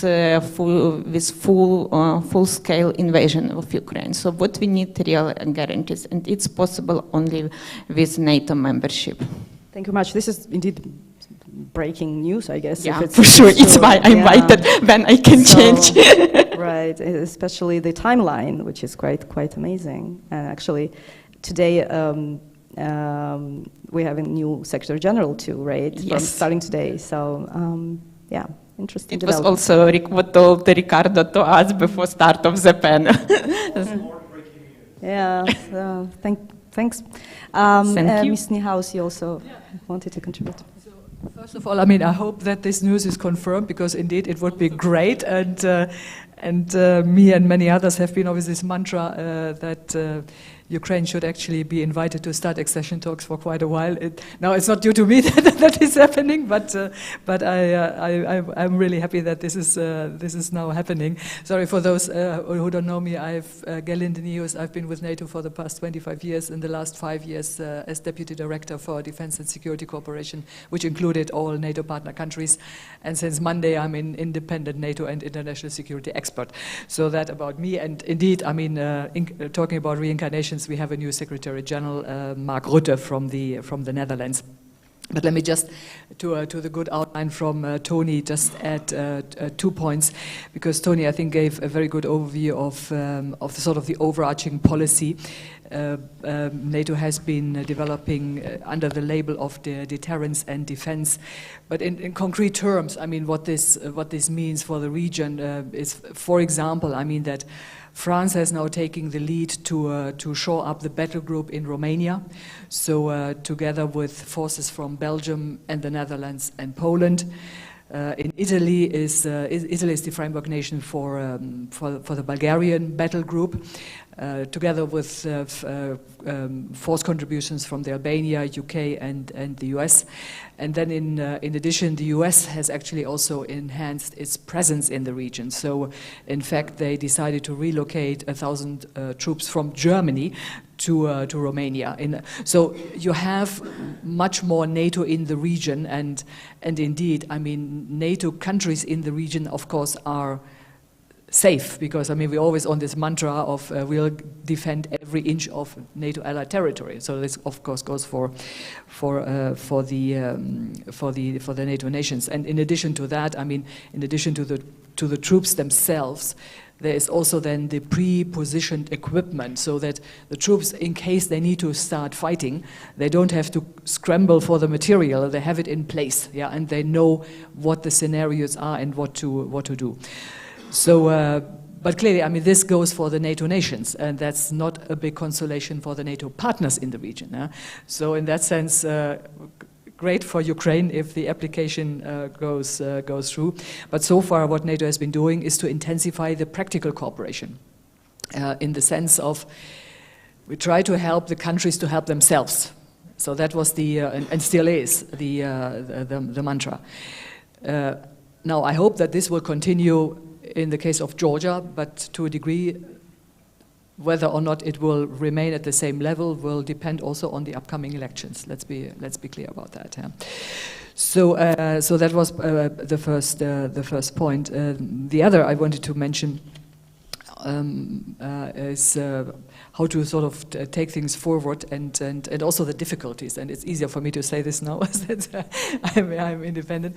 I mean, one of the challenges will be to bring more alignment between the political views of the key players in the region. And now I mean the NATO nations in the region, because traditionally Bulgaria is a country which has closer ties with Russia until this very day. Goes for economic cooperation, which is still being considered an important factor.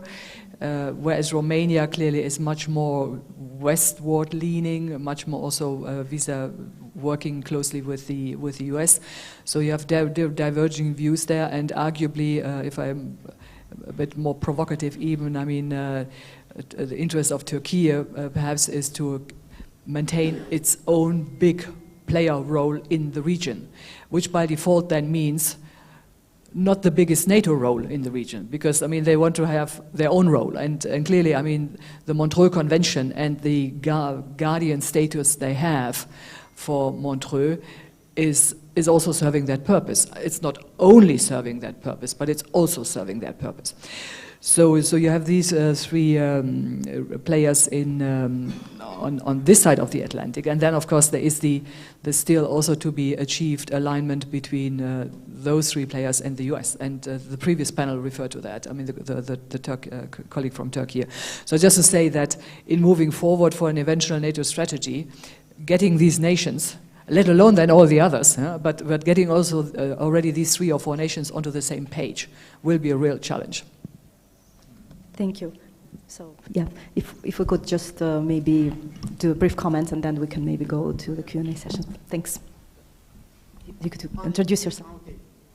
My name is Denis Chanusha. I'm an associate expert with the Lithuanian think tank Eastern Europe Study Center.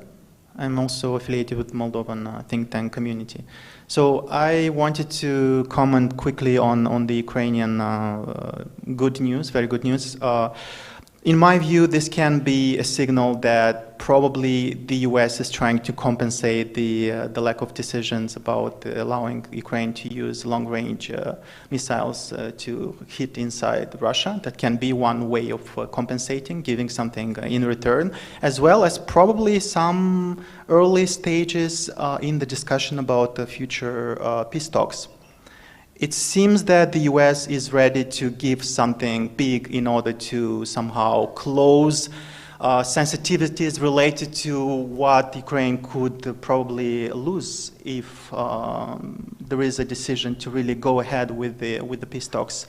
Because we know there is the Hungarian decision to join China and Brazil, and they are talking about ceasefire at any price, which could mean probably some territorial, I don't know, losses for Ukraine. We don't know yet, but in my view, this is a signal for good news, as well as some concerns that we have to analyze carefully about Ukraine and its territorial integrity and the current status quo as it looks like at the front line.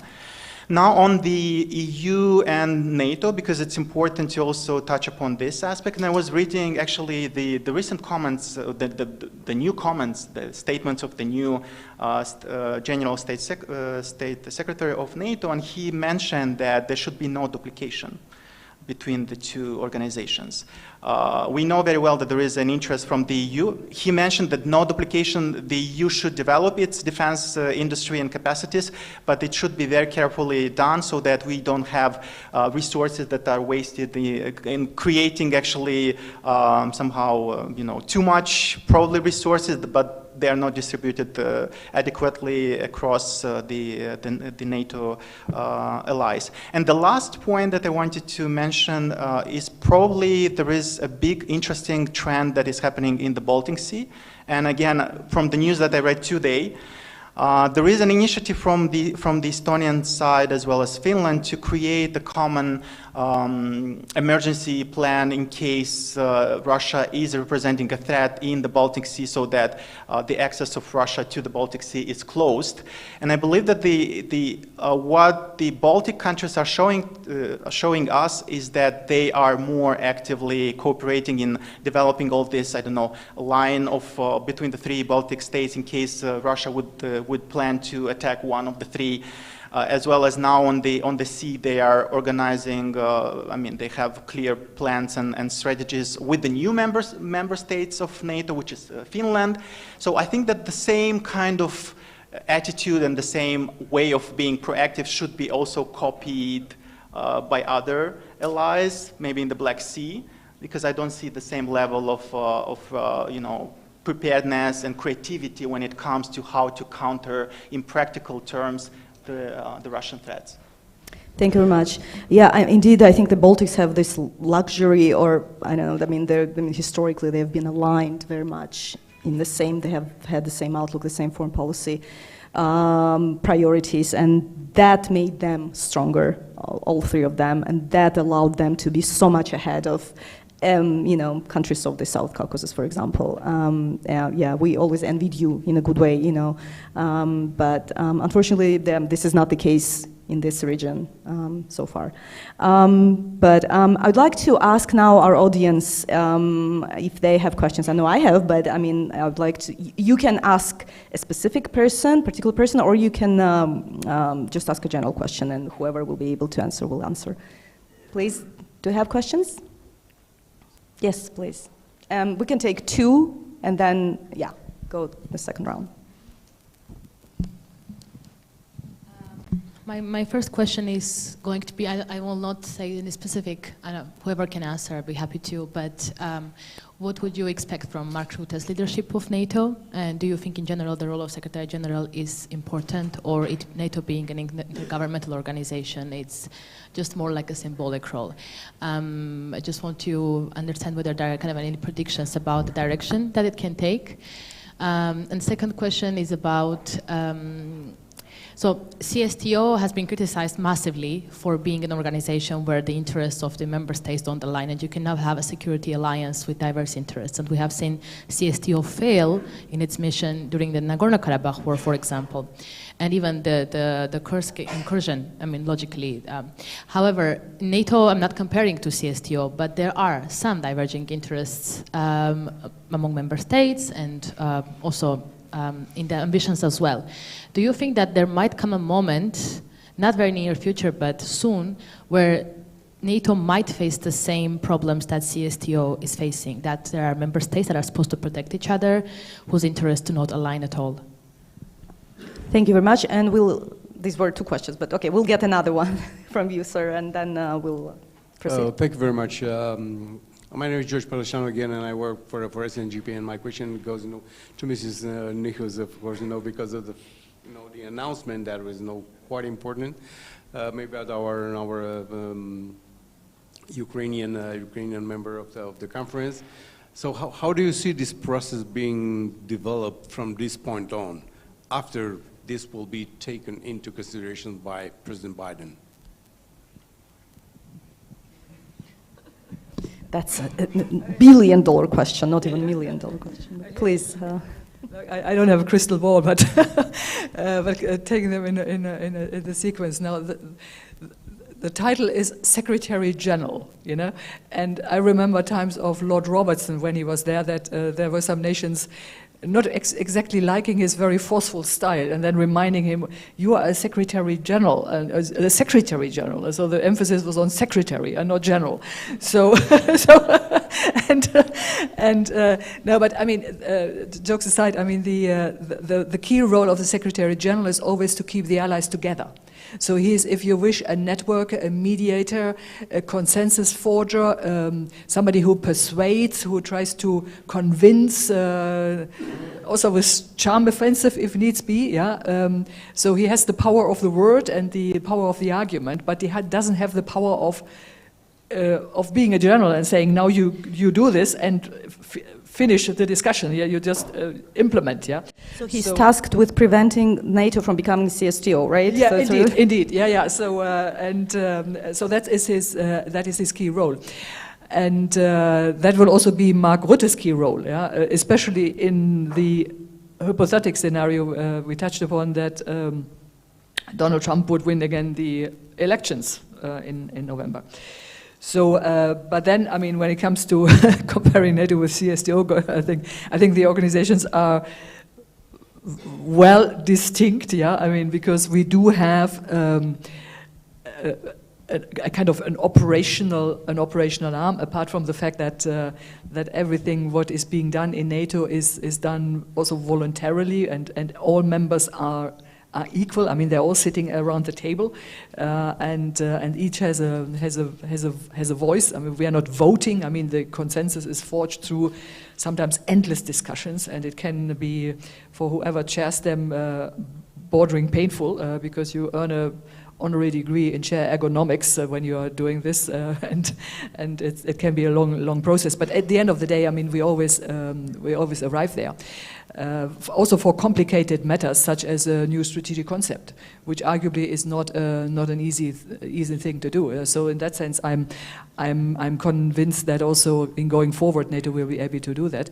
But we just have to be aware. I mean that having diverging views and discussion is, to a degree, is part of our democratic DNA. We shouldn't shy away from it. I mean, this is the way we are. I mean, some more than others. I mean, there are many shades of gray when it comes to democratic standards, but but altogether, I think we are certainly stronger when we stick together. And then what was the third question? Sorry, and there was a question about how to proceed after these news. Biden, so breaking news. Look, I mean, just assuming that this is now happening, you will remember that it was already agreed that there was no longer the need for the membership action plan for Ukraine, because NATO leaders considered that Ukraine has already made so many reform efforts that it doesn't need the membership action plan any longer. But of course, probably also the scenario in the U.S. will be of the essence, because if Kamala Harris wins, then I think she will feel committed to such guidance from Biden. If Trump wins, who knows what's he going to do? Honestly, I mean, I wouldn't be able to predict what he then going to do. Yeah. So, but in any case, it's great news, and I'm really happy for Ukraine. And I hope there will be even better news from the US in order to make it happen. Yeah. And then the process could be comparatively short. I mean, we probably have a number of chapters, more on the political side, more on the practical cooperation side, and yes, there will be critical remarks on whatever the state of corruption in Ukraine, which you are addressing yourself as well. It's not that Ukraine is not active in trying to combat it, but there will be discussions there, and then I hope just in the distant future that there could be a kind of scenario as the one we had with Germany. I'm from Germany. I mean, when Germany joined NATO, it was a divided country, and that was done by saying, well, the border which Germany had at a time with the GDR is considered a temporary one. So if that is a philosophy which could be applied to the case of Ukraine, then you should be in a position to join. But that is a few steps ahead. Yeah, anybody? Maybe I will comment very shortly, because really you mentioned German scenario. It's a scenario which is on the table when we discuss this NATO membership. But for us, of course, we want and need to have all our territory back. But there is another reality.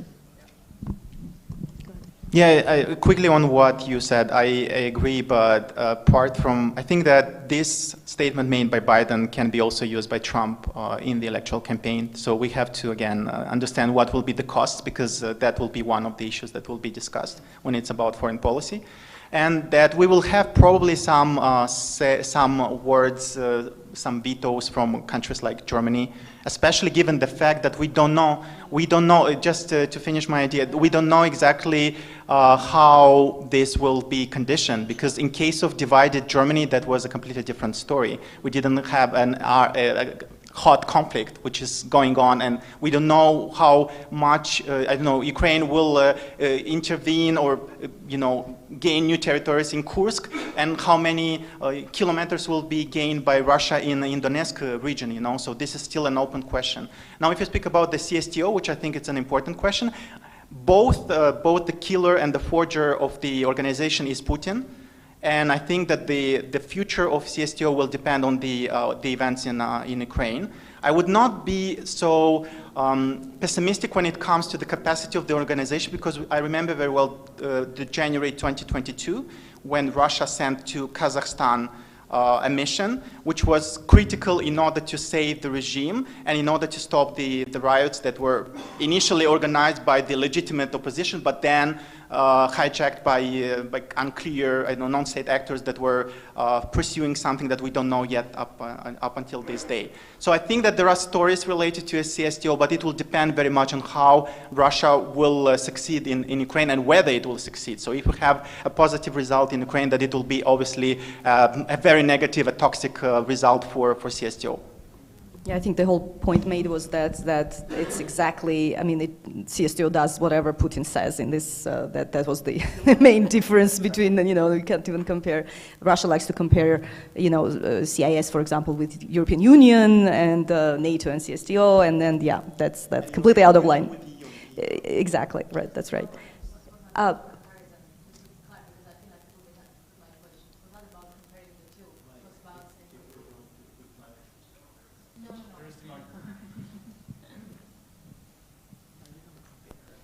Because I feel like my question raised some eyebrows in the room, and no, that's okay. It's not about comparing them. I said that they're not comparable, but a scenario where in NATO, the divergence of opinions and ambition, it's not about views, it's about interests and ambitions can actually prevent them from working together. That's a serious question that we should ask ourselves, because we have conflicting countries in the because NATO is as strong as its members' commitment to defend each other. Absolutely. But then, I think we understood your question. But then also clarifying quickly, I think that what the question that you asked is somehow linked to what Biden made as a statement. So we will see whether what Biden made as a statement translates into a unity among all the member states of NATO. If it works in this direction, then we will definitely say that NATO is far away in terms of functionality of the institution and organization as such. We have another comment, I think. Just a brief comment on yeah, but then could you... I think we can do it without switching the seats. No, just a brief comment, because back then when Georgia still was on NATO's agenda, which is at this moment no longer the case. Yeah, we are, well, obviously, we are, of course, but we are not, well, I'm talking about the Georgia's government and its attitude towards NATO and Georgia being on the agenda. And yeah, luckily we are still. But we were also discussing behind closed doors the GDR example, and if this may be an option for Georgia at some point in the future. Now, the whole nature of occupation of these regions of Georgia and Ukraine lies in maintaining occupation as a tool to destabilize the region on the one hand, and to keep NATO out of the region. So, I mean, that's the ultimate goal. So, I mean, of course, we could be talking about alternative examples, but it wouldn't serve the purpose.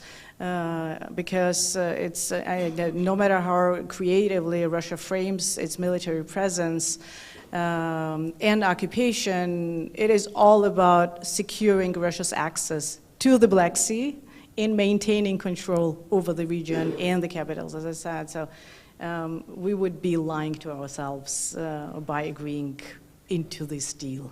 It was just a big, and to the question whether it matters who becomes the Secretary General, I think judging from the perspective of this region, but also looking at global politics, I think personalities always matter. I would wish it would be different and only institutions would matter, but I think personalities do matter, especially when it comes to geopolitical changes and rethinking of accession and extension politics. Thank you. Thank you, Nino. Yes, please, sorry.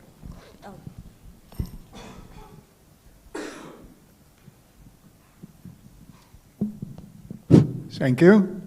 So I have two very short... Could you introduce yourself, please? Oh, okay. My name is Eugen Kogan, and I'm based here. I'm defense and security expert.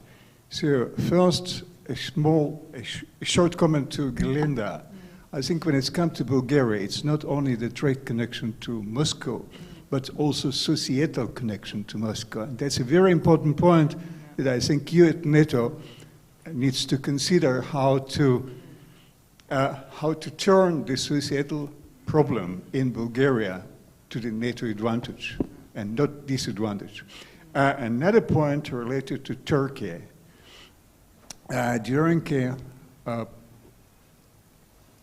During a panel on Turkey, I think one important issue is how to persuade or convince President Erdogan's Turkey to understand that Russia is a threat, as a threat that cannot be just taken away, neither from today till tomorrow and not in the next 5 to 10 years. It's a very difficult task to persuade someone who would like to deal with Moscow. At the same time, I think it will be also a very interesting consideration for NATO. As a case of deterrent here in Georgia, to provide NATO troops in Turkey. As NATO troops based in Lithuania or other countries around the Baltic states, there should be some NATO troops based in Turkey close to the border with Georgia. So it will be used under very particular circumstances, but it will send a clear signal to Moscow that if something happening here, then the troops, military troops are there on the border and they can move in. So as a case of deterrence, it's a very difficult business, I do understand, because Georgia is not a signature to Article 5. But something like that, I mean, has to be really considered. What can be done under the circumstances without Article 5? Thank you, sir. If there are no questions, I actually would like to myself ask a couple, because they are they also have something to do with the previous question. One regarding Turkey, because Turkey has always, it's a NATO member, but I mean, it has always tried to maintain some kind of balance in the Black Sea, was a little bit jealous of other actors, let's put it this way. And I was wondering whether now, after this full-scale invasion in Ukraine, there should be a time when Turkey might reconsider for example, the restrictions on the movement in the Black Sea, the wartime restrictions under the Montreal Convention, and whether this sort of balancing act, I mean, is it still relevant? Should it still stay the same, or considering the magnitude of the threat, is there a room for talking to Turkey and maybe convincing it that it should change it somewhat? And the second one, NATO and EU, they've been, there's this criticism that's heard quite often that they have been reactive, when it comes to specifically the Russian threat. There's always reaction and not as much, proactive action. Like one might argue that had NATO extended support and its allies extended or more support to Ukraine, for example, with arms, right, and with arms that it needs indeed prior to the invasion, right, that the picture could be very, very different from what we have today. And that would be a more proactive sort of step that would alleviate the security threat coming from Russia. I wonder what you think about that, and whether these organizations are destined to always react, or maybe there are some domains where they can be more proactive and less reactive, and then have this strategic sort of edge due to that. Thanks. I mean, whoever is willing. I will start, and I think that colleagues will add. Actually, NATO, EU, each organization reacts, but it should be much more quicker reaction. Our big problem is that we receive support, but a little bit late. And when you are in a real war, times matter. And it matters when you receive these weapons, when you receive that weapons, because each day matters, and we receive more people, more territories, which we cannot get back. So if NATO, EU would decide much more quicker, we would be more successful at the war.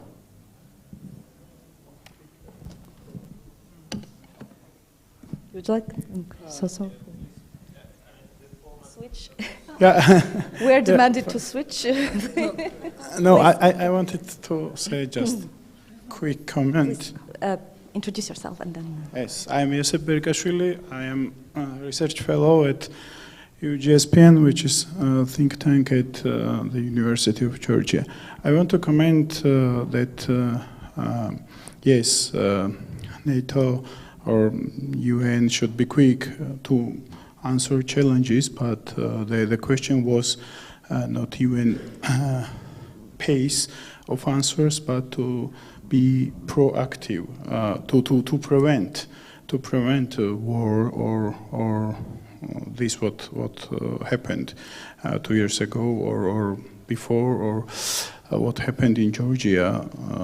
NATO at that time could be preventive or proactive. We mentioned here several times Bucharest summit, and yeah, that's in my opinion, that's one of the mission of NATO to prevent the aggressions and wars and save not itself via Article 5, but its allies. Yeah, that's my quick comment. Thank you. Anybody?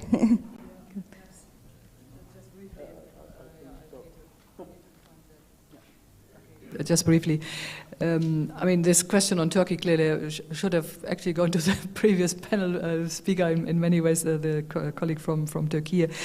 But I think concerning the Montreux Convention and whether Turkey would be willing to reconsider, I mean, letting other ships from other US or whatever nations in it, personally, I don't see that this is happening anytime soon. So I think a more viable option is probably to look for ways to reinforce the navies of Romania and Bulgaria. I mean, Turkey has a very strong navy, and that can rightfully be in the Black Sea. But Romania and Bulgaria arguably have very little of naval capabilities. So I think that is probably the way forward, which would give sooner results than anything else. Yeah. And then on this question about are we too reactive when it comes to the Russian threat, I think to a degree, yes, because in NATO, and I remember that for all these years, we were on the mantra, I mean, our nations, our leaders were on the mantra of we are striving towards a strategic partnership with Russia. And that for all these years, after 2007, 2008, what happened in Georgia, after the Crimea annexation, the mantra was still, no, we want to have a strategic partnership with Russia. So there was an unwillingness between many nations to acknowledge the Russia they had in front of their very eyes, a pure dictatorship with fascist features. Yeah. So, but now they have learned the hard way. Yeah. And now all agree that Russia is the biggest threat in addition to terrorism. So they all agree, including Turkey agrees to that. So because they all signed up to the strategic concept. But of course, that also meant that in the preceding years, the support which has been given to Georgia and notably also to Ukraine has eventually not been at the level where it should have been or could have been had there been a different perception on Russia. Yeah. So, yeah, perceptions matter, definitely. And I think we had another comment. And then, yeah, here and there. Okay. Okay, Please. thank you.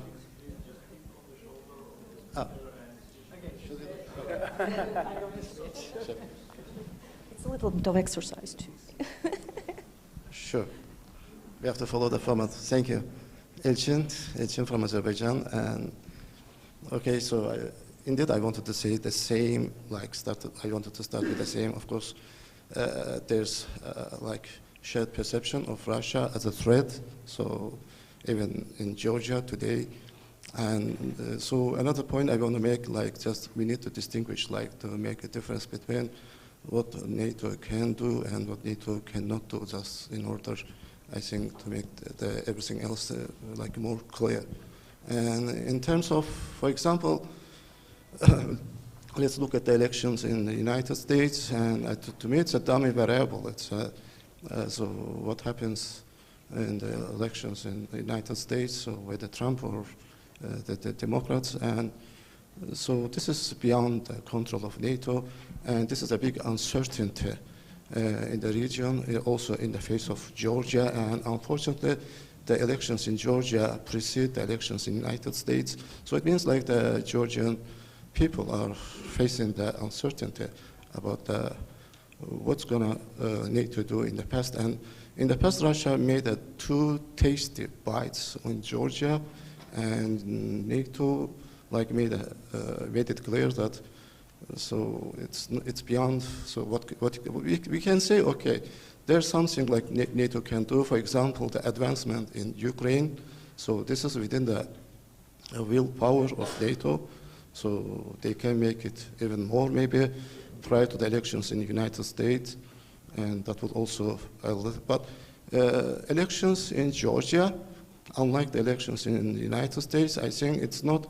We shouldn't treat it as an independent variable. It's more dependent on the chain of events, and including, it's like one of the elements in the chain of events, because to me, the people, the voters in Georgia are more rational than they are in the United States, and they're just making a rational choice.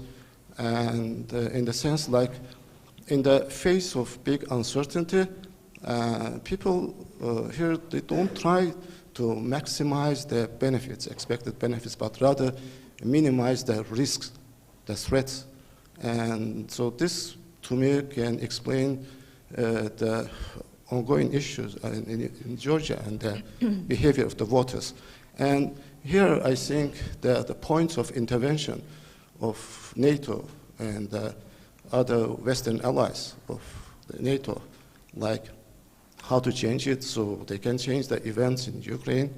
So this came another signal. And also, they can send more signals to Georgia and about the future and what because people do the cost and benefit analysis in their mind, so to choose between 2 very opposing positions. And in that sense, the NATO may invest on the benefit side and send signals and increasing the probability and both of the benefits and decreasing also the risk for the Georgian voters.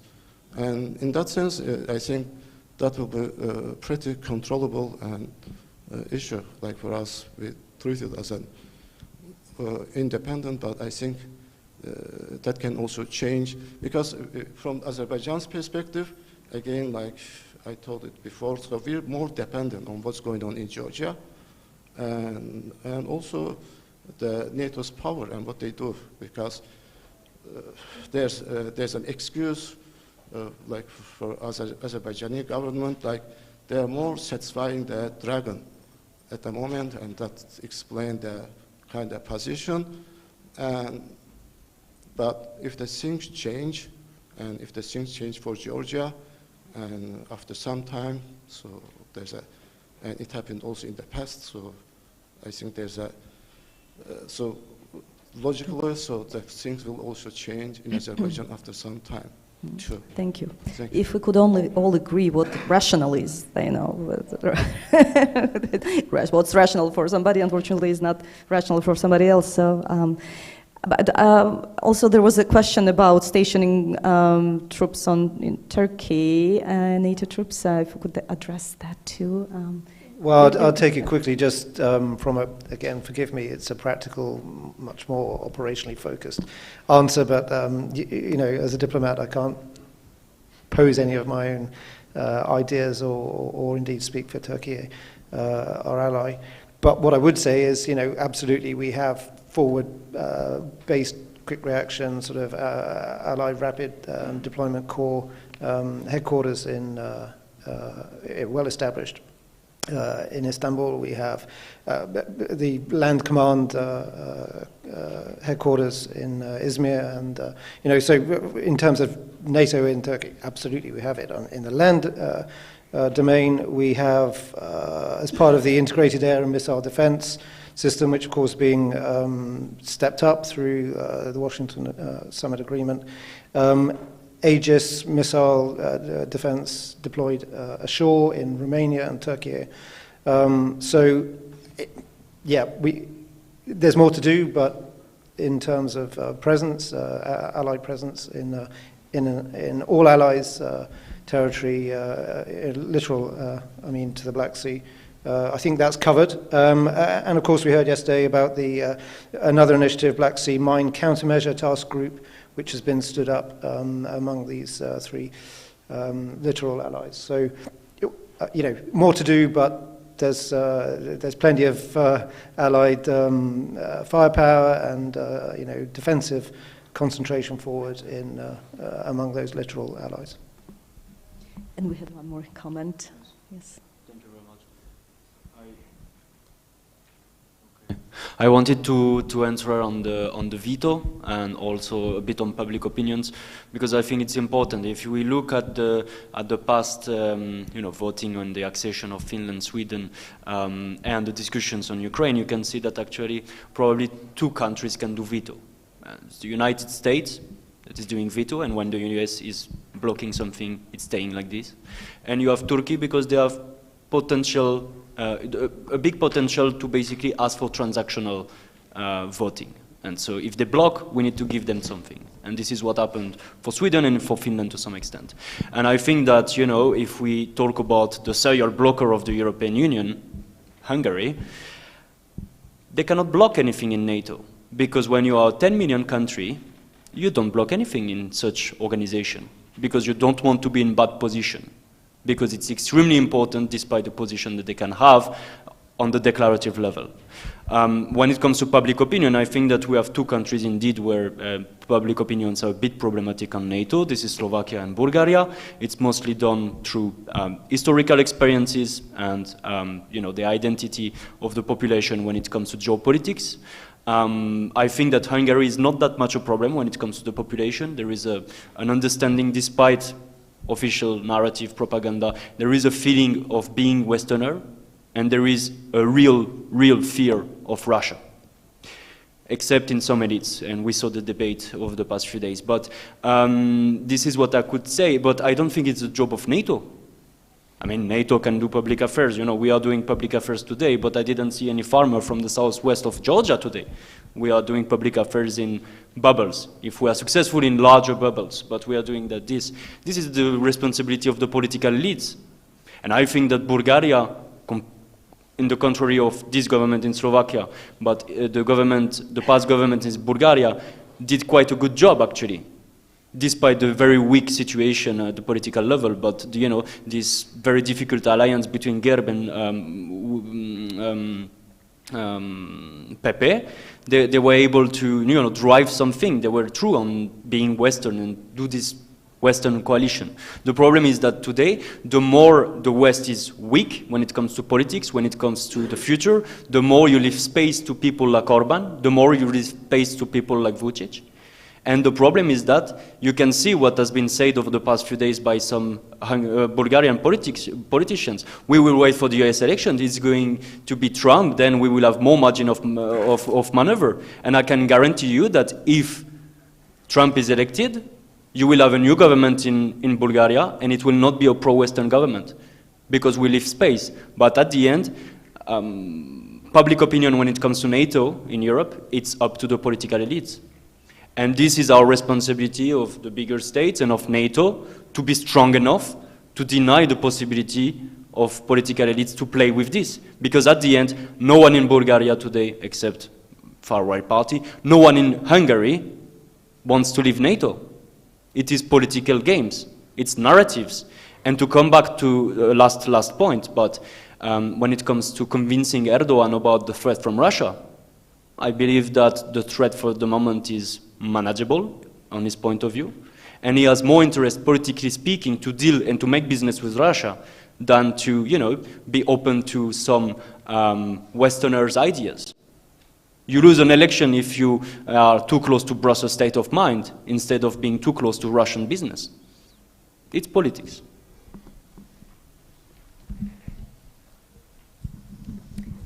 Thank you. Do we have more questions from the audience? Anybody? We're actually like, yeah, almost done. 2 minutes too. Do we have? Yes, please.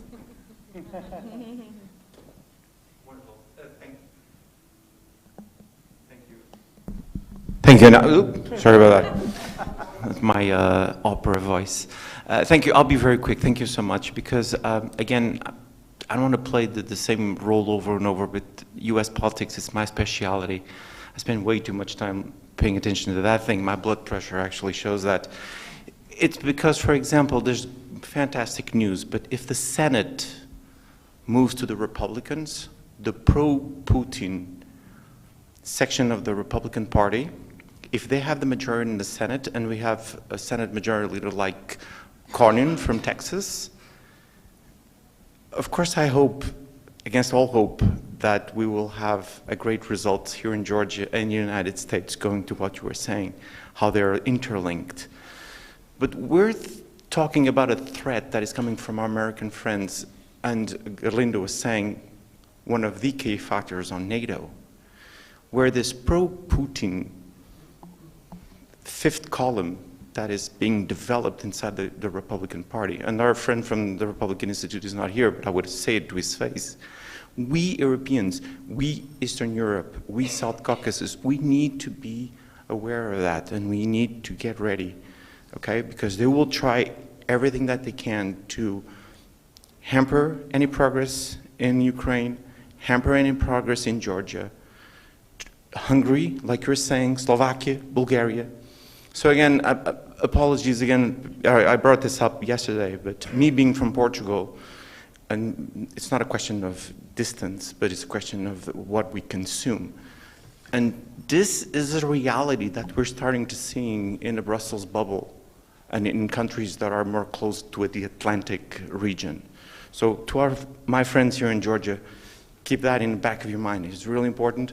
And of course, after we win the elections, and I mean we, because I already am a Georgian at heart, we win the elections now in October.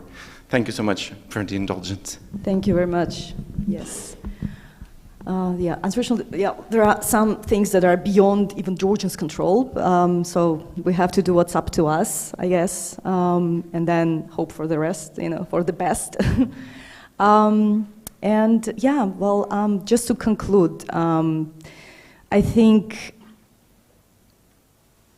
I guess it had to take many, many unfortunate and brutal events for the international community, for our European partners, Euro-Atlantic partners, to realize really how important the Black Sea is and the Black Sea region, and indeed what crucial influence the developments here have on Euro-Atlantic security. I don't think that that had been appreciated well enough in the past. Well, as I said, let's hope that the glass is half full, but let's try to make it even, you know, fuller, because that's indeed what we need to do for our common future. And I would like to thank our participants, all of them, for a very interesting discussion. And with that, the panel is closed. Thank you.